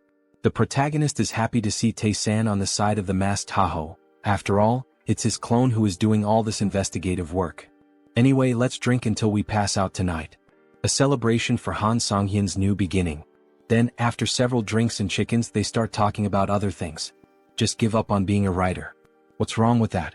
A hero and a demon king? Well, that's so cliché. And giving the demon king the name of Hans? Haha, Tae-san laughs a lot. That's so boring. It doesn't even sound like a name you made up over coffee or something. What does that mean? This is a classic. There's nothing wrong with the description of this story. This isn't a classic, this is what we call cringe. If it's something that's been done to death, how about pretending it's an abbreviation? Hans, short for something like Hannibal Strauss. Oh, that was actually a good suggestion. Right? If he becomes a writer, remember he can always ask for help from his Hyung here. So while they were talking, Tae-san's phone started ringing. Oh, look at the time. He needs to leave. Seriously? It's still so early. The leader of the Dawn team said he has to show up today. He's leaving. Alright then, Tae-san. We'll talk later. I forgot to ask something before. Your grandmother is doing alright, right? Tae-san pauses for a moment at the door as if feeling uncomfortable. To be honest, her condition has worsened quite a bit recently, and there are no signs of improvement. Maybe it's already time to start preparing emotionally in case the worst happens. Wait, is grandma that bad? Is there anything he can help with? Anything at all? Hey dear writer, just focus on writing your material. Don't worry, he'll take care of things somehow. The protagonist really felt the weight of those words, and we see a flashback of someone holding his hand. Is this okay? If you feel like eating something more, tell your grandma, alright? Tae-san's friend is no different from his real grandson. He knows, yes, grandma. Tae-san's grandmother. When he used to go out with Tae-san, she always took care of him, looking after the little things. These are some of the few warm memories he has. And now, knowing that she is seriously ill, he feels very sad. A friend who has always been by his side is going through something so hard, and yet, he is completely helpless. Hey, wait a second, how could he be so stupid? He had a brilliant idea, something he can do. Kang Tae-san, you owe me an apology for mocking my sense of sampling. Because these characters who sound like they're shrinking are the ones who will help you. Then we see the protagonist invoking Heinrich, a paladin who would be perfect for this situation. Then we see a system window showing the paladin Heinrich. To heal someone, a healer is needed, like a priest. But he has one who fits that description perfectly, doesn't he? A familiar with faith recognized by the archbishops and overwhelming divine power. We see that Heinrich truly became someone special in the other world, being regarded as one of the greatest figures of faith. Heinrich really can heal Tae-san's grandmother. But wait, how is he going to make Heinrich disappear for a while? If he vanishes right after officially becoming the hero, it will lead to misunderstandings. Even the saint is focused on him now. Well, with night falling and the day about to turn, it's better to wait. For now, it's best to hold off until the right time to disappear from the original world so he can heal the grandmother. Then in the next scene we see a child singing while carrying apples, dressed in very formal clothing. A lively city with many people walking through the commercial district. The girl asks the boy if he's alright if the bag full of apples isn't too heavy. Yes, sister. It's fine, it's not heavy. However, in a moment of distraction, one of the apples ends up falling out of the bag. Stop rolling. Wait, don't run through the city like that, Aaron. Then the apple ends up landing at the feet of a stranger. Oh dear. You need to hold this more carefully, says the man, holding the apple in his hand while the children stare at him, startled. But then the girl finally begins to smile with joy, so it was him all along. Mr. Hines. Hello everyone, how are you doing? All good. The boy looks impressed. Is he really Mr. Hines? He looks completely different from when he helped him escape from the vampires. Yes, it's him. His face has changed a bit over time, hasn't it? Uncle, why on earth are you only showing up now? It's been so long.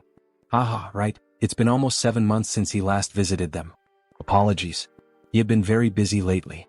Alright, but the fact that he came all the way here like this must mean he has some business to take care of here as well, right? Haha, she seems to know everything about him. Heinz looks surprised. How does she already know? No, he came here just to see them. It's alright, Mr. Hines. They're comfortable with it, just be quick about saying what you need to say. But you really should visit us more often, says the boy. Alright, honestly he can't defeat both of them, so he decides to be direct. He searches through his clothing and then makes a proposal. Diana, can he be her employer again? He wants to borrow her information gathering skills and offers her 2 gold coins. Yes, of course I'll help Uncle Heinz, says Diana with a smile. A moment later, near the end of the afternoon. We see a house and its garden, someone shouting out Soren's name. Also look for places that sell these magical tools. We see various luxurious items, jewelry and magical tools spread out on a table. Wow Lord, where did he manage to get all these high-quality items? Haha, there's always a way to get certain things. Thanks to Diana, he not only obtained high-quality magical tools from the shop in Talia, but also got information from Brokaslak, who had been silent for a while. The pepper he requested is stacked up in the storage room. Great, her friend is going to sell it. And the purge is over. The purge? What does that mean? The people who pretended to surrender or tried to hide. He identified every one of them and executed them, he says with a sinister laugh while throwing cards with his dead targets onto the table. Finally, now our clan will be normalized and secure. Alright. From now on, they just need to exchange magical tools and pepper periodically. So, he's counting on her to take care of the administration of Heteros from now on. Soren is confused by the information she's just received. What the hell did he just say? She's never done anything like this before, she's not sure if it's a good idea. Can she really manage the clan well on her own? Jean Soren, she's a capable person he trusts. If it's her, he's certain she will do just fine. Oh, the master trusts her. She blushes at his trust and promises to live up to his expectations. How easy it is to deceive this girl and gain her trust. He's using dramatic lines everywhere. If he thinks about it, we're not much different from a small or medium-sized company now that trade between the two worlds has been established. Let's get to the point. Shall we start the conquest of the clan in earnest? Then back to the original world. It's already nighttime and the city seems quite lively. There are lots of people walking around, enjoying the moonlight, listening to music and chatting with one another. Based on the information he and Diana managed to gather, he personally investigated and was able to find it. This is the source of his blood, and he's convinced that this is the base of the Brokaslak clan, where those two soldiers are standing guard. Then he throws something near the guards to draw their attention and quickly slips in through the back door like a shadow. Why did this one fall on its own? Was it the wind or something? Then we see a beautiful lady holding a glass, drinking it all in one go. This is so good, such refreshing blood. The young vampire lady seems quite satisfied with her drink. But how much longer will she have to keep living like this? Drinking alone is so lonely. Looks like it's still the same as always, a drunk Rosilica. Who's there?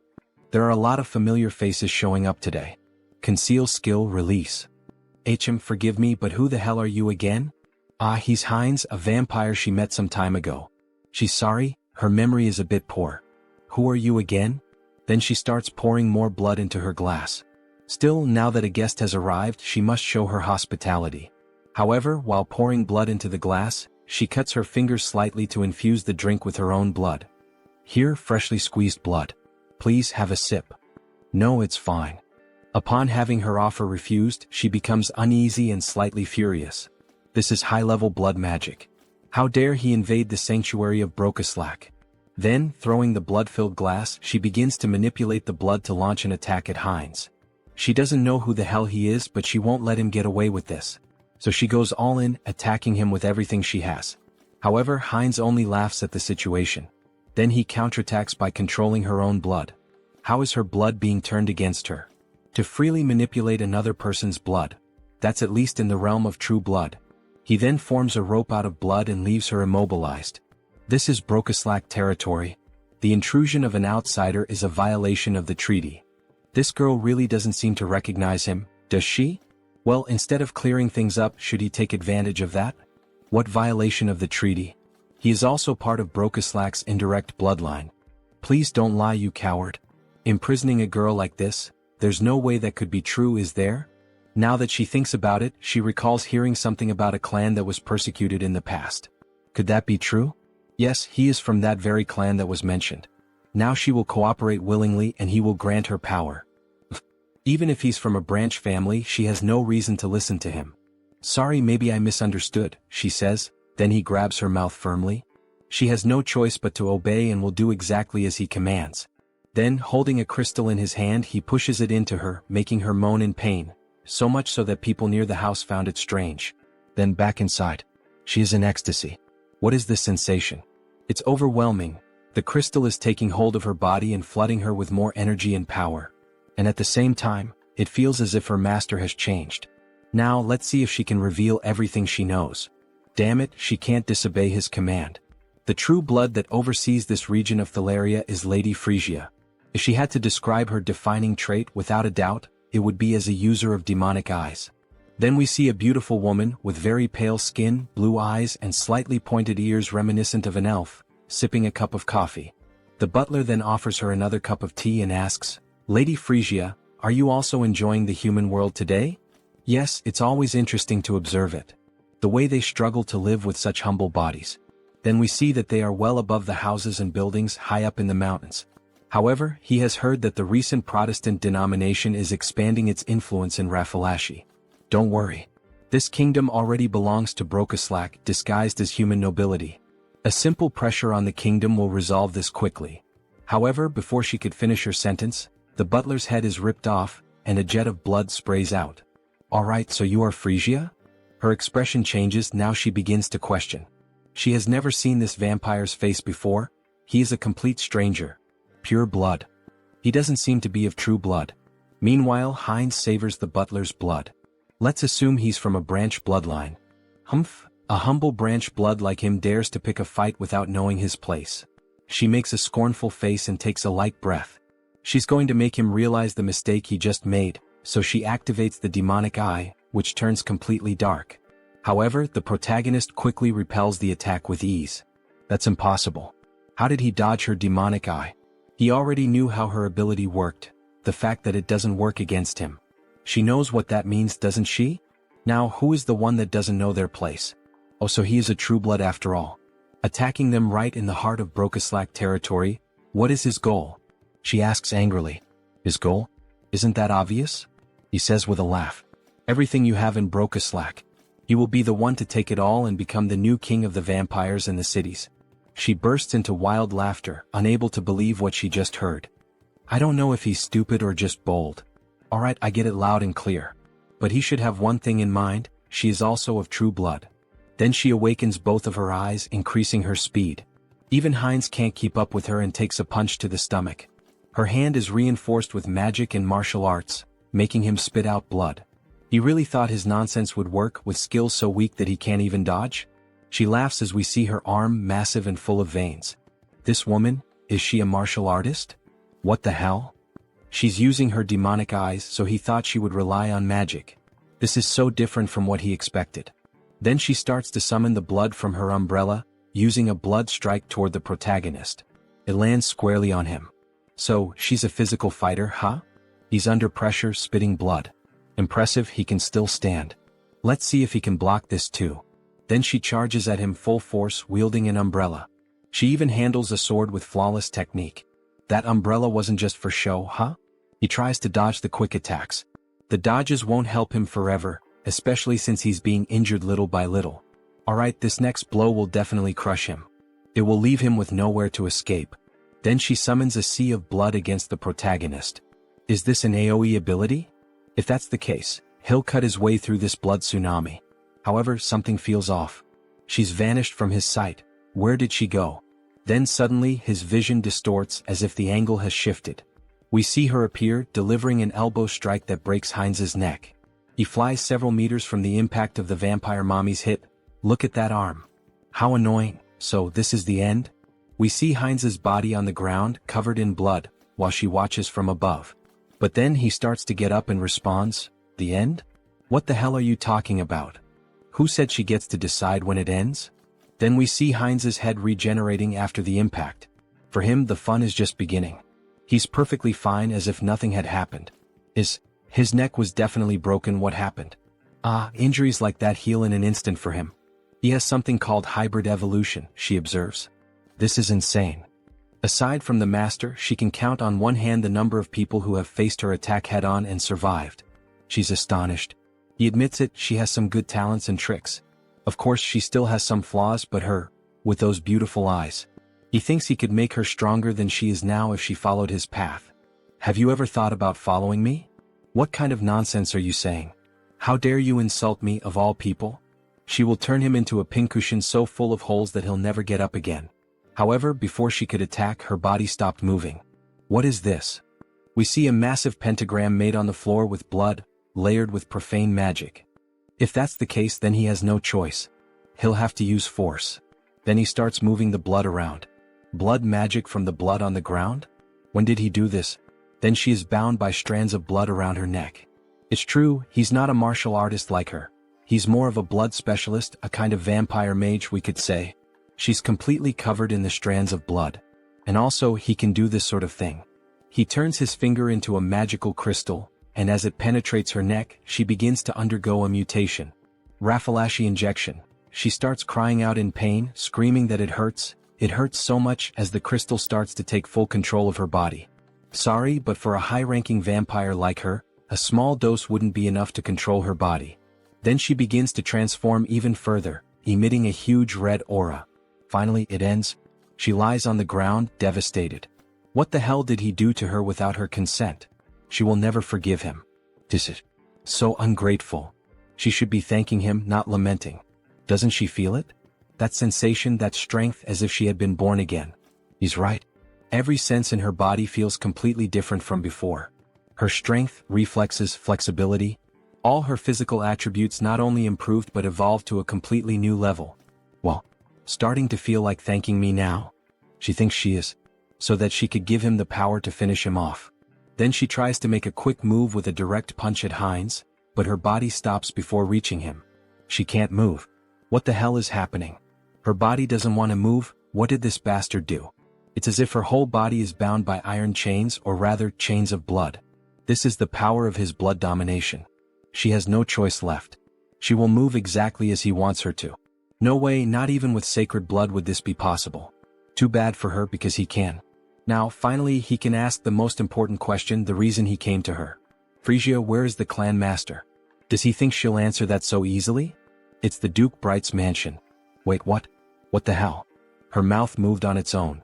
Good. A little servant so obedient. Our protagonist has gotten himself a nice slave, haha. You bastard, take your hand off me. The gold of the Duke Bright's mansion, huh? It's impossible for a clan lord not to notice that a true blood is being captured. I think it's time to end this quickly and cleanly. Time to begin the massacre. Then at night they arrive at the Duke's house. Master, it's Frisia. She has something urgent to report. May she enter?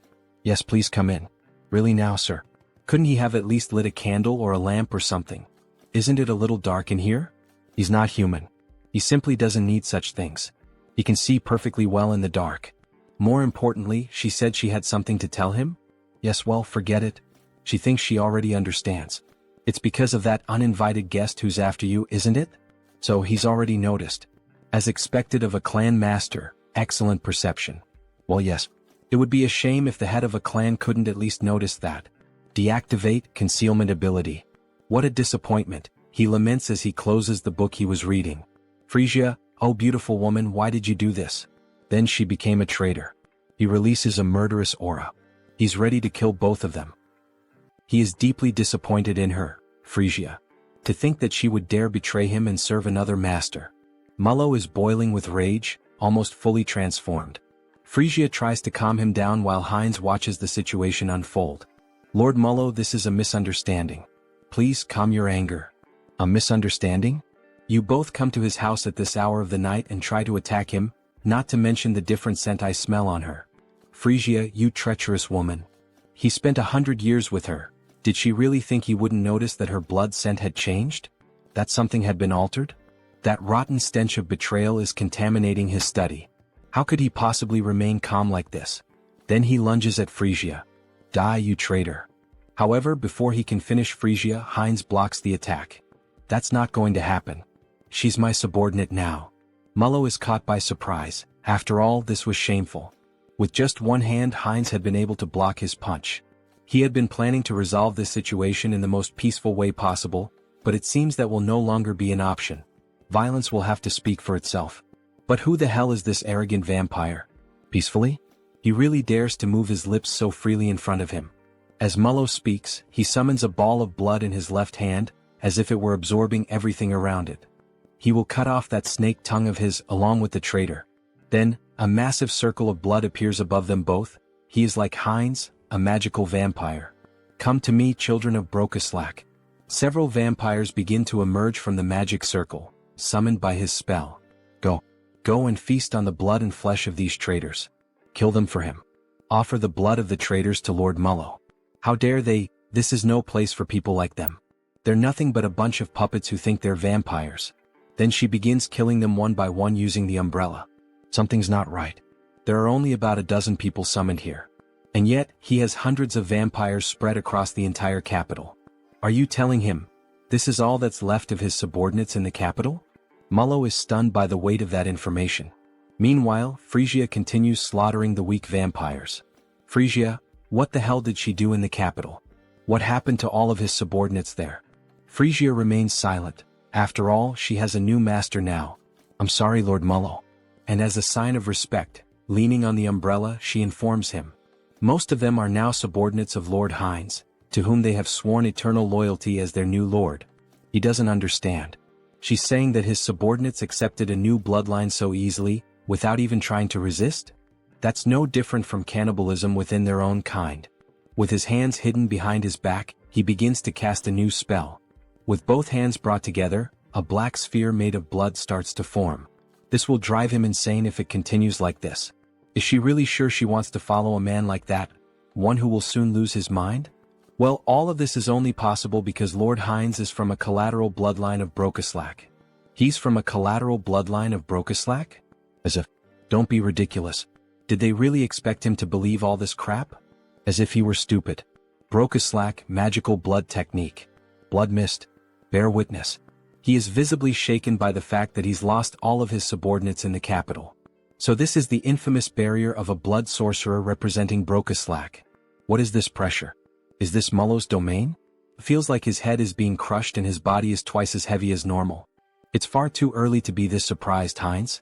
No matter when or where, they will always answer the call of their master. Then, by sacrificing a bit of blood into the magical seal on the ground, a vampire wielding a scythe begins to emerge from beneath it. Serve your master, Obeyer. Ah, what a headache being woken up so suddenly. Then we see that it's actually just a vampire child holding a massive scythe in their hands. Why did you summon him so suddenly to this place, Lord? Even though he can see a lot of blood scattered across the floor along with some vampire corpses, what the hell is going on here? Why was a child summoned alone this time? Damn it, Obeyer is already realizing this is a complete mess.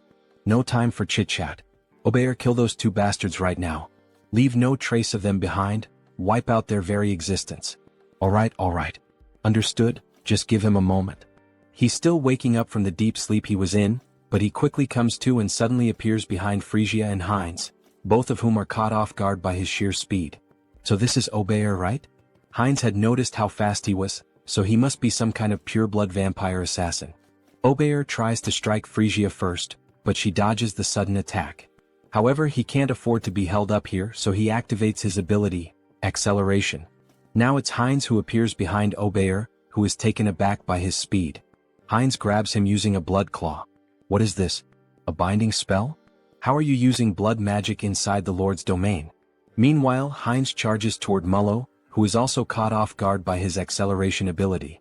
However, Obeyer manages to break free from the claw and shouts, asking where the hell he thinks he's going. Their fight isn't over yet. He then quickly attempts to strike Hines again, but Hines narrowly manages to dodge the furious swing of the scythe. Holy shit, he was right in front of him. He could have killed Mullo if it weren't for that damn kid. Looks like he has no choice now, he'll have to deal with that bastard first. So he uses the acceleration ability again, and the two begin fighting all around the area. All that can be seen are flashes of light moving rapidly. Not even Mullo can clearly follow what's happening. Unbelievable. Obeyer's agility is simply the highest ever recorded, not just in Brokeslack, but compared to any vampire they've ever known. And even so, that other vampire is keeping up with his speed?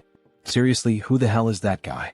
In the heat of the moment, while the two were locked in combat, Frisia took the opportunity and attempted a surprise attack on Obeyer, which ends up being successful, allowing her to completely overpower Obeyer. That damn child, she never liked his irreverent attitude, not even back then. Now is a perfect moment to settle this. He shouldn't overstep his limits. Why doesn't he have some fun with her instead? She's dying to kill him with her own hands. Wait, something's wrong again. Even Frisia is managing to keep up with Obeyer's speed? That's not possible. After all, the Lord knew both of them perfectly and was aware of every trait his subordinates had. What the hell is going on here? And she's even taking down other subordinates on her own? Where the hell did she get that kind of power? Does he really think he has time to let his guard down? Heinz seizes the moment and launches a surprise attack from above. Mullo is caught off guard, but in truth all of this was part of his plan. After all, did Heinz really think he entered this barrier of his own free will? What foolishness. He'll never be able to dodge his attacks here. Then, forming symbols with his hands, he summons a powerful strike. But Heinz was laughing. Dodge. He never planned to do that in the first place.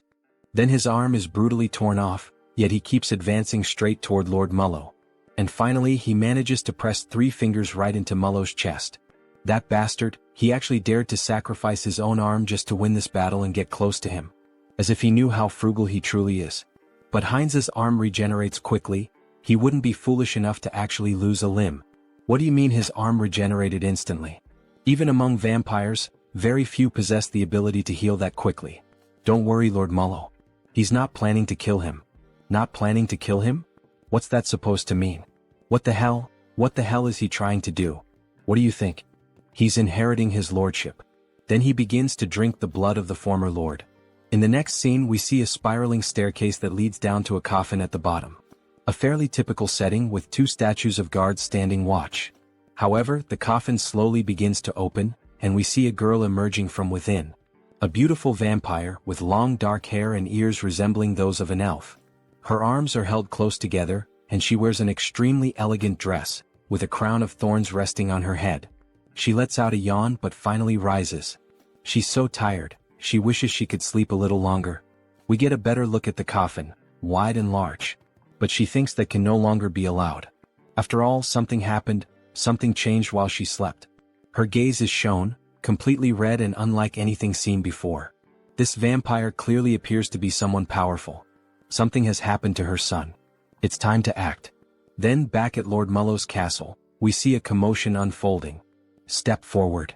Don't move yet, stay still. We see him summoning more magical crystals. Raffalashi injection. Both Mullo and Frisia watched the process they had both gone through, but now it was time to do the same for the remaining subordinates. Those who have finished, step back, there's still much work to be done. Next.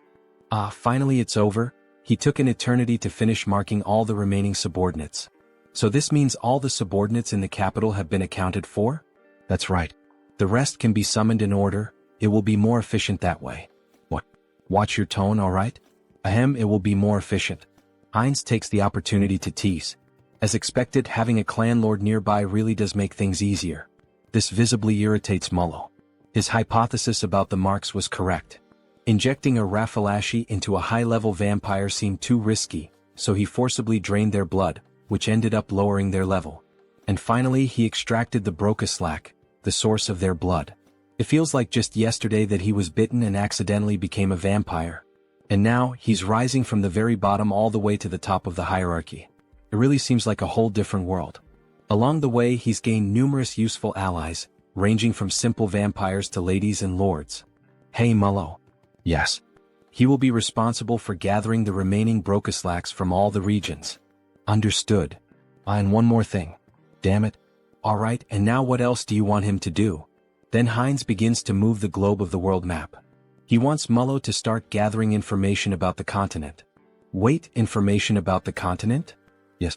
He wants him to build his own intelligence network, or make a deal with an existing one. How he does it is entirely up to him. This is an important task, so he is counting on him to carry out this mission. As he leaves the room, Mullo seems restless and finally he asks. He heard from Frisia that he said he would unite all the vampires and become king. He has already proven his abilities well enough, Lord Heinz, so he will give him his full support. Good to hear that. So he is counting on him. As he exits the room, Heinz pauses for a moment and becomes thoughtful. Why the hell did he say something like that? About becoming the king of vampires? He probably just let it slip in the heat of the moment. Well, he thinks having more subordinates to command isn't such a bad thing. Lately, he's been saying a lot of these catchy phrases, whether with Hans or now with Heinz. The path of the vampire king? It might be time for him to start laying out a serious game plan. One where he dominates all the vampires and maybe even becomes the Holy Blood. Then, snapping back to reality, we see our protagonist excitedly fiddling with something. Yes. Almost perfect. Define the jawline sharply, shape the orbital bones so they curve upward nicely. Now that's just right. He was using the new customization option to modify Hans. After all, he is the immortal king, so this is the least he can do, to have a fearsome appearance. And let's be honest, my subscribers, doesn't this new design for Hans look amazing? What do you think? Comment on the video and take the chance to leave a like, as it really helps the channel keep posting this manhwa. Well, I finished customizing Hans, now let's focus on something else. Finally it's done, right? The conquest of the Brokeslack kingdom by the vampire Heinz, it's all coming to an end. Or at least this is just the small beginning of what's to come. Which means now the long-awaited moment to profit. Karma Shop. When opening the Karma Shop, we see that he managed to accumulate quite a lot of money thanks to Heinz's conquest. As expected, he amassed a considerable amount. Well, normally taking control of an entire clan is something most people couldn't even dream of. What will he do if he upgrades this time? He's wondering. Then he presses the option, Upgrade Exclusive Skills. However, something strange happens this time.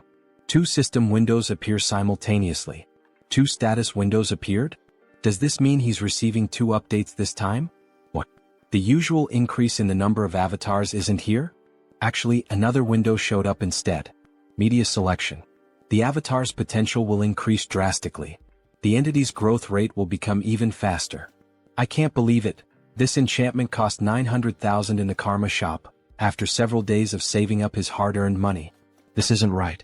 Just as he was starting to enjoy collecting different races. What a shame. Then he analyzes the second update he received. What is this? Entity Projection. Entity Projection. It can be used once a day. It allows the user to project one of their avatars onto their own body. What did that say? Does this mean he can use the power of all the clones he's created so far directly with this body? Right? Surprised by this new update, which allows him to become one of his clones through a specific power, he begins to look through all the information about his clones. Hans the Immortal King. Heinrich the Paladin. Heinz a Vampire. And even Harley and Harris. All of them are available for use. Seeing them all together makes him very proud. After all, he built each one from scratch. He completed missions, spent points, changed part of some world, whether for good or for evil. Entity Projection. Can be used once per day. Allows the user to project one of his avatars into his own body, so he can become one of his own clones. What a spectacular ability. Wait, if he uses this skill wisely, does that mean there could be 2 immortal kings at the same time? That's incredible. Having 2 Heinrichs at once, even Heinz. This is definitely a skill he'll be using a lot in his future plans. But this could turn into a complete disaster if he's not careful. So Hans is out of the question for now. Having 2 of him at the same time could mean the end of the world. Well, as expected, the first one to use this ability will be him. He will transform into Heinrich. Then he taps on his notification window. His body begins to undergo a transformation. Even the armor and weapon are exactly the same. The hair, the voice. This is incredible. However, not everything is perfect. The divine power is about half of what it was in Out Erica. Is this what it feels like when an awakened one returns to Earth? Then a notification appears on the screen. Duration time, 9 minutes. It's a shame he can only use it for 10 minutes. Well, I'll head out for a bit. That should be more than enough. In the next scene we see a hospital at night. The classic shadow of Hans appears inside a room. Then we see Hans and Hyun emerging from the darkness. So, shall we begin the work? Before Hans leaves, he gives a like. Just like you, subscribers of the channel, make sure to subscribe, like the video, and comment if you want us to keep making videos about this manhwa. Then we see the hand of an elderly woman. Grandma, he's finally here. We see how weak she is, needing machines to help her keep breathing. He holds her hand tightly, almost in tears. She remembers him, right? He's Sunghyun, the one who used to play, go out, and party a lot with Tae-san, her grandson. He had wanted to visit her a bit earlier, but he was only able to get out and come here now. Starting today, he'll begin visiting more often, so she'd better not get tired of seeing his face.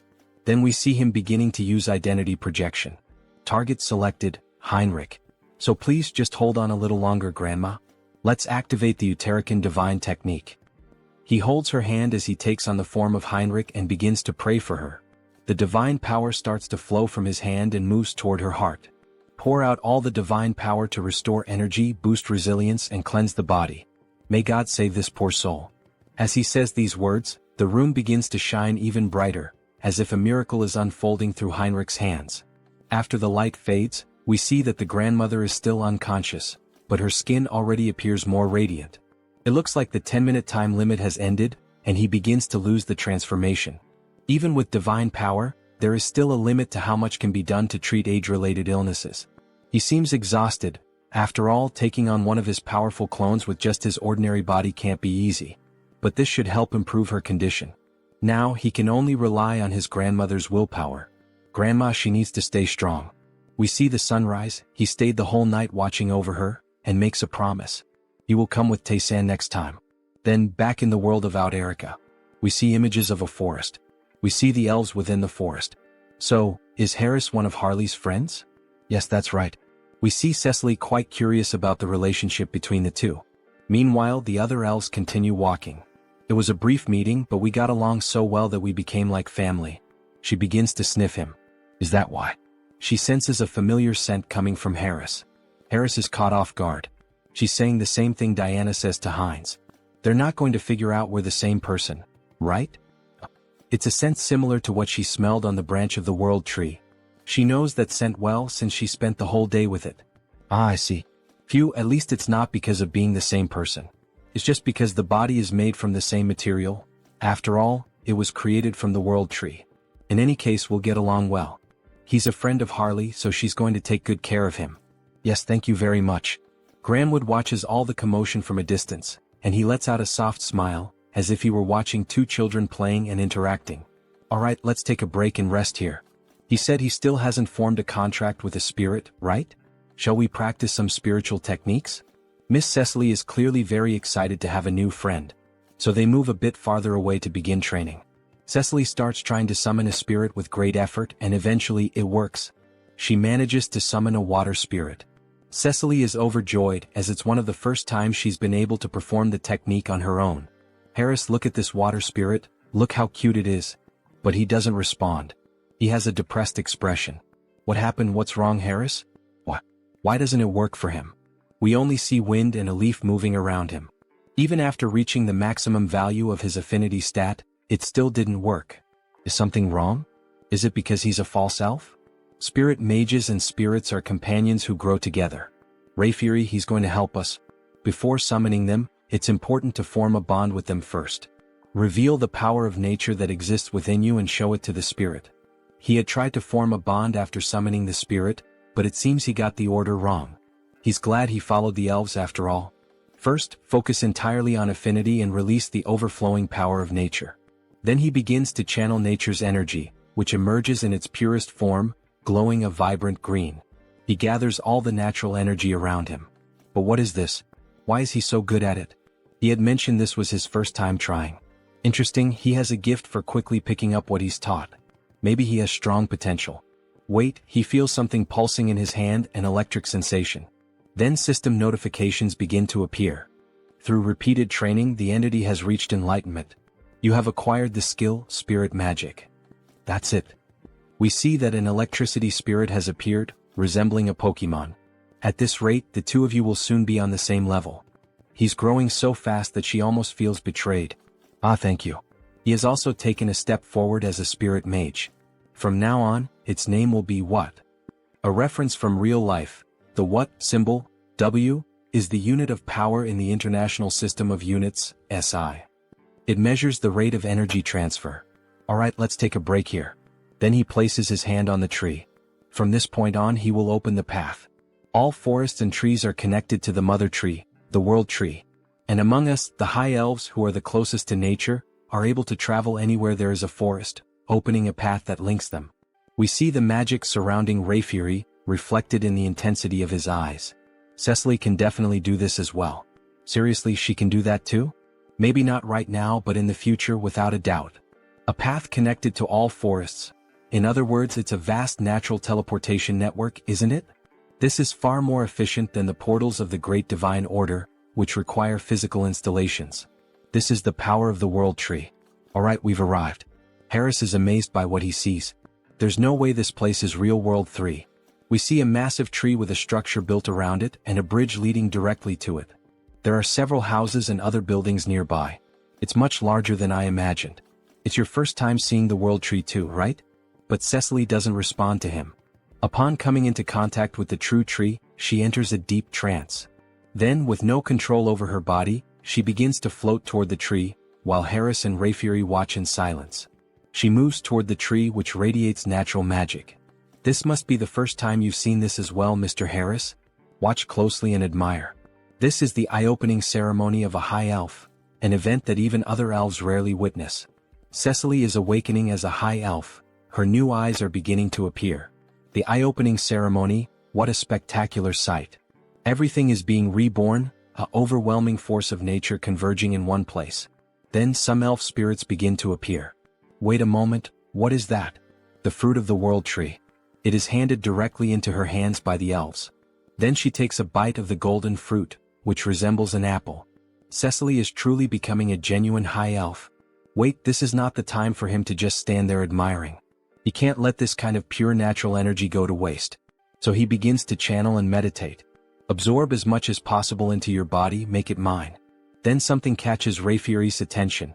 His energy flow, something strange. New system notifications appear. The individual has met the conditions and reached enlightenment. You have acquired the skill, affinity with nature. There it is. Now he can grow stronger simply by absorbing natural energy just like the other elves. Mr. Harris. Sir Rayfury, he wasn't just relaxing or anything. Don't worry about that. Look to your side. Then we see a plant floating nearby him. It seems the world tree is quite interested in you, Mr. Harris. Wait, is that for him? Yes, it's a gift from the tree. Really? Normally, sacred relics like this are only granted during the eye-opening ceremony. It's an extremely rare occurrence. They can even be transformed into weapons or accessories. So you must have received a sacred relic during your own eye-opening ceremony as well, Mr. Rayfury. Could it be? No way, that accessory he gave, is it? He should return it now. I know that's definitely not the case. His sacred relic was transformed into a ring, which he used to propose to his wife. Since then he passed it down to his daughter. Proposing marriage with a sacred relic, huh? Mr. Rayfury is more romantic than expected. Look, the eye-opening ceremony is over. Miss Cecily will probably remain asleep for a while now. It's a period during which the rapidly increased energy stabilizes. Really, what a relief. He's at the age to start thinking about retirement, and now a new high elf has appeared. Of course he's not going to retire immediately since we're short-staffed. No need to worry. No, that's not what he means. Retirement age? What age does that guy have? In the next scene we see the capital of the elf kingdom, Drasha. After the eye-opening ceremony, he ended up staying at the academy thanks to Mr. Rayfury's help, and as it turned out, the environment was very different from what he expected. He thought everyone here would live like true fairies, peacefully like the trees in nature. The imagination of an elf village. But what the heck is this? What? It's an elf from the continent. Harris, you're from the continent, right? Tell us stories about the continent. He is surrounded by female elves eager to learn everything about him and the continent. After all, most elves remain isolated in this land for eternity. She heard that the continent is so wild that it's impossible to live there. Scary. Didn't the humans also kidnap Miss Cecily? The humans from the continent are completely evil, right? They keep bombarding Harris with questions. If he answers wrong, he'll be hated from day one, won't he? Well, yes, it could be dangerous. But he had good companions with him, so... Companions? He was traveling? Yes, during his time as a mercenary he met quite a few people. It's too noisy, she can't concentrate. Hey, could you guys keep it down? We see a beautiful elf with blue hair, one hand on her hip, clearly showing authority. Sorry, Lady Shapiron. We were making a lot of noise, weren't we? Sorry about that. See you next time, Harris. Finally, a little peace and quiet. Thank you. Thank you as well. Then he is interrupted by her. How low class. As she makes a haughty face, bringing some worthless mercenary from who knows where. Why is she so annoyed with him? Right. There's always at least one character like that in a school setting, isn't there? Will I really be able to get along here? Maybe she's the classic tsundere of the Manhwa, Elf Kingdom Royal Capital. And that concludes the report on our interactions with the Great Divine Order. We also disclosed information about the new immortal king to the other races of the enameled continent. An immortal king who can move freely through space, huh? That means this time he might even cross over to our continent. Still, it's truly a relief that Lady Cecily has appeared now. For me and for His Majesty as well, isn't it about time to start thinking about retirement? Indeed. Thanks to her, one of our greatest concerns has been eliminated. Then we see the Majesty of the Elves, a beautiful elf with yellow hair and golden eyes. Her skin is pure white, adorned with flowers in her hair. On second thought, she heard that the person who came with Lady Cecily is also quite remarkable. It's true. He has already caught the attention of the World Tree. His talent is exceptional and his growth rate is incredibly fast. If we provide him with proper education here in the Elf Kingdom, he will undoubtedly achieve great things. Sir Rayfury, you seem exceptionally enthusiastic. Ah, do I really? He is also scheduled to complete his basic training at the Academy for now. Oh my god, the Academy? That means Sir Rayfury's Academy. Let's pray everything is going well with Harris. If he's that kind-hearted guy, I'm sure Mr. Harris will be a great help to you. Then back at the school near the great tree we see Harris feeling sleepy. What a beautiful day, maybe it's thanks to the blessing of the World Tree. The weather is perfect, the air is fresh and the elves sing beautifully. It's pure healing. Maybe he should just give up on everything and keep living as Harris. Hey you. Books suddenly fall from the sky toward Harris, hitting him hard on the head. You really don't have the luxury to just lie around intoxicated by the World Tree, you know? Intoxicated by what? As a former mercenary, she thinks he probably doesn't even know this kind of basic common sense. This place is the closest to the World Tree itself, which is nature itself. Elves with high natural sensitivity are especially prone to becoming intoxicated by this comfort and harmony with nature. They become lazy. So all of this is because Harris has a great affinity with nature. He starts to feel his vision growing heavy again. Are you listening? Yes, he is listening. He possibly still doesn't know much about being an elf or these interactions with the World Tree, so because of that, she will lend him her book. She made sure to organize everything so that even an elf without roots like him could easily understand. Listen carefully. If the class average drops because of him, she will never, ever forgive him. Scary. Are you understanding me? We see one of the first Sundra traits in this manhwa. Goodbye. Well, at least she doesn't seem like a bad person, he thinks. That ring. He can feel the energy of the World Tree within it. There's no way a sacred relic would be carelessly left lying around. Is she from some noble family? She seemed familiar from the beginning. Somehow there's a strange feeling of déjà vu. Then he remembers what Rayfury told him. He gave his to his daughter though. Wait, that can't be true. Could she really be his daughter? Why are you placing your hopes on that idiot father? Then Harris starts to think more deeply about this matter. This is ridiculous. Shapiron is Rayfury's daughter? They don't look alike at all in terms of personality, do they? He is so calm, but she is like a caged beast. Well, she seems not to like him, but her explanations are very kind. It feels like a private lesson about spirits. Alright, should he try it like this? Then he begins to channel the magic into his hands. Wind and fire start to emerge as the two main forces of nature.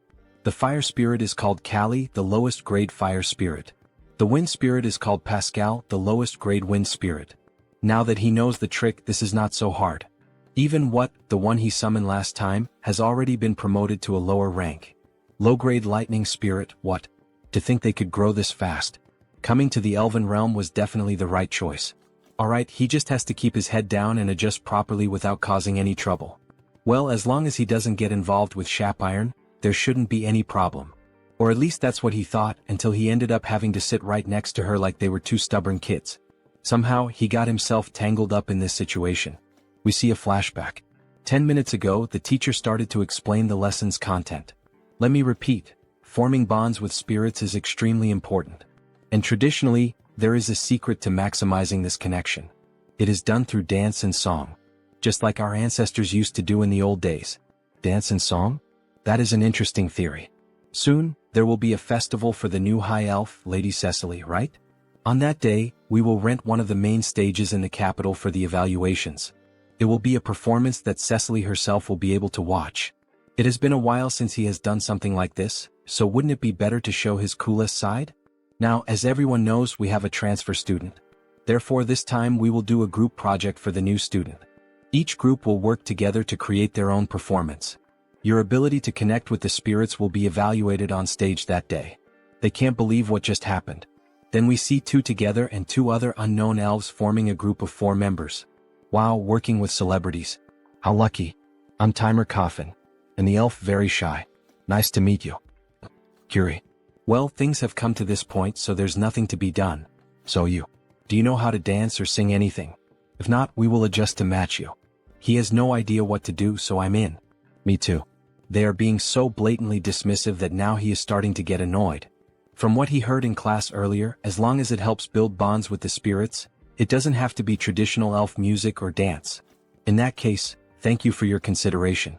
At that moment he remembered a song he used to sing often in his hometown. Ah, it's a song from his hometown, so it must be from another continent, right? Yes. His parents loved it too, so it's a song he could never forget. Ah, he's confident, isn't he? Of course. Even though he lived a reclusive life for a long time, there was a time when he never scored below 90 in karaoke. It's time to show them the skills he polished at karaoke. However, even as he shows confidence, Shapiron still remains suspicious of him. She does not approve of him at all. What would a mercenary know about elven music? Someone like him being acknowledged by my father and by the world tree? All these stares are burning me up, Harris comments. She will never accept this. Fine. Prove your worth. But if you mess up, you will be held responsible. Alright then. But he has one condition too. A condition? If they get good results, would he be willing to teach him about elven culture? There is still so much he doesn't know. What a strange request. Alright, it's a good request. But only if they achieve a good result. Then he starts to sing a song from planet Earth itself. By my light. Find my light. To the paradise that I will find. I will embrace you, one that will never disappear. While playing an instrument, the spirits danced along with him. Then a system notification appears. The entity has reached enlightenment through repeated training. Acquired the skill Melody of Harmony. Melody of Harmony, huh? The tone definitely sounds more stable now. It feels like the power of nature is keeping his vocal cords steady. It's the first time he has heard a song like this. And these instruments? He has never seen anything like them before. Wow, congratulations. The shy elf claps her hands, meanwhile, Shapiron stays silent with her head down. This is ridiculous. Her spirits really reacted to that rootless, baseless song. They actually connected with the music of an outsider? Shapiron, why that face? You were shaking your shoulders just now. When did she do that? Then the system shows another notification. The spirits are evolving in sync with the melody. Low-level fire spirit. Low-level wind spirit. So now Callie and Pascal have also evolved, just like what? Then he starts to hear a strange noise coming from the forest. What the hell is that? It feels like he's being called. Wait, could that be a sound spirit? He begins to channel magic into the palm of his hand to feel the call. Suddenly, a magic portal opens right in front of him. A spirit manifested in the physical realm. This is something you almost never get to see. They resonated so deeply that even a sound spirit responded? Alright. Its name is Decibel. Sound spirit Decibel. This spirit looks like a small ghost-type Pokemon, like a tiny Jengar. What an incredible gain. Shapiron said that spirits from the phenomenal realm can perform a wide range of tasks. To think there is a song that moves the hearts of the spirits like this. Let's do this one. It will definitely be a huge success. She thinks so too. Sound spirits are only attracted by beautiful sounds. So what did you think, Miss Shapiron? Alright, I admit that the sound was very beautiful. Great. Then shall we start planning the rehearsal schedule and the stage production until the day of the performance? Yes. Well, could he teach her how to play the instrument he used earlier? It seems interesting. Haha, with a mischievous look he says, of course I can help, miss. What is that expression? That is not appropriate for elves, so stop that right now. So, shall we split the parts first? Then the day of the main event finally arrived. You said your daughter is in the same group as Mr. Harris, right, Mr. Rayfury? That's right. You must be very nervous. Not at all. Why would he be nervous about a simple performance? Ah, he is very nervous, it seems. So, shall we listen to the song that Mr. Harris prepared? We see the four members up on the stage. Harris is holding a guitar, Timer Coffin is playing the drums. Then the show begins. Harris starts playing the guitar, creating a beautiful sound that even makes the spirits around them start to dance. Timer Coffin and Curie follow along with the rhythm. And of course, our dear elf, Shapiron, is playing the acoustic guitar in a very shy way. Harris notices this and starts playing more strongly to draw everyone's attention. Among the green bushes. If we run together, the spirits will guide us. As Shapiron and Harris keep singing, everyone becomes moved and amazed by the quality. Even Rayfuris is enchanted. The beautiful singer is showing all her talent for culture. It's the first time she hears this song, but it makes his heart race. The tone is also very beautiful. In search of the miracle of connection, let's find it together on our new journey. Shapiron can make that kind of expression? What song is this? It's the first time she hears it, but it's amazing. My ears are sensitive, but this music is really good, isn't it? Walk under that light, take my hand. Sir Rayfury, look over there. To think they are using the spirits this way. It's incredible. We see all of them together on stage, singing and smiling, a true show. Then, when Cecily was about to speak again with Rayfury, she noticed that he had vanished. Where did he go? That child over there is my daughter. She is my daughter. Yes.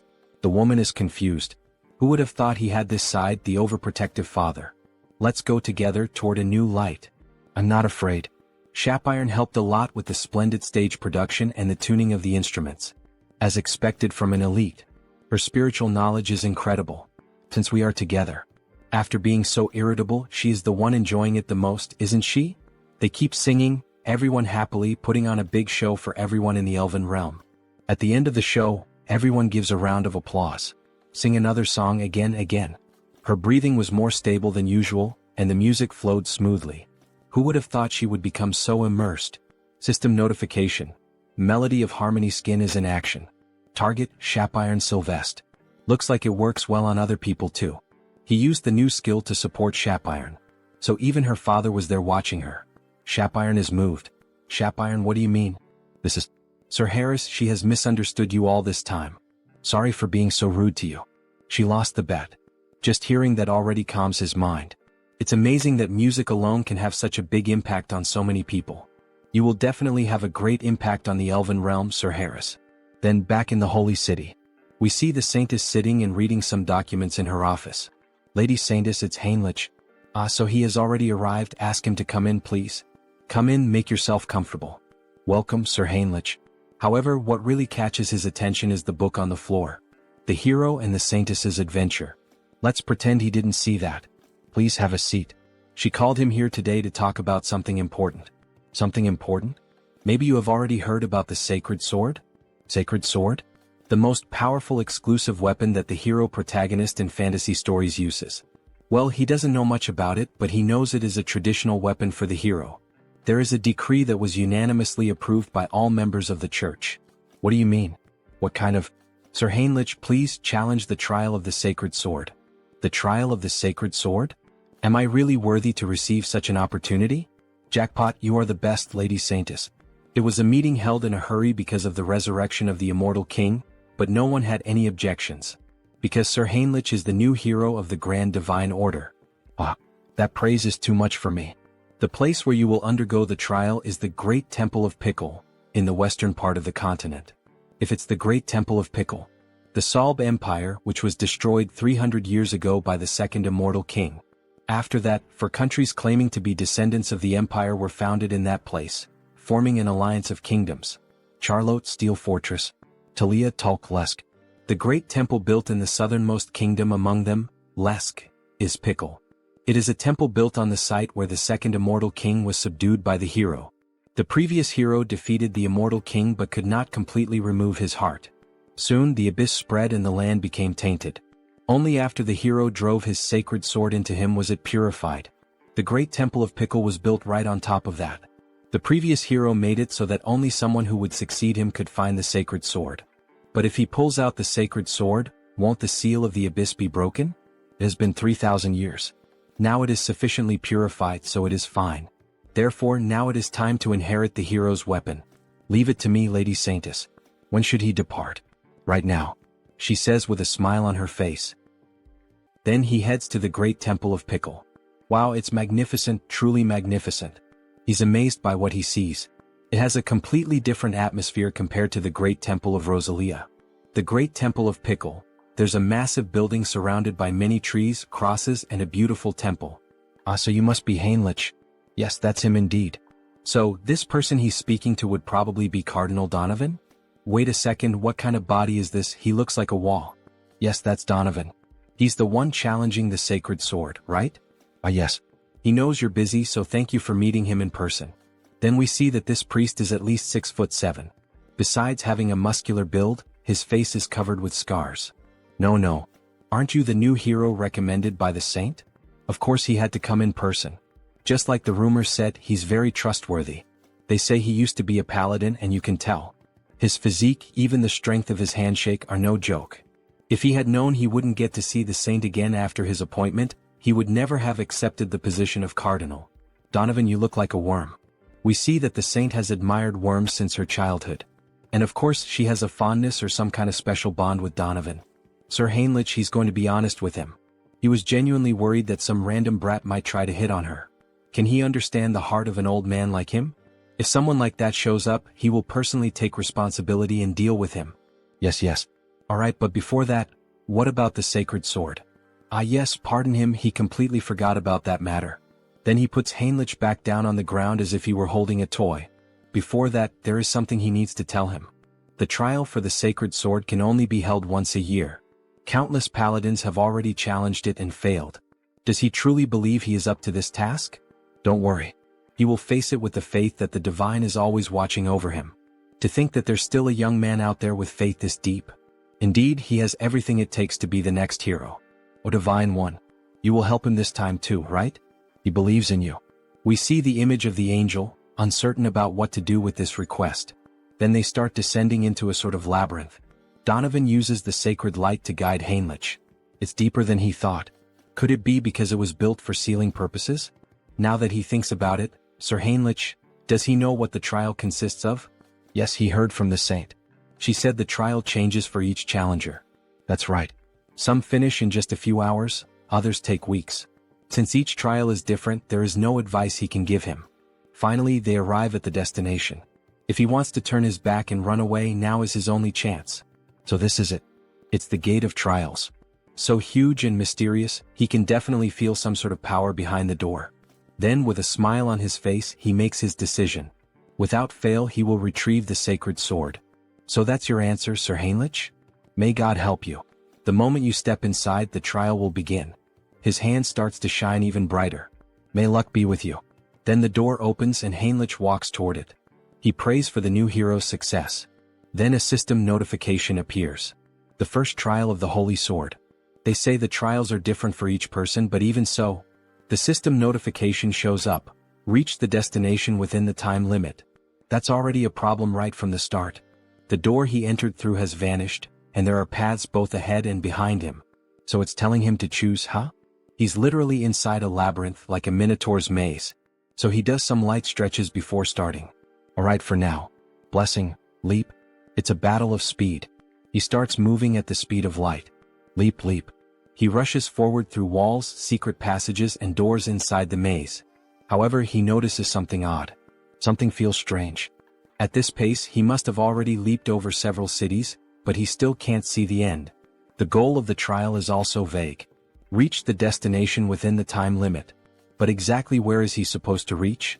Could there be another solution for this? Then he has a flashback of the saint. They say the trial of the Holy Sword is different for everyone. She believes this truly reflects the will of the divine. Really? It's written in the scriptures, you know? The divine is always watching over us and gives us trials that we are capable of overcoming on our own. Trials that we can overcome on our own. Right? This is a trial given by the divine. It's not just about reaching the end within the time limit. It's a trial that truly pushes him to his limits. In that case, leaping is not efficient. The fastest way to drain his energy and reach his limit is, he thinks he'll try bunny hopping. It's like he was recruited into the military or something like that.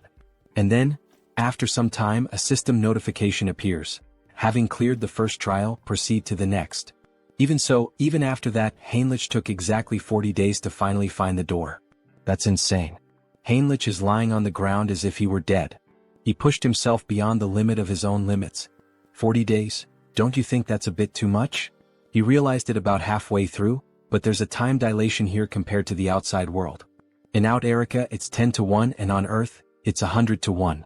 He only knew this because his avatars let him track the difference, but he's going to abandon the trial. For the paladins who had no way to sense the flow of time, this must have been one of the hardest ordeals.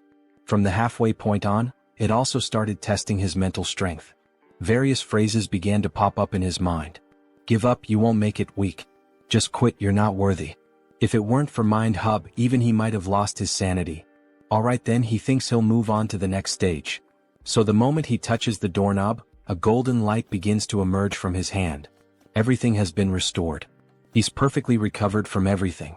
Maybe it's because he pushed himself past his limit and then recovered, but he can feel it, he's tougher than before. Wait a second, if there's a 10 times time difference from the outside world, that means it's basically a training bonus event with 10 times more time, isn't it? Hell yeah. It's basically the Dragon Ball Z training room. He's going to do 10 more days of bunny hops before moving on. Then the scene cuts and we see blood and someone screaming. Hey, is that ready? Almost finished. We see two men of unknown identities talking while they kill a man over a circle of black magic. Very soon, this continent will be swallowed by darkness and will walk its own path toward ruin. Now that the immortal king has been resurrected, just a little push is enough. The rest he will handle on his own. The abyss. If the abyss opens again on this land, we can finally bring this world to its knees. All of this is for the oath that defies the heavens. We see the two of them casting a spell together, and a hand made of shadows emerges. Back to Heinrich. He moves forward toward the location of the second trial. Entering the site of the second test, he begins to look around and is taken aback. Is this a chapel? If the trial is taking place inside a chapel, then the second trial of the Holy Sword, pray to the deity. Pray? Well, if that's what the system says, he just has to follow it. So he begins to kneel down in a prayer position. This trial is based on questions from previous exams taken by veterans. It's a test of faith and divine power directed toward the deity. Well, with his divine power being somewhere between that of a bishop and an archbishop, this is basically a free pass, isn't it? He'll pass as long as he perfectly fills the divine symbol with divine power. How about this? Even while praying, he wasn't able to meet the requirements. Unbelievable, even using all his faith wasn't enough. So he begins to pray again, but this time using the skills, Mind Hub and Persona. With those, he merges all of his personas and alter egos into a single mind to enhance the focus of his prayer. Use all mental strength and convert it into faith. Still not enough. Then, as the final step, he's going to add the power of his main body. His body begins to glow as if it were turning into gold. His faith level rises significantly. Then a system notification appears. You have fulfilled the conditions and attained enlightenment. You have acquired the special ability, Blessing, Amplification. The divine power that had been overflowing has now settled. The maximum amount of divine power he can withstand has increased. With this, he could almost rival an archbishop, huh? You have passed the second trial. Proceeding to the next stage. Great, everything is going smoothly, isn't it? The trial continues. He then enters the next door. The next trial setting is a dark and ominous environment, with crows and everything around in ruins. The system states, eliminate the enemy. Are we just going to do this out of nowhere? He then notices something strange in the sky, a mysterious cloaked figure. This feels familiar. Where has he seen that figure before? Then it descends to the ground. A subordinate of the former immortal king. An archlich. A hunter from the church, huh? How did you make it this far? He looks like Hans before his awakening. It's best not to underestimate him. After all, even a paladin would hesitate to face an archlich in one-on-one combat. If he doesn't intend to answer, then he strikes his staff against the ground. Die, dog of the church. He summons several skeletal soldiers, some of them with human-like appearances. Just the archlich alone is already troublesome enough, and now he also has to deal with this army of undead? He was probably expecting exactly this kind of reaction. But unfortunately, dear trial creator, why is he muttering to himself? Like someone about to die, your resistance ends here. Go forth, my subordinates. However, Heinrich begins to easily cut down the soldiers, dodging their strikes and countering with simple blows, yet enough to destroy them. How is he managing to dodge all of them? Damn it, just crush him already. Then they all charge at him. That archlich shouldn't assume that all he knows how to do is dodge. So he draws his sword, embedded with holy power, and begins slicing all the enemies in two. That divine power? Are you an archbishop? To think an undead would know what it means to feel fear. How ridiculous. He's just glad to finally be able to show his full power. So this is where it all ends. The archlich begins to channel a powerful spell. Let's see if you can block this too. He summons a few ghostly skulls and tries to strike the protagonist. However, he keeps defending and striking back with only a single attack. You stopped everything with just one blow? Impossible. He says with a look of shock. You predicted all of his tactics? Asks the defeated archlich lying on the ground, almost begging for his life. It's a shame, but he doesn't have any kind of cheat ability like that. On the other hand, he does have a very talented tutor, the strongest direct impact instructor among the undead. And we see that the instructor is Hans. Some kind of personal tutor or whatever. All you ever do is talk nonsense. He's curious to see how much longer that talkative mouth of yours will keep running. Let's see if you can dodge this. Then he starts casting a new spell again, in which a magic circle appears and begins to aim at him from the sky. Heinrich is impressed by such a powerful display. Deathbolt rain. Black lightning bolts begin raining down on the protagonist, giving him no chance to defend. The Archlich laughs. After all, he believes he has defeated his enemy. Ah! There's no way he could have blocked his secret technique. Farewell, arrogant holy knight. Then he hears a voice from afar. Oh, so that was your final move? What? He's still alive? How the hell is he still alive? Of course he's alive, because it didn't hit him. Heinrich says it with a defiant smile on his face. That makes no sense. How could a mere holy knight block his ability? It's impossible. This is completely impossible. Then he unleashes his secret technique once again, and we clearly see that Heinrich has no difficulty moving and dodging all the black lightning bolts. In fact, he's even laughing while dodging. Yeah, it probably doesn't make any sense to him, logically speaking. Even if there's a type advantage, it's still incredibly difficult for one person to completely block that kind of bombardment. But with Hansa's knowledge now being his, he can see every single weakness in the dark magic. So he quickly closes the distance to the enemy and declares that this is the end. With a swift and clean slash, using all the holy energy he can muster, he cuts the Archlich in half, purifying even the ground beneath the strike. However, even though he appears to be dead, the Archlich continues speaking. Ah, not bad, holy warrior of the Orda. But he will never be able to kill the Archlich. As long as he doesn't manage to destroy the core, he'll keep regenerating, again and again. We see a trail of dark magic floating around, moving toward a secret passage in the ground. Fufu. The Order really has created an impressive holy knight. But soon he'll taste true hell once he's resurrected. We see a purple egg. Inside it, as if there were a black hole, a star-filled void. He'll make sure you pay for this humiliation. The Order will. Got you. Heinrich appears suddenly. Spreading dark magic around like that, how could he not notice? He arrived first and had been waiting. Wait. Very well then, goodbye. He swiftly slices the egg into pieces, and a system notification appears. Third trial cleared. Proceed through the gate to the place where the holy sword lies. Then he sees the new door in front of him. As expected, defeating monsters and receiving rewards really is the proper way to do things. Alright then, he should head inside. We see the new location he's been teleported to. Several statues stand around with a sword embedded in the ground, surrounded by 7 tombstones. Heinrich is struck by the sight. So this is the famous holy sword. A beautiful weapon with golden inscriptions running from the hilt to the blade. The spot where the sword is embedded is the abyss created by the immortal king. Remove the holy sword and be recognized as its master. Alright, let's do this. As he begins to pull the sword, all the sacred energy in the area starts to become distorted. Something is endlessly pouring out. Are these the battle records of the previous heroes? The techniques for wielding the holy sword, the tricks for manipulating energy, even methods for dealing with special monsters. This is the accumulated knowledge of all the past wielders of the holy sword. Everything begins to flood into his mind, as if he were inheriting all the wisdom of his predecessors. Even so, their emotions are also flooding into his thoughts, so it's best to stop here. He activates the Mind Hub skill. Other holy knights might succumb, but not him. This is already enough, so he begins to apply more force to pull the sword. Come out quietly. Partner. You have achieved the condition and gained enlightenment. Great. Acquired special skill, blessing, holy sword.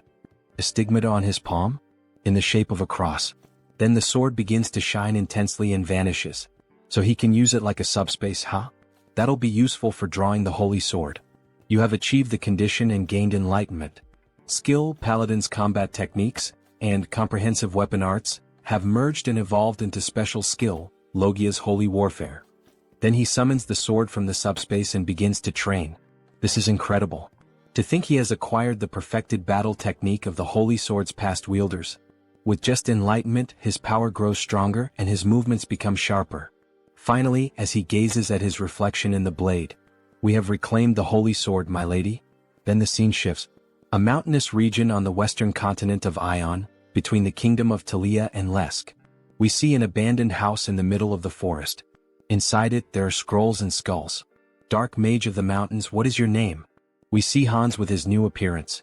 His name is Victor Nolan, sir. He is kneeling, trembling with fear. Victor, this is Hannibal Strauss. He does know who that is, doesn't he? Yes, of course he would know, sir, immortal king. He will follow every command given, so please spare his life. He came to recruit talents, so why all the nervousness? He even spoke quite kindly. But he forgot he still had the Eyes of Darkness skill active. While talking to Victor, he sensed something strange like a sixth sense. But what was that? Victor, confused, asks, "What happened, my king?" Someone openly conducted sacrificial rituals. And on top of that, they occurred simultaneously in both the western and southern regions of the Kingdom of Lesk. To think those reckless fools would dare make plans without consulting the immortal king. What does he intend to do? Well, dark energy begins to radiate from his entire body. He needs to hear their reasons in person, of course. The secret organization continues the ritual, now involving even more people. The pentagram grows more colorful, more intense, and begins to emit an even greater amount of dark power. Everything is proceeding smoothly. It seems there are no issues anywhere else either. 30 years. They spend an unbelievable 30 years preparing for this. This is the moment when all their hardships are finally being rewarded. However, the elder with an aged appearance suddenly begins coughing up blood. What is happening? The magic circle is vanishing. Even after everything, he still hasn't been able to complete the grand spell.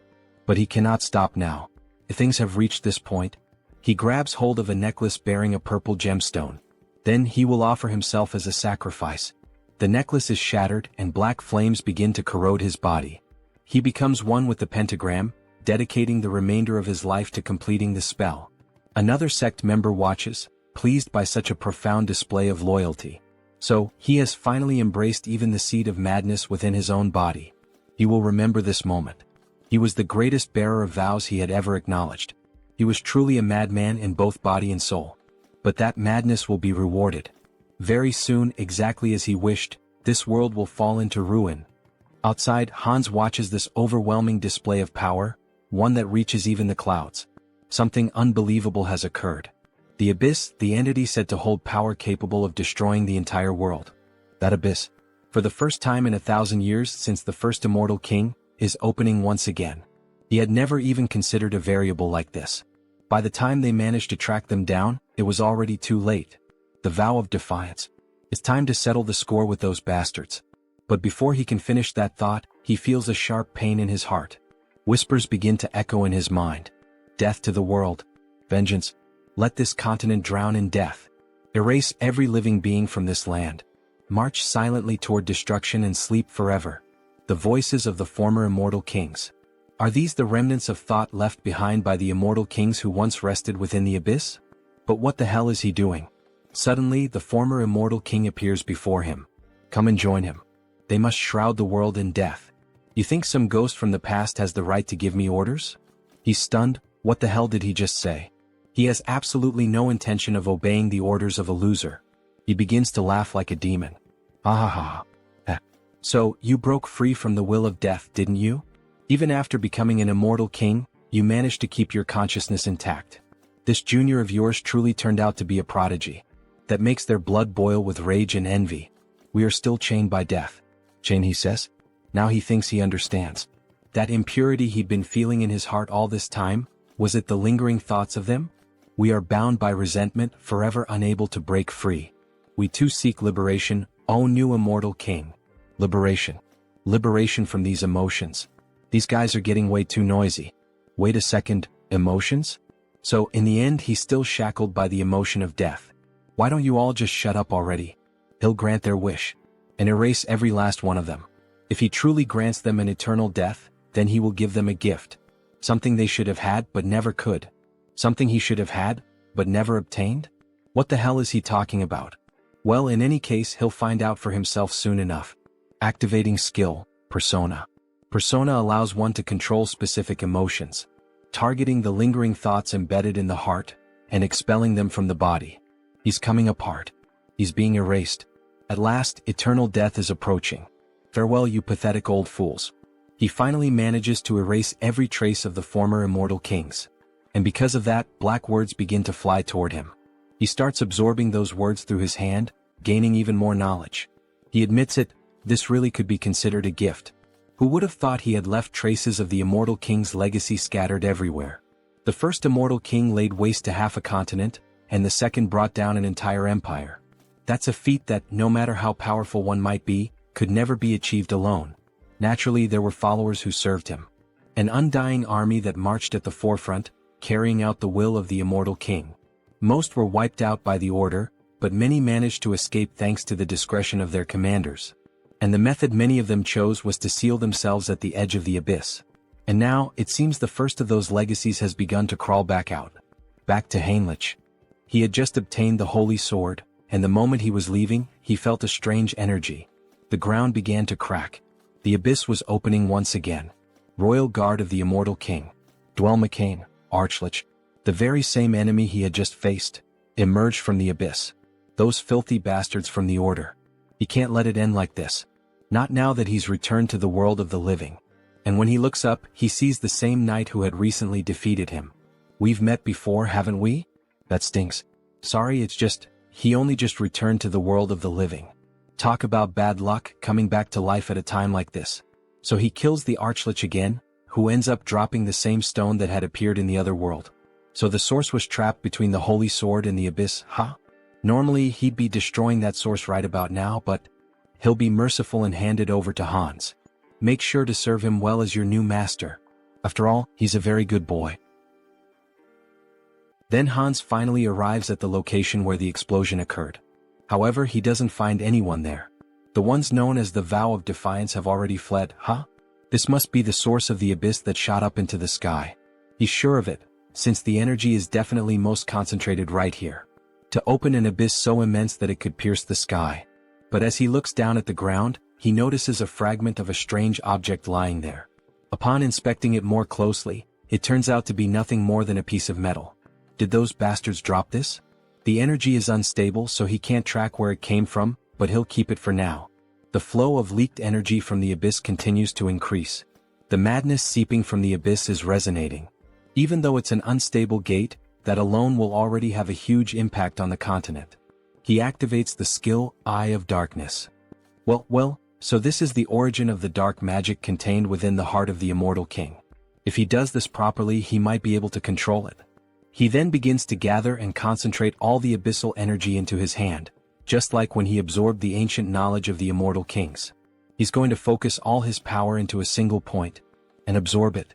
He merges with all the energy present at the location. He can feel it. The abyssal energy clinging to his heart and bones. It feels like his power has been greatly amplified. Those bastards from the Vow of Defiance have done him quite a favor. Should he add them to the list of villains? As he was thinking about it, a presence startled him. Something began to emerge from the floor of the abyss. Wait, could that be? A dragon made of bone begins to burst through and tear apart the ground. Yes, is that the bone dragon in Trejo? He bursts out of the ground in grand fashion, breathing fire from his mouth. Or at least, something like fire seems to be leaking out of it. Excellent. This is truly magnificent. However, he doesn't recognize Hans as his new master. What's this? You don't recognize your master in Trejo? Then, staring straight into the dragon's eyes and overflowing with dark energy, the dragon finally acknowledges him. Ah yes. He's finally recognized his new master. Now that he gets a good look at him, he's actually kind of cute. It's like having a pet. This isn't the end of the Immortal King's legacy. He's excited for what comes next. And again he senses something as if it were a sixth sense. You felt it too, didn't you? Some people are envious of our little meeting and are heading this way. The timing isn't ideal. He still hasn't learned enough about the abyss. Running into the Great Divine Order under these conditions is a bit... No, even in real life when you buy a new car you call a friend and go out for a test drive. The abyss that was opened after 1,000 years, and the appearance of the bone dragon. This is a chance to gather a massive amount of karma. He endured so many hardships in such a confined place. Then the dragon begins to flap its wings. Now fly as much as you want. Show them what kind of being you truly are, Hans shouts. Meanwhile, the paladins approach on horseback. Let's hurry. The energy of evil still lingers in the abyss. Yes. Even though we are an elite force, we departed too quickly, so our numbers are few. If the enemy is capable of releasing this kind of energy, we may need to prepare ourselves. The sky has darkened. Could it be because of the abyss? However, one of the paladins watches the sky closely. No, that's not it. Everyone prepare for battle. It's the bone dragon. Look above it. It's the Immortal King. What brings the henchmen of the Order all the way here? Immortal King. We came upon hearing that the abyss had been opened. I see. And what do you intend to do about it? Are you serious, even after the disaster that unfolded across the continent just to open the abyss? Tens of thousands were sacrificed in a ritual. Tens of thousands. He knew rituals were happening all over the continent.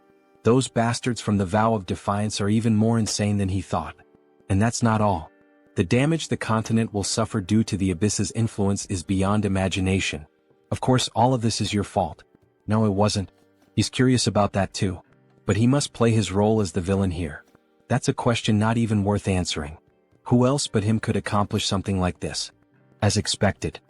He will bring judgment upon you this very moment. Don't get carried away, dogs of the Order. Today he intends only to give you a warning. A warning? What nonsense. Let's shut that mouth of yours. Everyone stand down. Archbishop Latius. What do you mean by this? None of you have noticed? He's maintaining a constant distance in the sky. The immortal king wouldn't simply want to have a peaceful conversation with us. This is clearly a trap meant to kill us. Wait, what the hell is this lunatic talking about? What kind of warning could the master of the abyss be giving us? The holy knight Heinrich Landgard, the one who pierced his heart. This is a warning for him. What? A warning? What does that mean? What kind of warning does the immortal king want to give? Perhaps it's because of their faith in Heinrich that the heavens are lending me their aid. It's so easy to get into character. This is his victory. A warning for Sir Heinrich? Yes. I, Hannibal Strauss, acknowledge his power. Next time we meet, he will take your life and make you his subordinate. You dare to defile the hero of the gods like that. This is intolerable. For the climax, he needs to emphasize Heinrich's name. And his own name as well, Hannibal Strauss. Perhaps he should wrap things up for now. Enough of this commotion. All of you have your roles to play too. Intrasio, show them your strength. Prepare your defenses. All the paladins begin to pray and invoke divine power. Faith will overcome all evil. Bone Dragon's unique skill, Breath of Death. He releases a black beam toward the paladins. Latius steps forward, trying to absorb as much of the damage as possible. Endure it, Knights of the Gods. Sir Latius, any more than this and... Suddenly the black beam is halted. We managed to stop it. We're alive. We survived. Don't lower your guard. Immediately return to battle formation. Sir, the immortal king, he's gone. What? Damn it. Did he really think that the elite of our great divine order would be defeated by a single breath? He clearly underestimated us. Immortal king. What exactly is he plotting? What kind of wicked plan does he have in mind?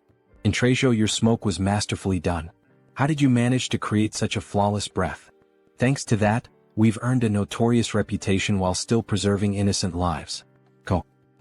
The appearance of the immortal king who opened the abyss, and the dragon that protects him. Once again, this theatrical performance was a great success. However, another surge of dark energy appears. Still, it seems yet another legacy has awakened. Another abyss opens with black energy beams shooting into the sky. Skeletal hands rise from the ground. And an army of undead begins to emerge. He can feel the aura of his companions spread all across the continent. All troops advance. Knight Dullahan. Viscounty of the Kingdom of Charlotte. What the hell are those things? The abyss has opened here too. Everyone run. Damn it, he was wrong. We're surrounded. Surrounded? Undead would never have that level of intelligence. That can't be. Then they hear a scream. An undead of a different level appears and a soldier runs for his life. The undead are moving as one. Save me. Then he is sliced in half by the undead. We need to inform the Viscount. The Death Knight has resurrected in our kingdom. Meanwhile, in the new kingdom of the vampires, what is the current situation? The entire continent of Out Erica is in emergency mode. It's said that the abyss is opening all over the continent, summoning undead armies. And what about our clan's base, the kingdom of Talia? Fortunately, Talia and the surrounding nations haven't suffered any significant damage. That's probably because all the undead appearing nearby are being dealt with by Hans. But, is there something troubling you, sir? Any reports about the madness coming from the abyss and its effects? Aside from the undead, no one knows exactly what this madness is. It's still uncertain, but there's a growing number of disputes breaking out over trivial matters, possibly due to the influence of the madness. Isn't that a bit of an exaggerated assumption? Maybe everyone's just on edge. That's probably not the case. How can you be so sure? It's not just humans, even monster activity is being reported as unusual. Even the monsters are becoming more violent, which means that the madness is affecting all living beings on the continent. Humans are being killed more frequently. Even the monsters are killing each other. Everything is getting worse. From now on, gathering information about the madness will be our top priority. Understood, Lord Hines. He seems to be truly concerned. Hans is busy trying to regroup the immortal king's dormant army. And he also can't leave his post. At this moment, the place with the most information is the one and only Grand Divine Order. In the end, Heinrich has to take action. Then Heinrich finally reveals his beautiful, large and thick sword to our saint. Jokes aside. She is impressed by Heinrich's holy sword. He offers it just like in the Princess and Prince tales the saint used to read. Sir Heinrich, she knew you would succeed. He is happy to live up to your trust, saint. But he has heard that a lot happened while he was away. They say something strange came out of the abyss. That's right. What emerged from the abyss this time is madness. It seems unstable, but that makes it even more dangerous since we still don't know exactly what it is. So, should he investigate it himself? It's the perfect opportunity to put the Grand Divine Order's information network to good use. He has just gone through a trial, he should rest a little. Now that he has received the blessing of the Holy Sword, he wants to fulfill his duty. Heinrich's eyes shine brightly, showing complete confidence, and he would be able to gather information about the madness. The saint thinks for a moment and ends up giving in to his request. He really can't be stopped, can he? In that case, she will leave it in his hands. Please uncover the truth behind this madness, Sir Heinrich. Yes, saint, he will. Before that, there is a ritual you must perform now that he has obtained the holy sword. Then he is taken to a place of consecration, where the saint, priests, and a few guards are present. Clearly, a gathering that few people can know about. O sword of the divine, reveal your true form. Heinrich receives the saint's honor and raises the sword to the sky, which begins to shine. This is the holy sword. As expected, it is overwhelming. How much divine energy is concentrated in this single blade? The saint takes a necklace and brings it directly to him. He who has proven his worth in all things. Heinrich Landguard, she hereby names him a high paladin of the great divine order. Yes, I accept, my saint. The necklace, bearing the symbol of a star and a sun, begins to emit a brilliant light. The burst almost blinds him. By merely pausing his mental core for a second, the pure divine power nearly explodes his mind. What kind of absurd strength is this? His body is being reconstructed. But what the hell is happening? Then little by little, his hair begins to change color until it becomes completely white, with a golden aura surrounding him. Scion Paladin. No way, this is a great blessing. Whoa, the grace of the divine is upon him. The entity has fulfilled the conditions and attained enlightenment. Special ability acquired, great blessing. Night of Light. His hair turned white? It's radiating the same feeling as the saint. She, Raystar, saint of the great divine order, formally greets him. Saint Heinrich Landguard. No, holy being. Holy being him? The great blessing can only be granted by the will of the divine, which makes it the clearest sign of holiness. Bring it. Wait. Does this mean he's now on the same level as the saint? Then the servants bring him something interesting. This is, by any chance, the Guardian of Glory. It's a set of top-tier armor, forged by the finest craftsmen of the Great Divine Order. Every part is made from rare metals like mithril and orichalcum. On top of that, it's layered with high-level holy enchantments and divine barriers. It's practically a moving fortress. You could even call it a sacred relic in its own right. As expected from this armor, just by wearing it, he can feel the overwhelming divine power. The ultimate weapon, the holy sword, and the ultimate armor, Guardian of Glory. With this, his gear is complete. Looks like we'll be working together from now on. It's an honor. He tries to strike a hero pose, working alongside the saint. He's not sure he deserves that. So this is how things are going to be from now on? To be honest, she has been working until dawn every single day, and it has been exhausting. She's so happy to finally have someone to share the load with. Until dawn? Isn't this just a punishment? Or is it just me? Alright. The Continental Summit is scheduled to reconvene soon. We'll be discussing plans to wipe out the undead that have been appearing all across the continent, alongside the Immortal King. She'll be counting on you, Sir Heinrich. He'll give it his all, Saint. Alright then, let's give it our all until the summit, Hans. Who do you think is going to win this fight? Heinrich or Hans? Tell me your thoughts and see you in the next chapter. Then we change scenes. We return to one of the first locations where the Immortal King's troops appeared. We see a village completely destroyed and in flames, and a demon walking over the scorched land. They are pathetically weak. We get a clearer view of him holding a huge sword reminiscent of Guts from Berserk. Several men lie dead on the ground. But if the kingdom unites its forces, the situation will be reversed. Until then, we must build our power. Arrogant humans become subjects of the new kingdom. Then, using black magic and his sword, all the dead humans begin to rise again in the form of skeletal zombies. Literally a necromancer warrior. It seems he is a bit late. Ichem? Who is saying that? The one flying, is that by any chance? Karam, it's me. He gives a small display of power, frightening everyone. Ah, that power running through his veins. The new immortal king. All kneel before Hans. Hail our king. He has finally returned. The new immortal king. Karam. Just by looking at him I can tell he's an important figure. Power beyond that of a master swordsman, the leadership to command an army, and even necromancy to raise the undead. There's no mistaking who he is. My lord, it is an honor to be recognized by you. But, Karam, it seems you caused quite a commotion. I offer my deepest apologies. It so happened that the place where he first awoke was right next to a human settlement. What's done is done. But now it's time to strengthen our forces and gather power. For now we will retreat. You will follow your order. He vanishes like the wind and is imprisoned in Hans's hands, both he and his army. Hans begins to assess the situation around the village. The damage is quite severe. This entire area was completely devastated. He cannot leave it like this. And soon we will be eliminated one by one. A continental summit is scheduled to be held again soon, said the saint. But our forces are so scattered that it will not be easy to gather everyone in time.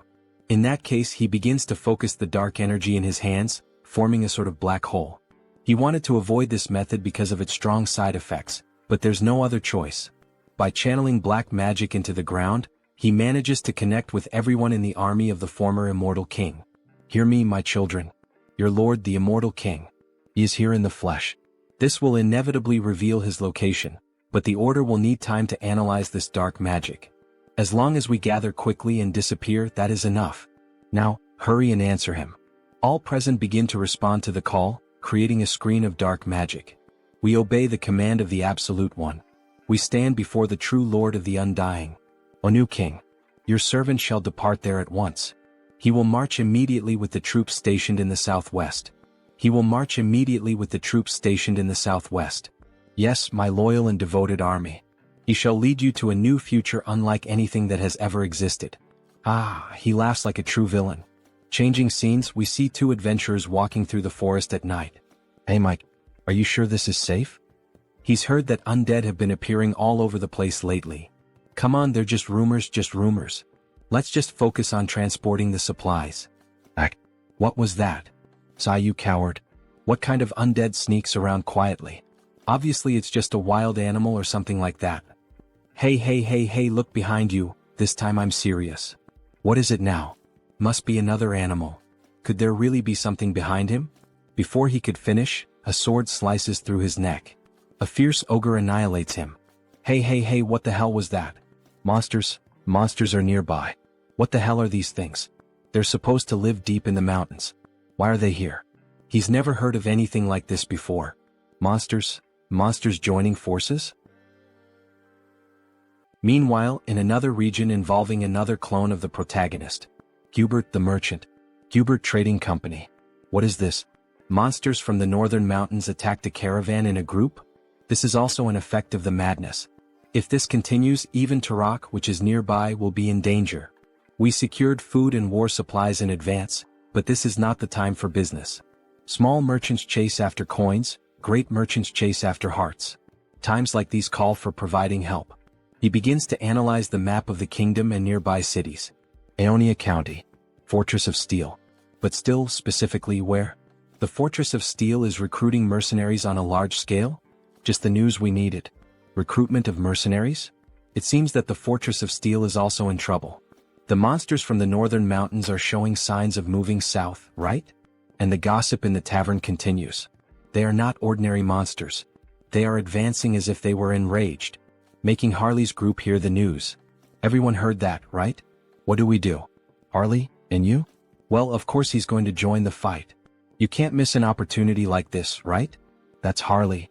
So when are we leaving? Why do you ask? Harley, don't tell me. Of course right now. Aha, he runs off excited for finally having a fight. But his companions realize that something is missing. Did he pay for the drinks? No. Grab Harley now. Make that bastard pay for the drinks today. Tarak Mercenary Guild. Finally, Harley arrived at the place. Hello Harley, welcome. Meanwhile, the members on the floor exhausted after trying to force him to pay for the drinks. That guy who looks like a monster. Oh, so this simple guy knows Harley? Of course. If you don't know Harley in this field, you must be from another continent. Then this will be quick. He and these three are signing up for the mercenary recruitment. Process this quickly. Sorry, but Harley's request is difficult to process. What do you mean? What does that mean?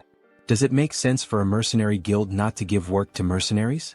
Does he perhaps want to get beaten up by us? No, that's not it. Harley, he has a special nomination request.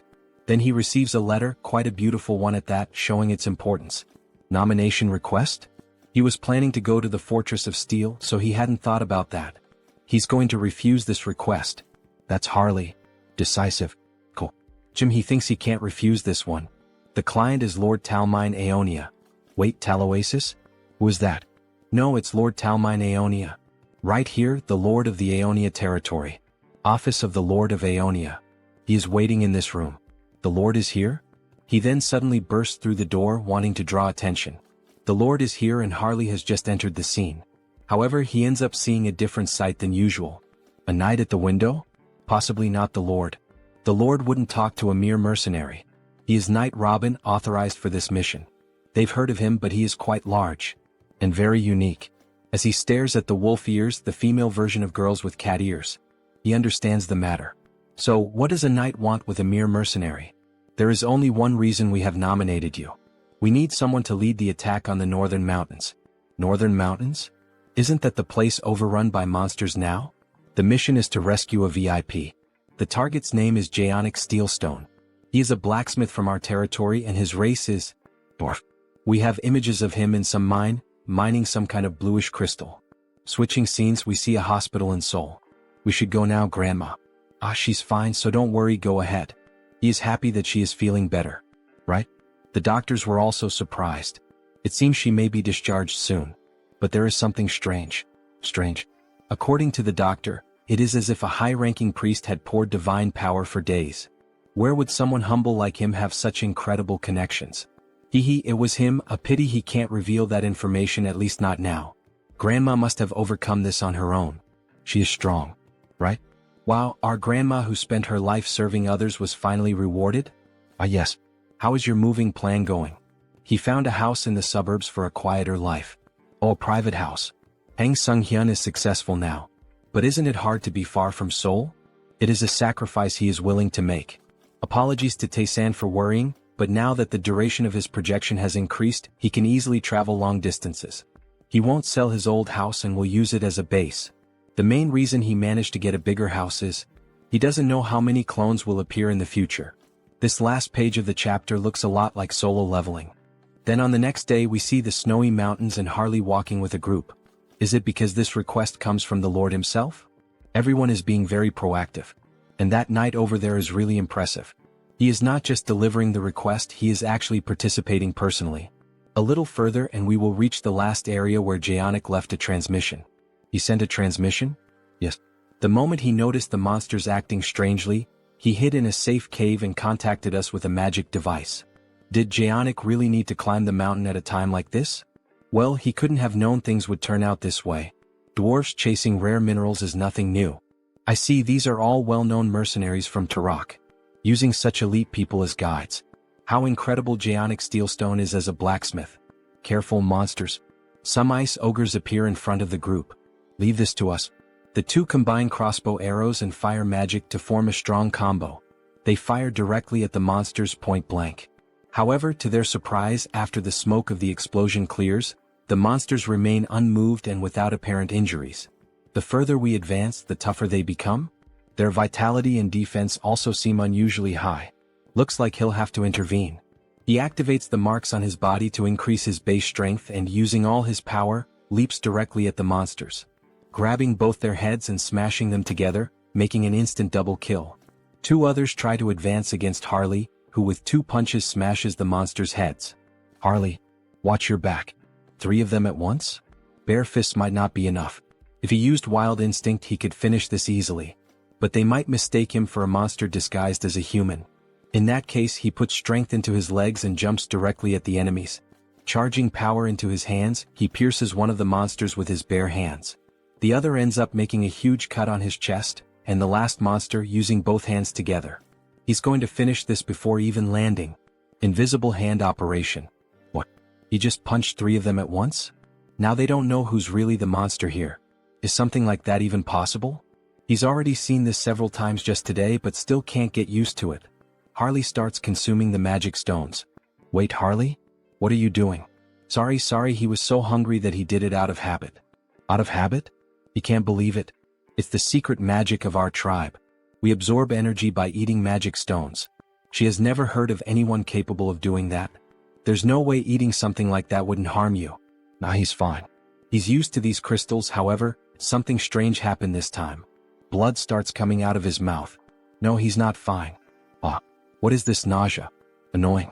It feels disgusting. He wants to crush everything. Should he just annihilate everything? Yes, let's kill them. Such violent emotions. Thanks to the mental link, he is holding himself back, but that's not all. Every muscle and sense is becoming more active. Could it be? He starts to see a red smoke coming out of the monsters as if it were some kind of aura. Madness spreading throughout the whole forest. Switching scenes, we see Hans. Quite a sight, isn't it? Several ghost soldiers and a lady in black kneeling before the immortal king. She pledged her loyalty to the king. Banshee Queen Olivia. A high-ranking officer of the undead army, a Banshee Queen with a ghost unit. What an incredible achievement. A lineup worthy of the history books like in Trejo or Karam. Well done, Olivia. She has gathered far more strength than he expected. As the king commanded, she minimized clashes with humans and gathered the children. Olivia, there is something he needs you to do. Command it and it shall be done. That people's organization. Extract every fragment of information you can from the oath of reversing heaven. Her ability is perfectly suited for this. It is an honor. Olivia will do her utmost. What is it he most desires from them? Why, of course, absolute obedience. Hear me, my children. Hunt down every last remnant of them and drain their souls, and dedicate everything to the king. I would like to thank the support of our subscribers and say that our latest video of this manhwa is close to 100,000 views. Thank you very much to everyone. Keep subscribing and commenting and I will keep releasing this manhwa. See you in the next video. Meanwhile, their vampire analyzes the latest news. Hans managed to unearth this kind of information about the Banshee Queen, obtaining details that most would not even dare to search for. Information about the state of the nation coming from the Brokaslak clan, about the underworld coming from the Banshees, and he can count on Harley for anything related to madness. But why does he have this feeling of fear? As if he were having a migraine. Suddenly his subordinate enters the office. Lord Hines. What happened? A short while ago in the demon forest, a report arrived that the monsters started attacking. He sent 2 of the purebloods there, so it should be all right. That is not all. Ichem? The monsters in the northern mountains started descending to the south with full force.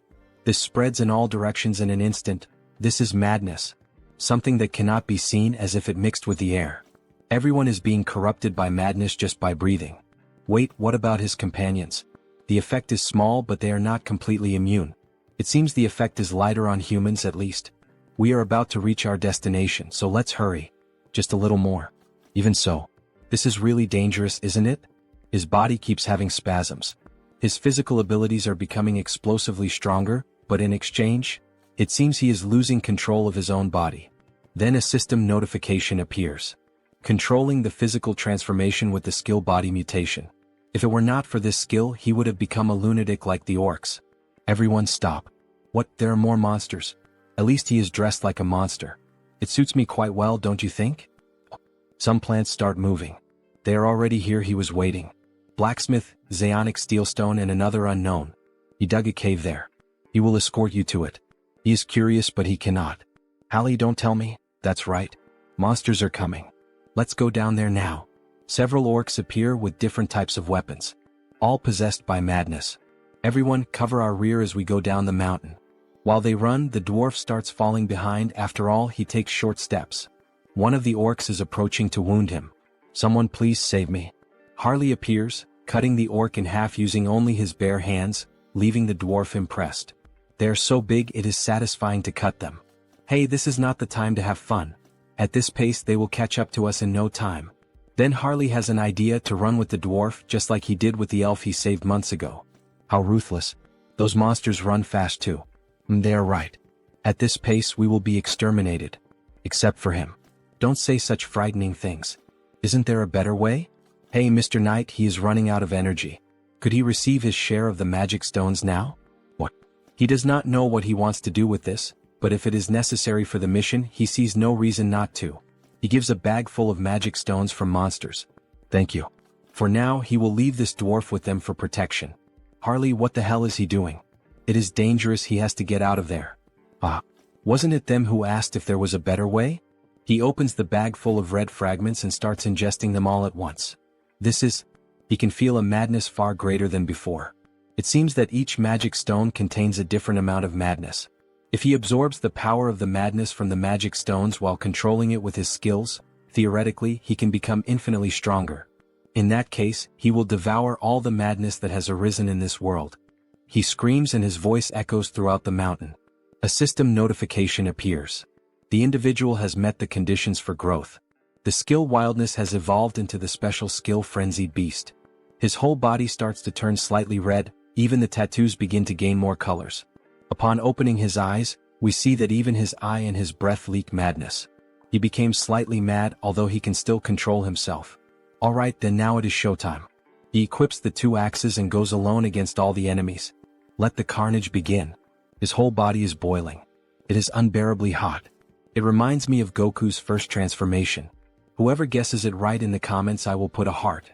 5, 4, 3, 2, 1, Kaioken. He charges directly at the monsters, simply destroying them all without them even being able to react. Die all of you, looking like a true barbarian. In the end, from all that crowd, not a single monster was left to tell the tale.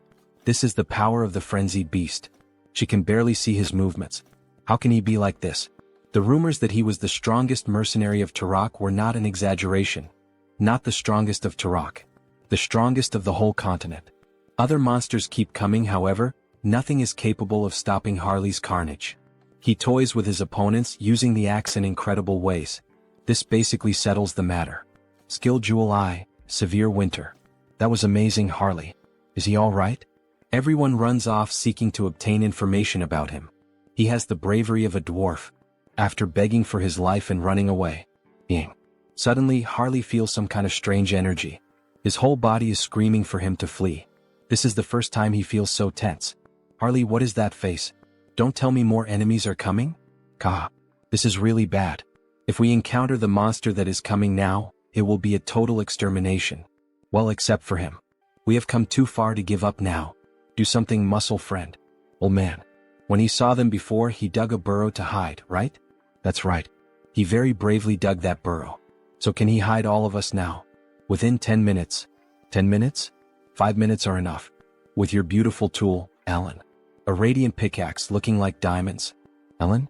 Just by looking at it, it shines? Is this a magical tool? Now everyone get ready. Get ready? Yes. With a simple strike of the pickaxe on the ground, everything starts to shake. The ground is shaking? Several cracks begin to appear. He strikes again with the pickaxe, making the ground collapse and everyone scream in despair. And then what do you think? Quite cozy, isn't it? They make a bonfire while hiding from the monsters. He made a place like this with just a few blows of his pickaxe. He really is an incredible dwarf. The system issues a new announcement. A usable medium for skill customization has been discovered. A medium? An item here is on the same level as the branch of the world tree that created Harris? Medium name, Alan. A pickaxe reborn as a magical tool, imbued with the secret soul of the dwarf craftsman Zadnik, refined over 20 years. This thing is much more incredible than it looks. It carries 20 years of Zaonic's history, the master craftsman. If that is the case, he will devour it one way or another. The dwarf can feel Harley's malice from meters away. Some stones start falling on the team. Something noisy coming from above. Is it the monster he mentioned before? Judging by the presence, it just sat above us. Probably trying to eat the bodies of the monsters we killed. Maybe we should escape while it is distracted. Not a good idea. It would probably catch up to us quickly. Ah, Harley? He had a good idea. The biggest problem is that thing sitting right above us, right? Then what if he lures it far away? This time it may really cost him his life, and even so he would try. Yes. Harley, are you really sure about this? Of course. As long as he has this. What? Why his Ellen? Just an insurance, he knows. It will be very useful in a dangerous situation. But this is a magical tool with limited uses. What are you hesitating for, Zeonic, you fool? No matter how precious it is, life comes first. Alright, you can take it. Thank you. However, he does not want to give away this pickaxe at all, but it is foolishness to try to contend with Harley. Drop it. He said he would give it to him. With his big hands, he can only use it like a mason's trowel anyway. He finally lost the battle. Ah. He will use it well and return it. Probably. Ellen. Sorry, but he does not think he will return it. But he also saved his life, so let's consider it settled. With this, he acquired Ellen safely. No, he acquired a dwarf. Soon we will have a dwarf clone. Harley emerges from the ground. As he expected, the air outside is so refreshing. Now then, how about making the monsters introduce themselves to each other? It seems someone even more incredible than he thought has appeared. Even a superior species like a two-headed ogre can succumb to madness. Judging by its belly, it must have devoured a terrifying number of magic stones. The monster notices Harley from afar. What is he doing? Don't tell me it came following the scent of the magic stones he ate? Well, that is not a bad thing. If he wants to send the dwarf friend back safely, he has to escape this place with you. Follow me. Here should already be far enough. No one should be able to see us here. Very well then, skill mutation. Skill physical transformation. Let's have a real monster versus monster fight. He transforms his fingers into super sharp claws and goes toward the enemy, making deep cuts in them. Yes, this is the taste. The taste of tearing apart with his own hands. He must have thought he became stronger being intoxicated by madness. But here is the problem. He was not the only one who devoured the madness. The monster starts running in fear of Harley. He was the first one who started attacking and now is the first one trying to run? Harley grabs one of its heads and rips it off. By any chance, don't you think you don't need to walk around with two heads?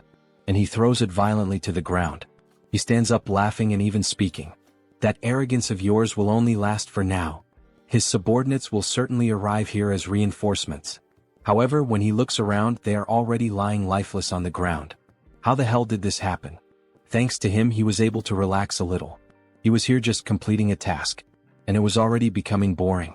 He starts gathering blood on his finger and releases it like a laser beam, thus destroying the monster's last head. Now without the two heads, the monster finally falls lifeless. Ah. As expected, it is more comfortable with two instead of one. Good thing he called Heinz. Although he had originally called him for something else. But the gift from Lord Zeonic will be very useful. While Heinz stores the pickaxe in the dimensional gate, Harley is drooling with hunger. How strong will he become if he eats this? He will finish you off before the madness evaporates. Very well then, how about he also tastes the blood tainted with madness? However, before they could enjoy the banquet, something catches their attention. What is this feeling? A volcano on top of the mountain begins to erupt. It is the same energy he felt from Intrejo. Then from the fire, a dragon begins to emerge. Red Dragon Herados. He will devour everything. Hunger, he is starving, he is going insane. This is a real living dragon. Depending on the era, they can even be revered as sacred beings. But that one was completely devoured by madness. There is no point in expecting a rational conversation. A half-breed human and a vampire? What fine snacks. They might be enough to sate his hunger. Who should he eat first? No, it is better to devour you both at once. They prepare for battle. Harley and Heinz pierce the dragon's eyes at the same time. However, the dragon only laughs. As expected of a dragon. Already healed.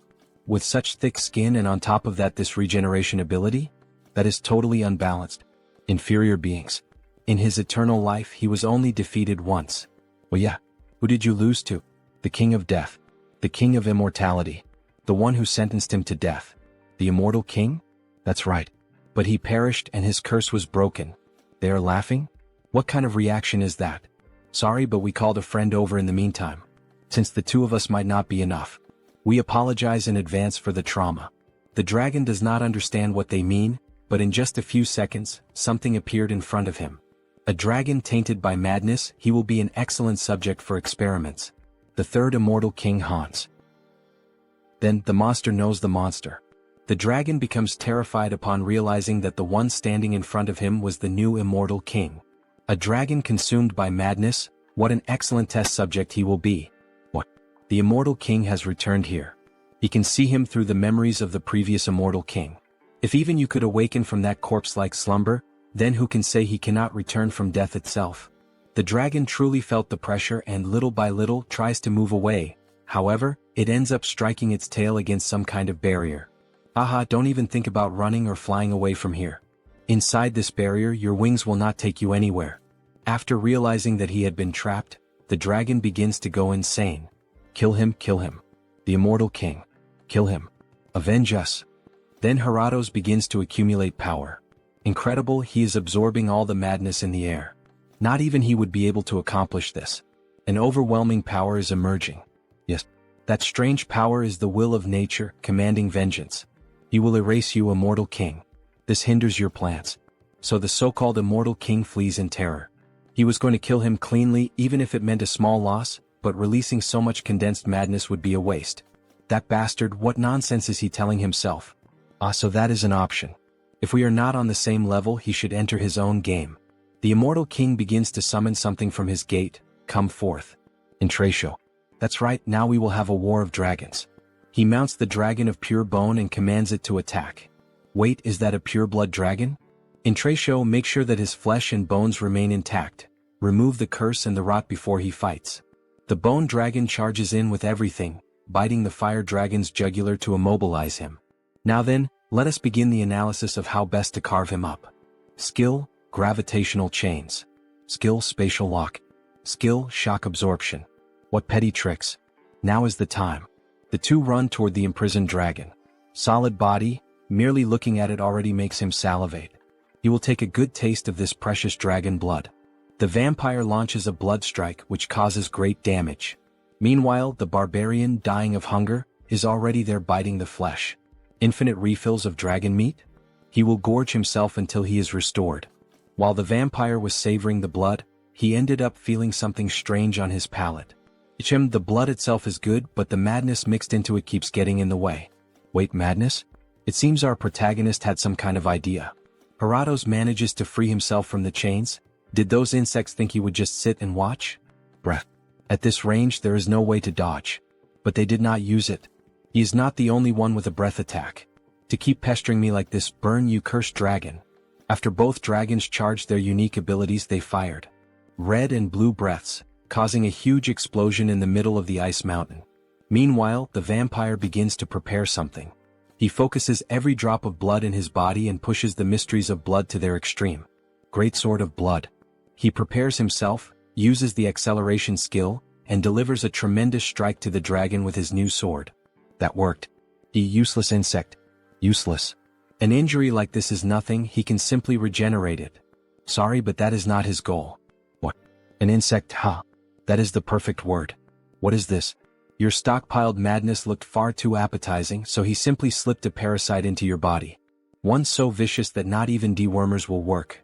That's right, Harley entered inside the dragon's body. And the texture? Not bad at all. Let's see how much he can gut this restaurant. See you next time, guys. Inside Heratos, the feast seemed endless. The deeper he dug, the richer the nutrients that surged through him. The dragon's body reacted violently, muscles convulsed, straining to crush the parasite gnawing within. The pressure threatened to shatter bones and rupture organs, yet retreat was not an option. He would keep devouring until the beast's body refused to move. As the consumption continued, notifications flared in his mind. The creature's regeneration had surpassed its natural limits. The skill had advanced into something far more dreadful. Ultra regeneration. Lost vitality surged back with overwhelming force, and its meaning became clear. This was the dragon's true gift, a power that could restore the impossible, even without feeding on a magic stone. For Heratos, the wound was nothing more than a scratch. For the invader, it was proof that every effort seemed worthless against flesh that endlessly rebuilt itself, while the dragon dismissed all resistance as the pathetic tricks of an insect. Once again the notifications surged before him. The creature had fulfilled the conditions to evolve. The skill Devour transformed into the special ability known as Gluttony. Gluttony, just like the 7 deadly sins. A shiver rippled through his body as the change took hold. Scales suddenly began to form across his skin, undeniably dragon scales. The realization struck hard. From now on, through consumption alone, he could absorb traits. Every single one of them would be his to claim. The dragon grew restless, its rage boiling as the parasite dug deeper inside. If the intruder refused to leave on his own, Heratos would rip him out piece by piece. Yet the fight shifted before he could act.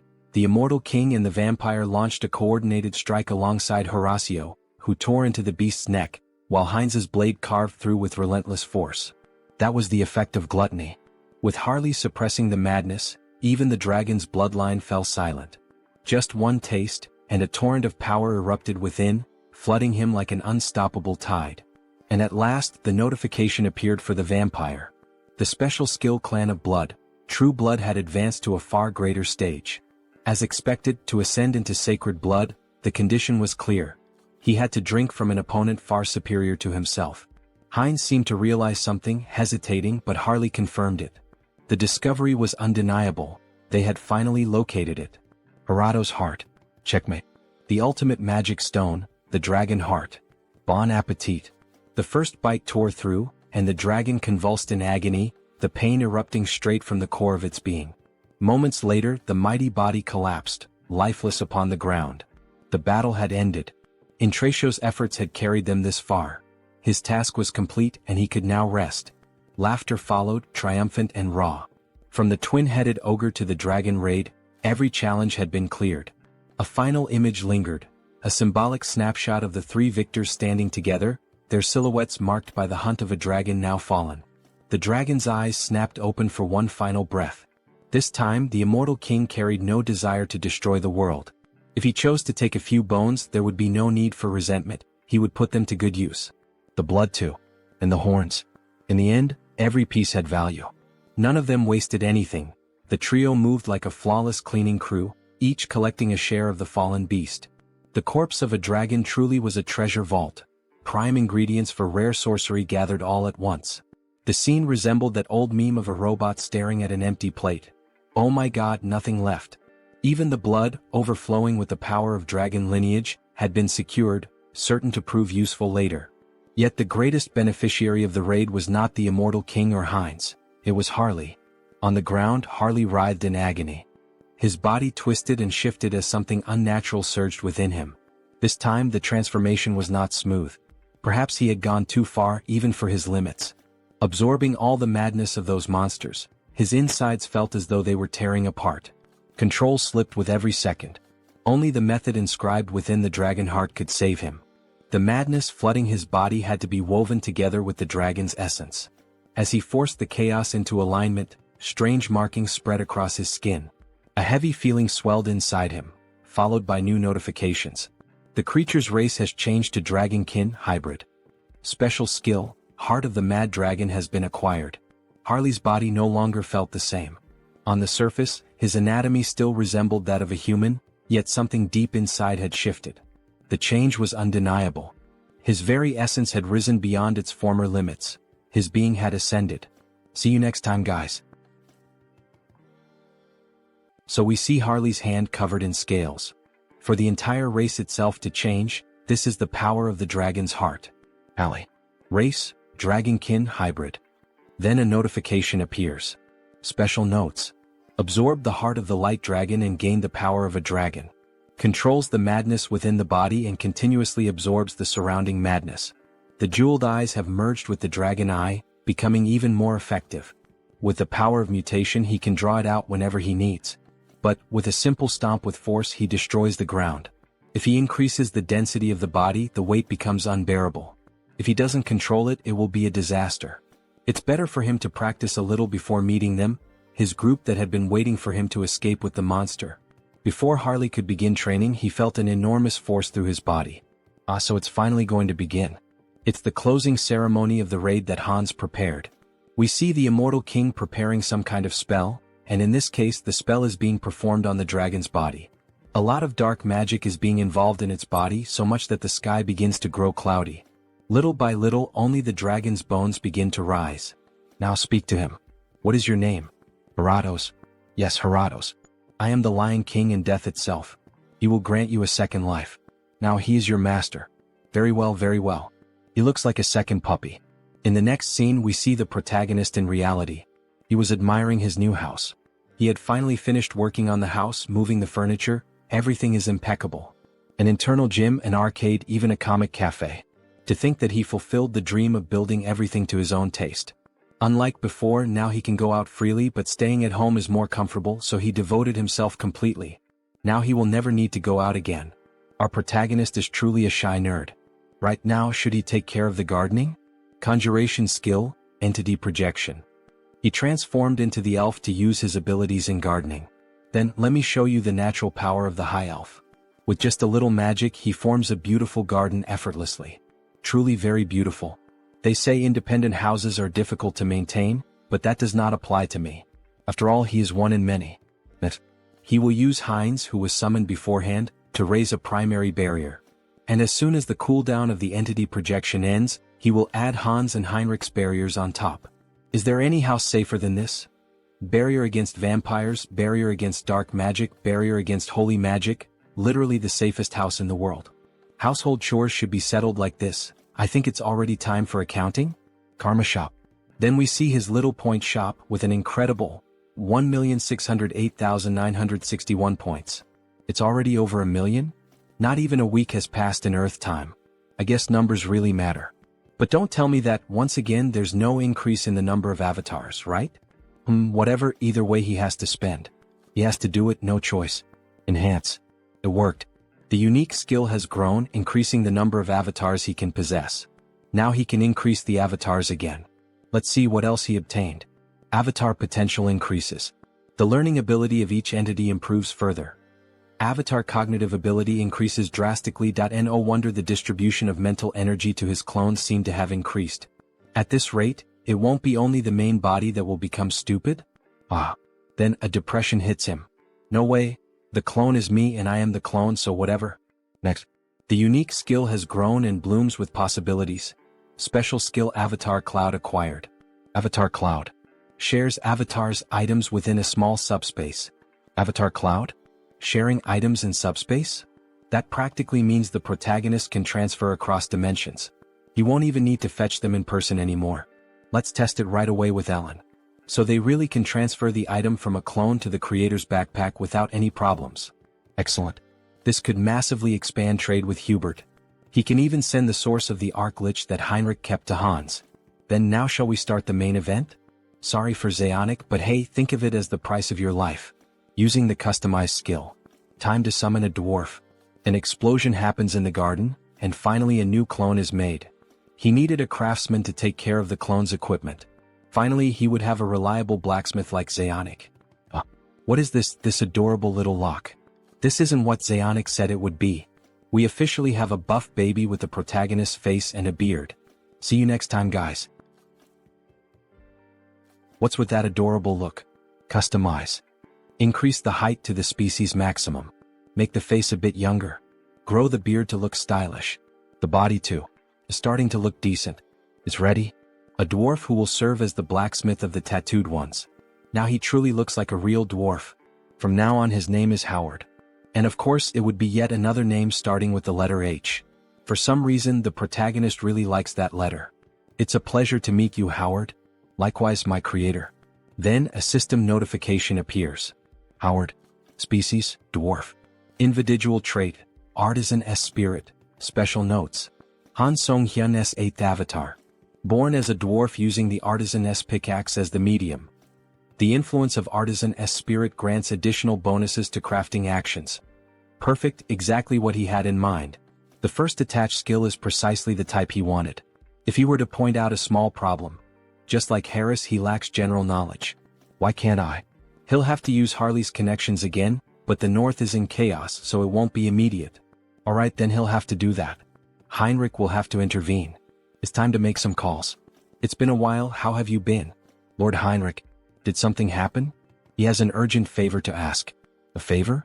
Just ask and give the orders and she will carry out everything. Prepare materials on materials engineering, especially metallurgy, which deals with metals. He doesn't care how much you bring, whether it's articles, videos of craftsmen, or anything else. Yes, sir. Forging techniques can be pre-trained using information from Earth. He will need to set up a workshop in Turok. Practical training will be more efficient in Euterica. In the next scene we return to the second planet. Some kind of material is coming out of the new system acquired by the protagonist. The Avatar Cloud is really useful. He can't believe he could receive Heinrich's gift so easily. Finally, he'll be able to make good use of the source. Now rise. There's something he needs you to do. Then from that crystal, we see that it was actually the necromancer, who awakens from his deep slumber after being defeated by Heinrich. Who are you daring to summon McCain? It's me. Oh, immortal king. He was sure the hero had defeated me, sniff. He's truly incredible. Dwell McCain. He called your name. The necromancer swears loyalty to the immortal king. From the memories of the former immortal king, he was quite a skilled strategist. The more capable the one he can use, the better. Though with that slightly cute face resembling a dog, he doesn't really seem that strategic. However, their conversation is interrupted. The girl Olivia. She pays homage to the king. So, what happened all of a sudden? He came to report on the order the king issued. Report. Speak. He ordered Olivia to pursue the Oath of Reversal. Extract every piece of information she can from the Oath of Reversal. Her ability should suit that task perfectly. In that case, they expanded their investigation westward across the continent and extended it into parts of the Central Empire. And she discovered a location suspected to be a key fortress. So she finally found the place. Very well, Olivia. The girl, she will devote herself completely to the king. However, the necromancer seems confused. Olivia has no bones, how can she devote body and soul? That kind of reminds me of Brooke from One Piece, haha. Obviously, she becomes very nervous and shoots him a deadly glare. Olivia has no bones, how can she devote body and soul? Dwell, there's something he needs you to do immediately. Help Olivia. What? He really got nervous about going out with Olivia. After all, she is bloodthirsty. Yes, immortal king. He will follow your order. Olivia. Make sure to force them into submission. If necessary, you may bring Karam. Yes. Everything according to the king's will. The trail of the Oath of Reversal was finally detected. Just a bit, wait just a little while. He will come find you soon. In the next scene we see several souls in a city. Tabishi, Agirian Empire, Central Continent. In one of those houses we see a woman with pink hair. For a moment she thought she smelled Olivia's scent. Well, that was probably just her imagination. There's no way to find me now. Current leader of the Oath of Reversal. Immortal king. She will never live as your slave again, not twice. Former succubus of the Undying Army. See you in the next chapter. Don't forget to like and subscribe. Then, that beautiful succubus hears someone arriving at her house and decides to return to her standard human form. Please come in. Hello, Sienna. We see a drunk man introduced as Pledge of Defiance, Andrew Weaver. Oh, you look as gorgeous as ever, my queen perfect. Enough talk, Andrew. Have you already identified the new leader of the Brokosla clan? Of course. The target is a pure-blood vampire, his name is Heinz. Even if he is pure-blooded, how could he take control of a vampire clan? He's still not sure. What? She gets irritated by the empty answer, however, something funny happens. Sienna. Her horns are showing. He has already explained it several times. His skill trajectory is approaching clairvoyance, but to see in more detail he needs to refine it with karma. And this information is very important, my listeners. Could this Andrew also be a human from planet Earth like our protagonist, since he mentioned using the shop upgraded with karma? It seems the story is getting even more interesting. Enough. She doesn't need to hear his excuses. She could at least provide some data. As good as a long-range surveillance skill is, without any information the sight will be only blurred. In any case, it's fortunate that the new Lord of Brokosla is not of sacred blood. We should be able to eliminate him easily. Will she handle this personally, Sienna? As if she could. Then Sienna looks at a very old clock, apparently embedded with magic and a seal. The most powerful vampire clan on the continent, Persia, will wage a war of conquest. Back in the world, we see the protagonist's new avatar already working, the dwarf. She gathered the data quickly. Right? Well, after all, it was a special order from the Lord. She put all of Heterosai's resources into it. The metal's properties, how to hold a hammer, and its practical application. He can't really understand just by looking at the data. But a dwarf is a dwarf after all. Howard should be able to understand it, shouldn't he? As soon as the cooldown time of the teleportation circle ends, he must send it to Hubert's workshop. Alright, she has one more thing to report to the Lord. What is it? She confirmed that Bianchi-Ho is in contact with other factions. Other factions? She will investigate a little further to find out who they are. Bianchi-Ho, what the hell are they planning to do? Well, there's no need to worry and try to deal with it now. He should be able to handle them when the time comes. Time is on our side. In the 10 months that his clones grew stronger, only 1 month passed on Earth. Back in the second world, we see a castle and someone approaching. A child. He asks what business brings her there. She came to see Mullo. Show the way. How dare she speak so informally about Master Mullo? Did she have an appointment? An appointment? Does she really need one? They will know who she is if she simply says Briki. How insolent. He will inform Master Mullo then, so please withdraw for now. Mullo quickly appeared behind the servant. There's no need for that, you may leave. He then kneels down, leaving the servant bewildered. Welcome.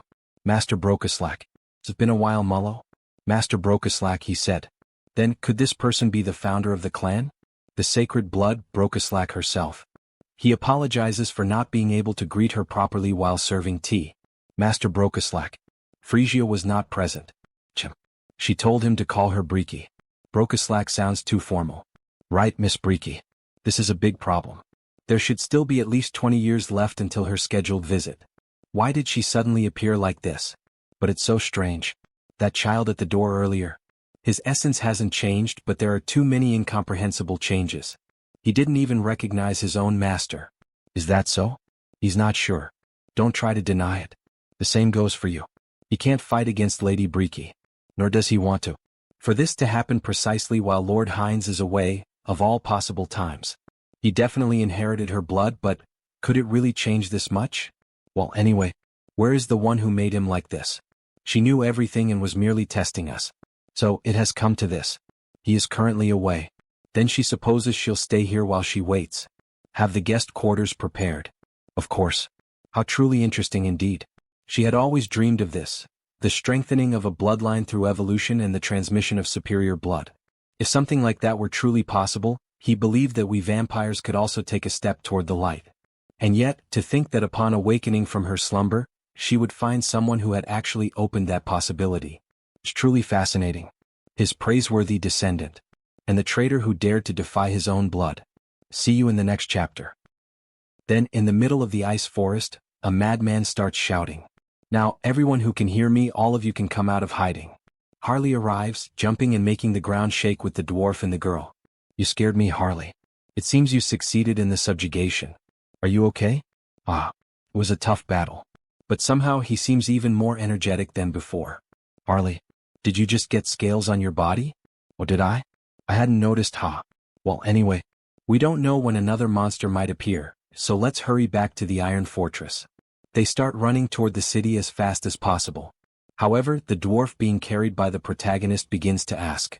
So Harley, you really are a very strong warrior, and even though you went alone to fight that monster, you came back even stronger. That's right, isn't it? But for someone as strong as you, why can't I feel Elin's presence? You couldn't protect her? Or was there some kind of accident? The time has finally come. He's planning to leave Jaonic in charge of Howard's education, so he can't let this get complicated. In fact, there's a touching story behind this. A story? Then the author begins to narrate a story that never existed. Harley's Great Adventure 2. My comrade, F.Over.at first, everything was going well. The beast was strong, but he had already expected that.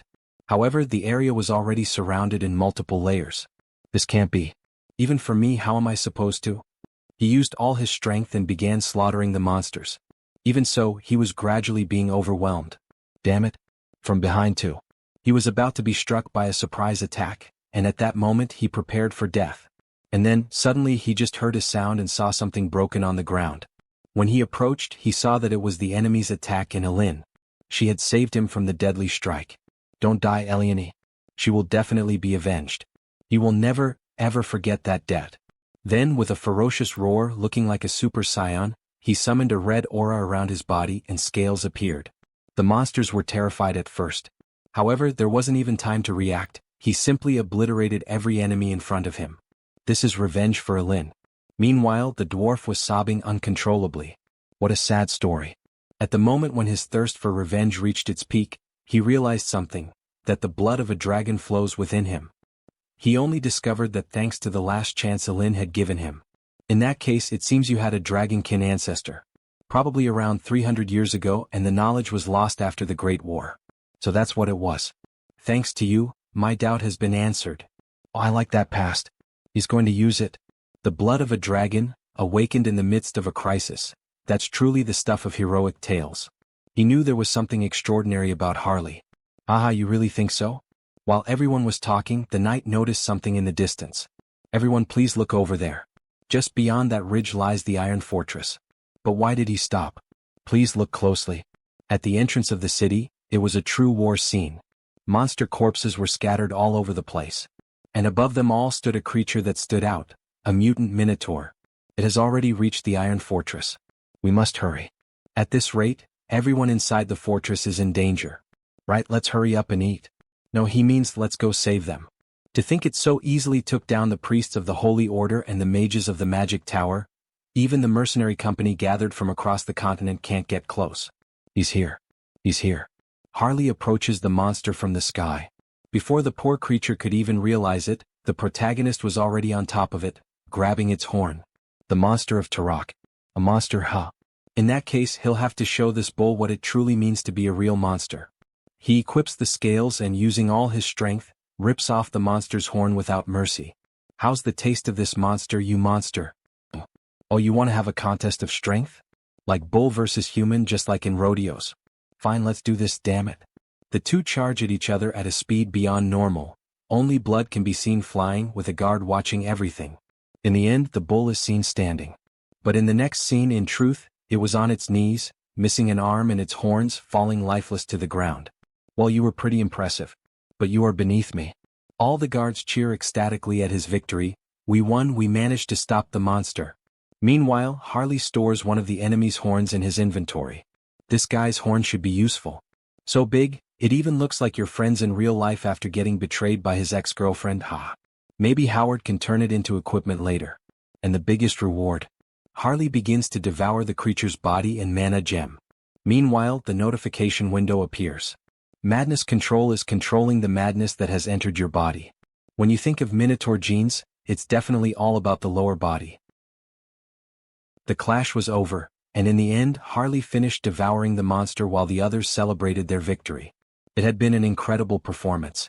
The king's warrior congratulated him. They had won thanks to him. It was nothing. Lord Tarmin Aeonia was here. He said he would like to see him in person. The Lord really called for him this time. He had just finished the fight, so he should rest a little. However, while they were speaking, Harley had already disappeared. That bastard was already on his way there. The king's castle came into view, covered in heavy winter snow. The protagonist began to open the door, but the guard stopped him. He had already told the Lord about him many times, but it would be good if he were a bit more careful. Is something wrong with me? Oh. He imagined Harley as a fool. Is the Lord here? It's me, Harley. Please be as polite as possible. There's no need to worry about that. When it comes to manners, he's the best, right? Just go in. Then the protagonist finally entered and was received by the king. So this was the famous strongest mercenary in the entire kingdom. The king was introduced to us, Tarmin Aeonia, Lord of Aeonia County. Come and sit here. Hello. The guard nudged Harley with his shoulder to remind him to be polite. Hello, sir. He had heard so many praises about him, but seeing him in person was different. He hardly knew what to do with himself. He was just doing what he was paid to do. As he shouted, his saliva flew toward the king. Even so, the king thought he was quite impressive. Did he think that just speaking formally was enough? Anyway, besides the request, he also played a big part this time, so he should be rewarded. A reward? There's no need for that. The king's tone grew more serious. He offered him a position as an official knight of the county. He refused. Everyone in the room was surprised, even the Lord himself. You bastard. How dare you refuse the Lord's offer? And what's with that stupid look on your face? That's enough. Everyone calm down. He waved off such grand gestures. He only wanted a cool axe he could use. Right, an axe. He would have one custom made for him through Jaonic. Thank you, my lord. He was quite generous, just as one would expect from someone ruling over a great territory. That's right. I'm not stingy when it comes to giving. Refusing once is fine. He'll definitely find a way to get you. As if I'd let you have me for free. He'll just keep dragging you along and wearing you out forever. In the end, the two were simply trying to outsmart each other. Suddenly he felt a chill. Switching scenes, we return to the merchant character. Lord Merchant, they said Mr. Howard's workshop has been completed. Really? I trust they put great care into it. Of course. We prepared state-of-the-art facilities and personnel to assist him. From now on, if Howard needs anything, the Merchant Guild will provide it. Just treat him as you would treat me and Harley. Yes, Lord Merchant. As they walked through the neighborhood, there were 4 guards assigned to the merchant. However, he soon noticed something strange. What? 4 escorts? Lord Merchant. What? There was one more than usual. You have good instincts, but it's already too late. In an instant, the protagonist began to bleed and collapsed to the ground, barely clinging to life. Lord Merchant. What the hell is happening all of a sudden? Lord Merchant. What the hell is this? Why is a vampire after me? Snap out of it. He finally died and a notification appeared. You have sustained a fatal injury in a single blow. Suddenly the merchant came back to life. Lord Merchant, are you all right? Take him somewhere safe now. Another notification appeared. Instant death immunity has activated, reducing the fatal injury to critical damage. Instant death immunity will be sealed for 1 day. If it weren't for that skill, he would have died. The assailant was a vampire. Judging by his abilities, he was at least a pure blood. Such a high-level agent going after a mere merchant like him? What in the world was he after? If they find out he isn't dead, they will definitely come back to finish the job. He will leave the task of uncovering their identities to Hans. For now, he must retreat. He has a personal means of contacting Howard. Therefore, he will deliver work-related matters through him. What? But in this state, how? They are talents recommended by the 3 warriors of the South, so he should be able to trust them. He needs to get medical treatment first. Then he suddenly vanished before the guards. Sir Hubert? Hubert is unsummoned from the Oterica dimension. Later that night, in a different castle, several people were gathered with a king. He trusts that everyone is prepared. Clan Lord Visk Yup Persia. My lord, there's an update. A report has arrived stating that the job in Tarak has been completed. True blood of the Yup Persia clan, Theodore Yup Persia. Tarak? By killing the merchant who was secretly cooperating with the Brokasla clan, we managed to divert their attention. Well done, Klein. You have opened the gates of war. Finally, things are about to get more exciting in this manhwa. War is approaching. Don't miss the next chapter. See you in the next one, everyone, and don't forget to subscribe to the Absolute channel. He flatters him too much. It was a simple task. The timing is good. We also just finished cross-checking the information from the challenge oath. That is not all. The blood gate is finally complete. Does he trust that you set the coordinates correctly? Yes. We plan to stop in the city of Rapella to regroup before heading to Teleria. We should be able to reach it in half a day from there. The king begins to think. An unknown vampire has taken control of Brokasla. He is already eager to face this unknown figure. Everyone prepare yourselves. We are going to Teleria. Meanwhile, Our Lady continues searching for information for the immortal king. However, their souls seem tired. My lady, they will die from overwork at this pace. But she ignores their complaint.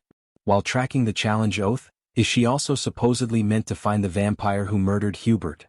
My banshees are scouring the entire continent, and they are telling her there is not a single trace. Today she will only check up to the city of Rapella, and just when she looked, she saw something unusual. From afar, a suspicious portal appeared, filled with red energy, and suddenly, a few completely pale people came out of the portal. The souls become happy with the discovery. It seems these are the children, my lady. She must report this to the king of the undead. From a great distance, the immortal king is able to observe the situation. An invasion by another vampire clan. In that case, hitting Hubert must have been an attempt to divide our forces. Of the 3 great vampire clans, the other 2 are the Opapo of the east and the Yup Persia of the central region. The one with the strongest forces is the Yup Persia clan. Olivia also suspected the same. If that is the case, Brokaslak's current power will not be enough. He will have to send reinforcements. Meanwhile, in Heinz's castle, his servant is filling out paperwork, and then the princess calls him Mullo. She is coming in for a moment. Lady Breaky, welcome. However, she notices something strange in the air. Is something wrong? Of course, he must prepare for battle immediately. Battle? What do you mean, what is happening? Nothing has happened yet. It is just a premonition. Just prepare yourself when she tells him to. Stop chattering. Do I look like someone who is speaking nonsense? It is hard to believe, being ordered to prepare for battle so suddenly. But the premonition of sacred blood is absolute. Although she is sacred, she looks more like a demon, especially in combat.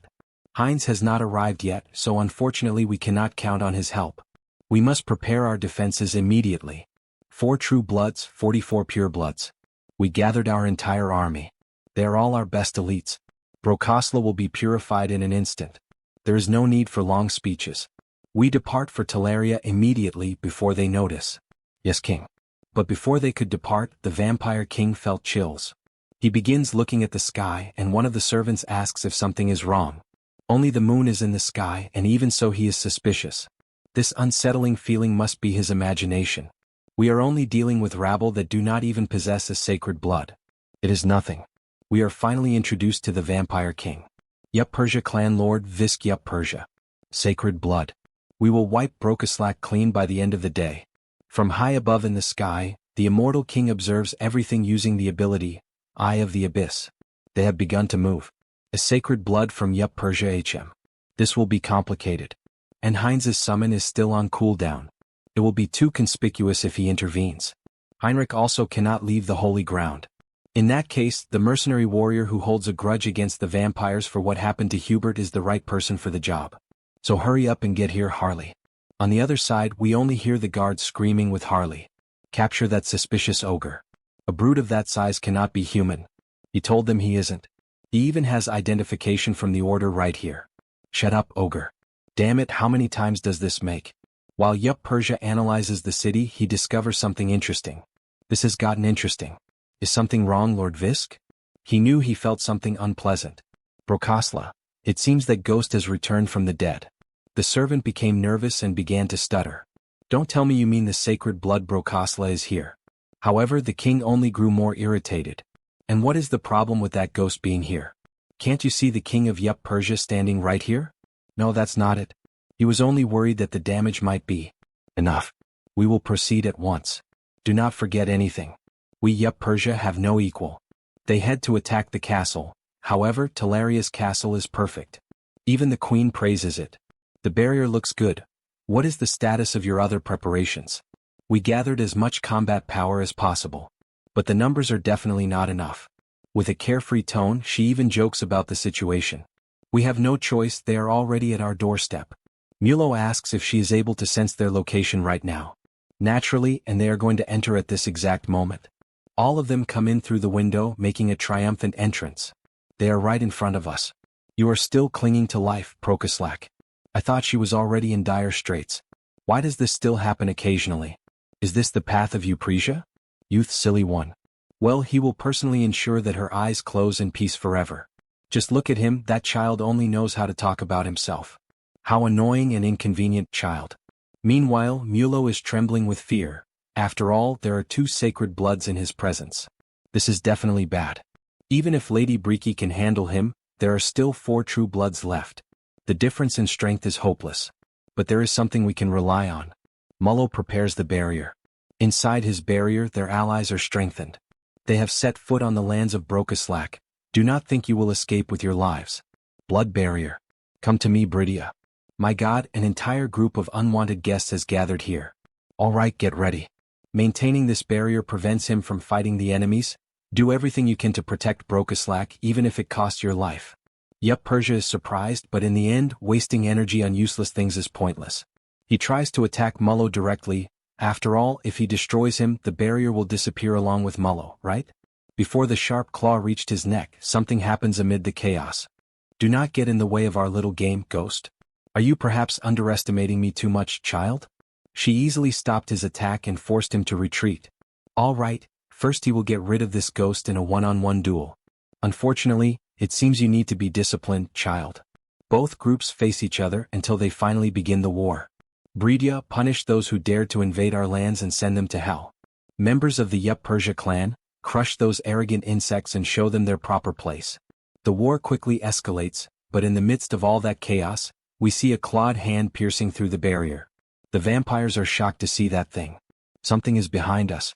What is that? Someone is breaking through the barrier with their bare hands. So it was this red-haired one, the person who tore out the insides of that weakling Hubert. With the look of a psychopath, Harley says he finally found him. Wait, Hubert? Is he talking about that merchant who was assassinated? And we see Harley in a badass stance. Klein, what kind of missions did he carry out? Lord Theodore. He completely erased all traces. However, there is someone in front of us now chasing you. You will deny it after this? But he really, my god, you are running away right in front of me. While they were chatting, Bridia did not waste time and launched a surprise attack, striking the vampire directly in the mouth. A beautiful punch. Damn it, dealing with this woman. Call the other nobles. High blood, incredible.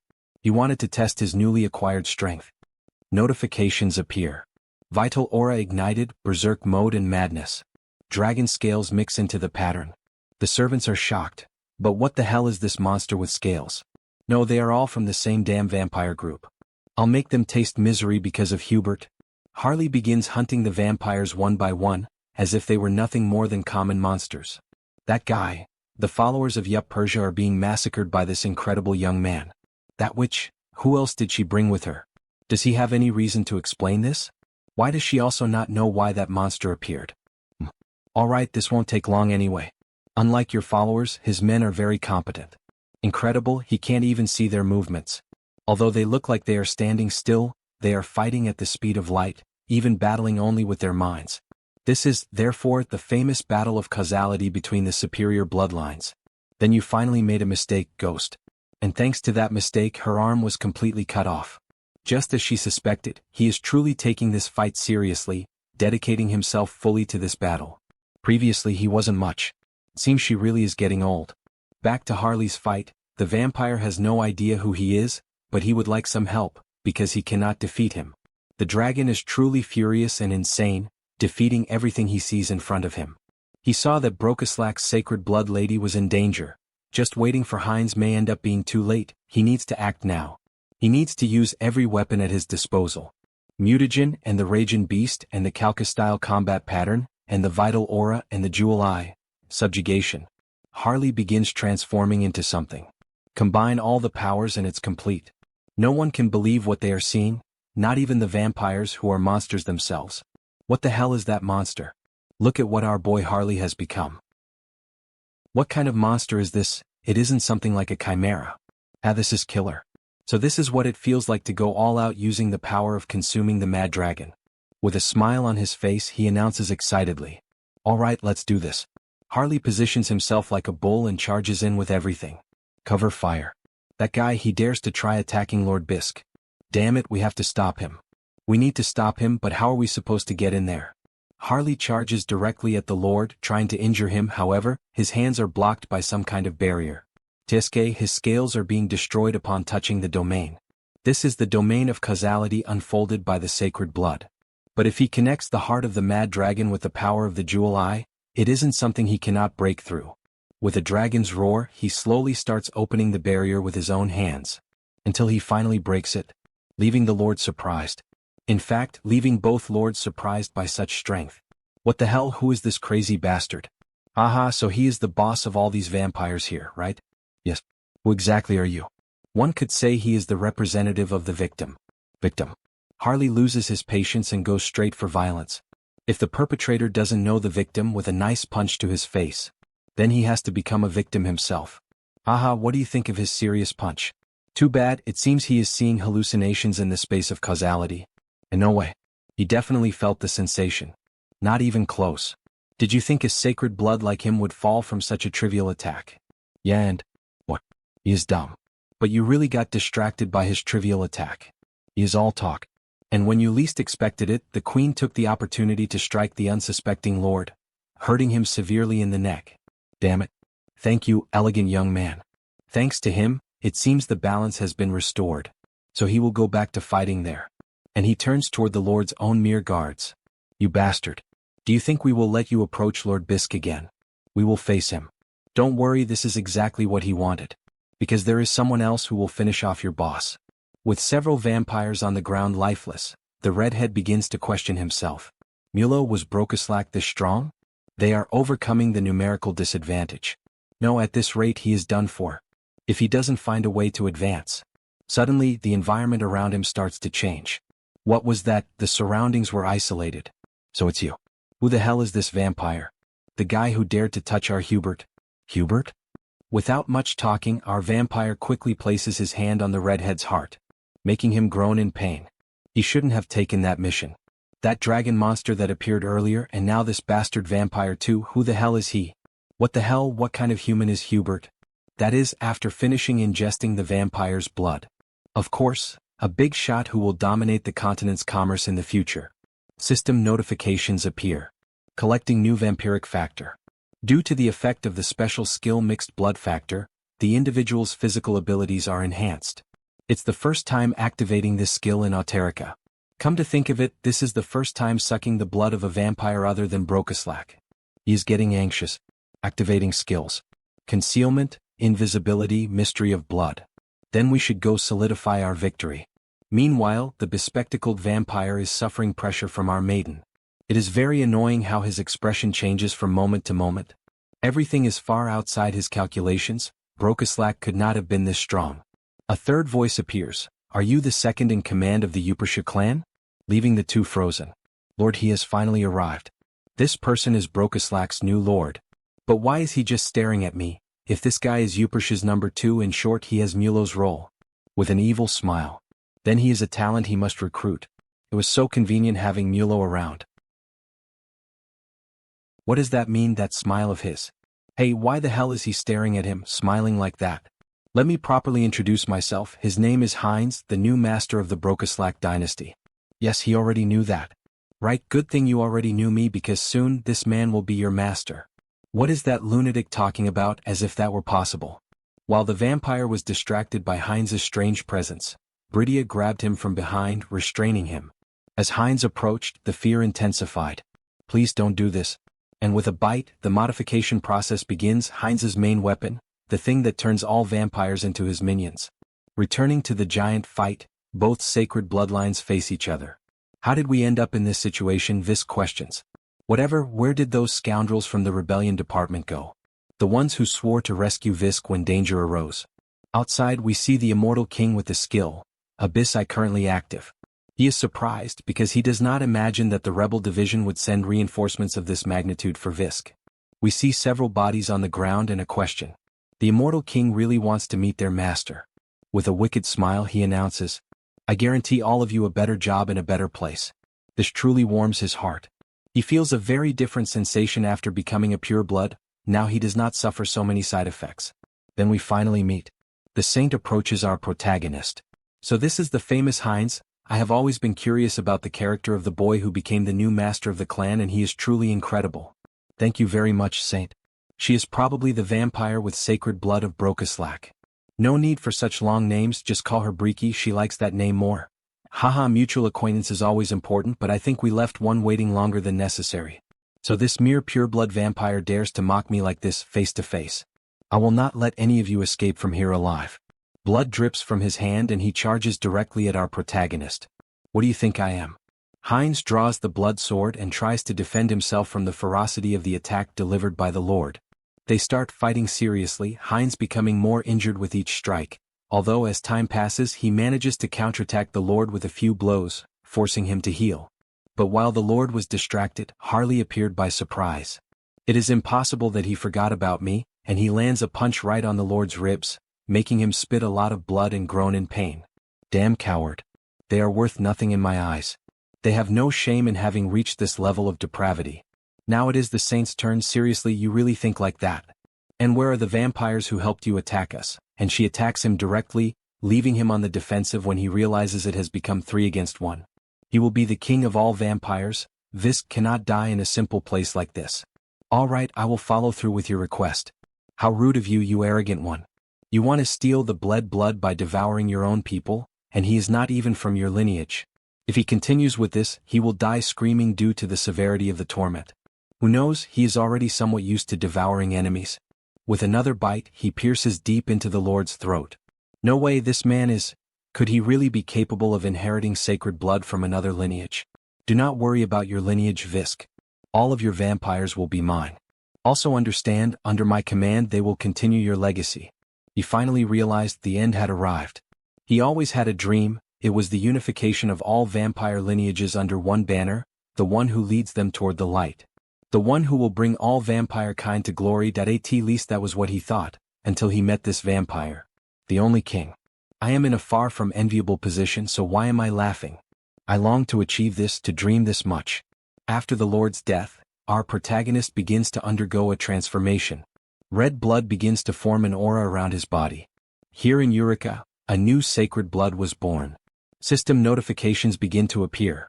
I fulfilled the requirements and I began to grow. Special skill. Blood relation, the true one. Blood evolves into blood ties, sacred blood. At the same time, the shape of his face begins to change. He fulfilled the requirements and began to evolve. The two skills, concealment and invisibility, they merge and develop into a specialized skill. Erase existence. Heinz 2. Race, vampire with sacred blood.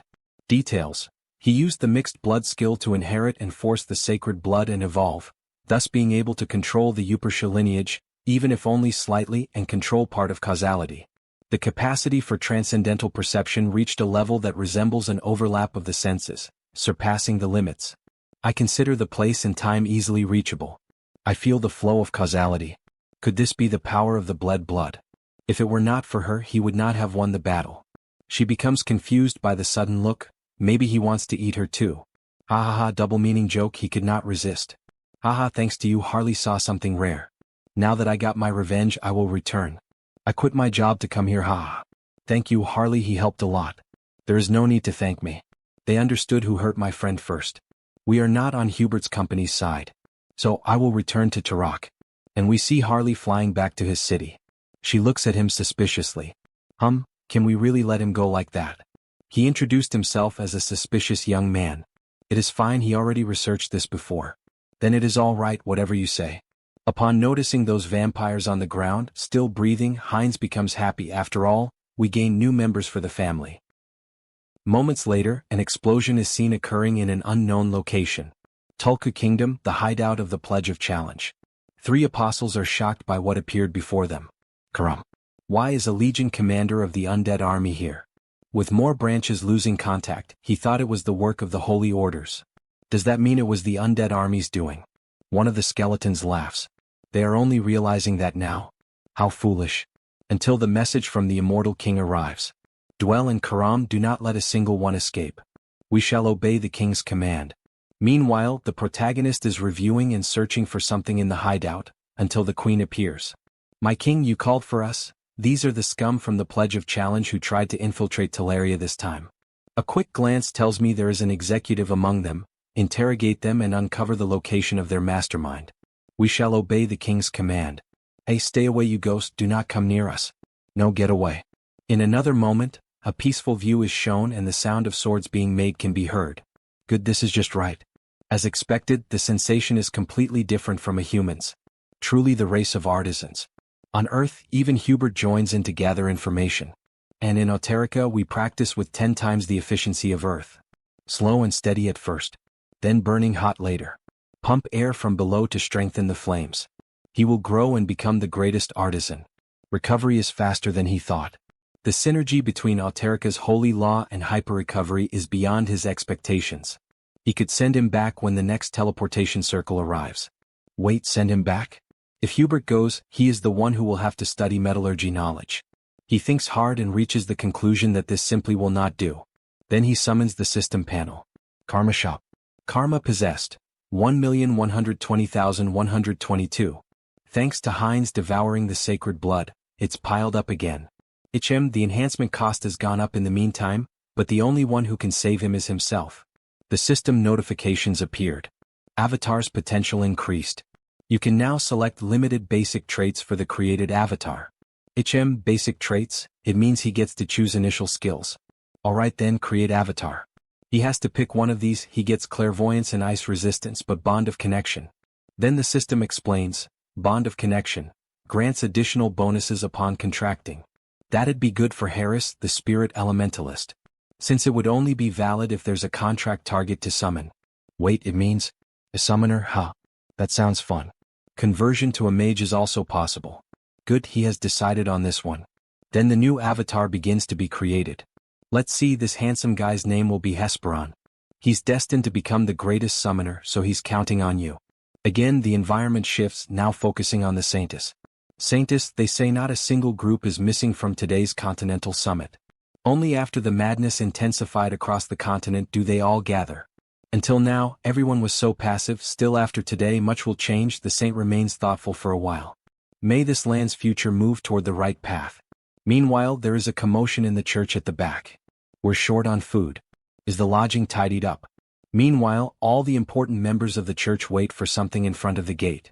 Finally, the Continental Summit is opening. A gathering of all the heroes protecting this land, in particular the Central Assyrian Empire and the Rohan Duchy.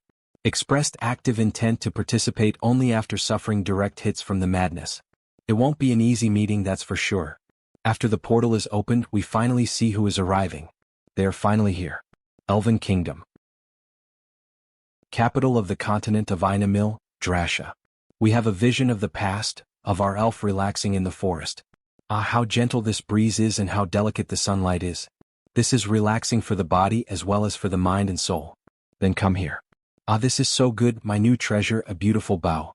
Wow, how wonderful. For him, it is enough to embrace his poetic reverence in the embrace of nature. The name of this bough is Themis. It is a bough under a branch that the world tree gave with its own hand, then strengthen it with the power of the spirits and fairy fire, and we have a beautiful weapon for all situations. He became extremely skilled and handsome. It is a treasure that only the most demanding can possess. How wonderful. He even kisses the bough. While he was admiring the bough, system notifications appear. He fulfilled the growth requirements. Developed the skill familiarity with nature into the special skill integration with nature. Hey, the simple act of relaxing already impresses him deeply with the power of nature.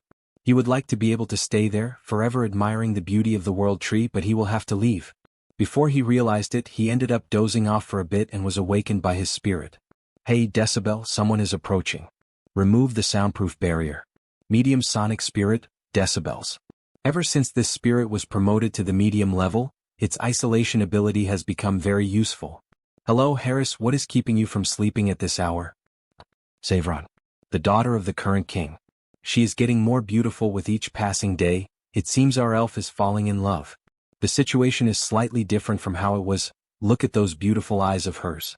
Eh, what the hell are you staring at so much? He sees her differently today. Ah yes. Because today we will participate in the Continental Summit. So, she tried to prepare herself based on stories. The stories that he told her about the continent of Ion Harris. Do you perhaps think that I exaggerated? Wait, she prepared herself based on his stories. Could it be that she prepared like this, influenced by what I told her? Sapphire also changed a lot, she started asking about him constantly. She greets me kindly whenever we meet, she does not even seem like the same elf who mistreated him at the beginning of the school. So what is your opinion? I brought a bit of everything, including your share, Harris. We do not need all of this, besides we are not going to travel. Right, what should we do? We will go through the wind route, so we will not need much luggage. But it is fine, let Sapphire enjoy the moment. Right, this is amazing, Sapphire. Thank you. So let us go, hurry up, let us go. Everyone has already gotten ready and is prepared, only we will be the last ones.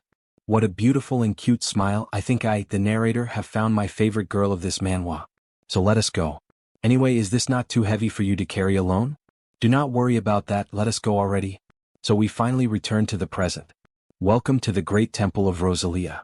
Thank you for the warm reception, Saint. It is regrettable that our meeting is about such a serious matter. I hope everything ends well. Meanwhile, the small elf is thoughtful and shy. Hello, Saint. I am Cecile Granwood. A high-ranking elf of the Elven Kingdom.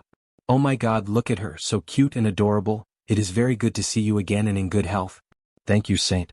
Although she is praising me a lot, meanwhile the portal continues to operate and bring more people. Both clones of the protagonist greet each other. And here they are, becoming available one after another. The Magic Tower Alliance arrived. The Assyrian Empire arrived. The Mercenary Guild arrived. And here it is, all the leaders of Eureka gathered in a single place. This means that I am. If they make a good impression on them, this could be my chance to obtain a treasure with karma. Aha, both of them are happy. The knight leads them to see the place. The Elf King received the new information about the Lord. Heinrich. Yes, that is true. The Supreme Ruler granted me his grace. This is truly comforting news. They are eager to work with him. They can count on me. Right, this is the place where you will rest. Thank you for being so kind. The meeting will begin soon, just arrive at the specified time. What is it? She is not disappointed or anything like that because she knew from the beginning that it would be like this. Take it easy. Right, I will pretend that I did not see anything. So, finally everyone sat at the table. Elf Kingdom. Zirian. Titania. Wildlands. Central Swamps. Duchess of Rohan. Crown Prince of the Duchy of Rohan. Dennis. Our duchy is in danger, but everyone is silent as if nothing is happening.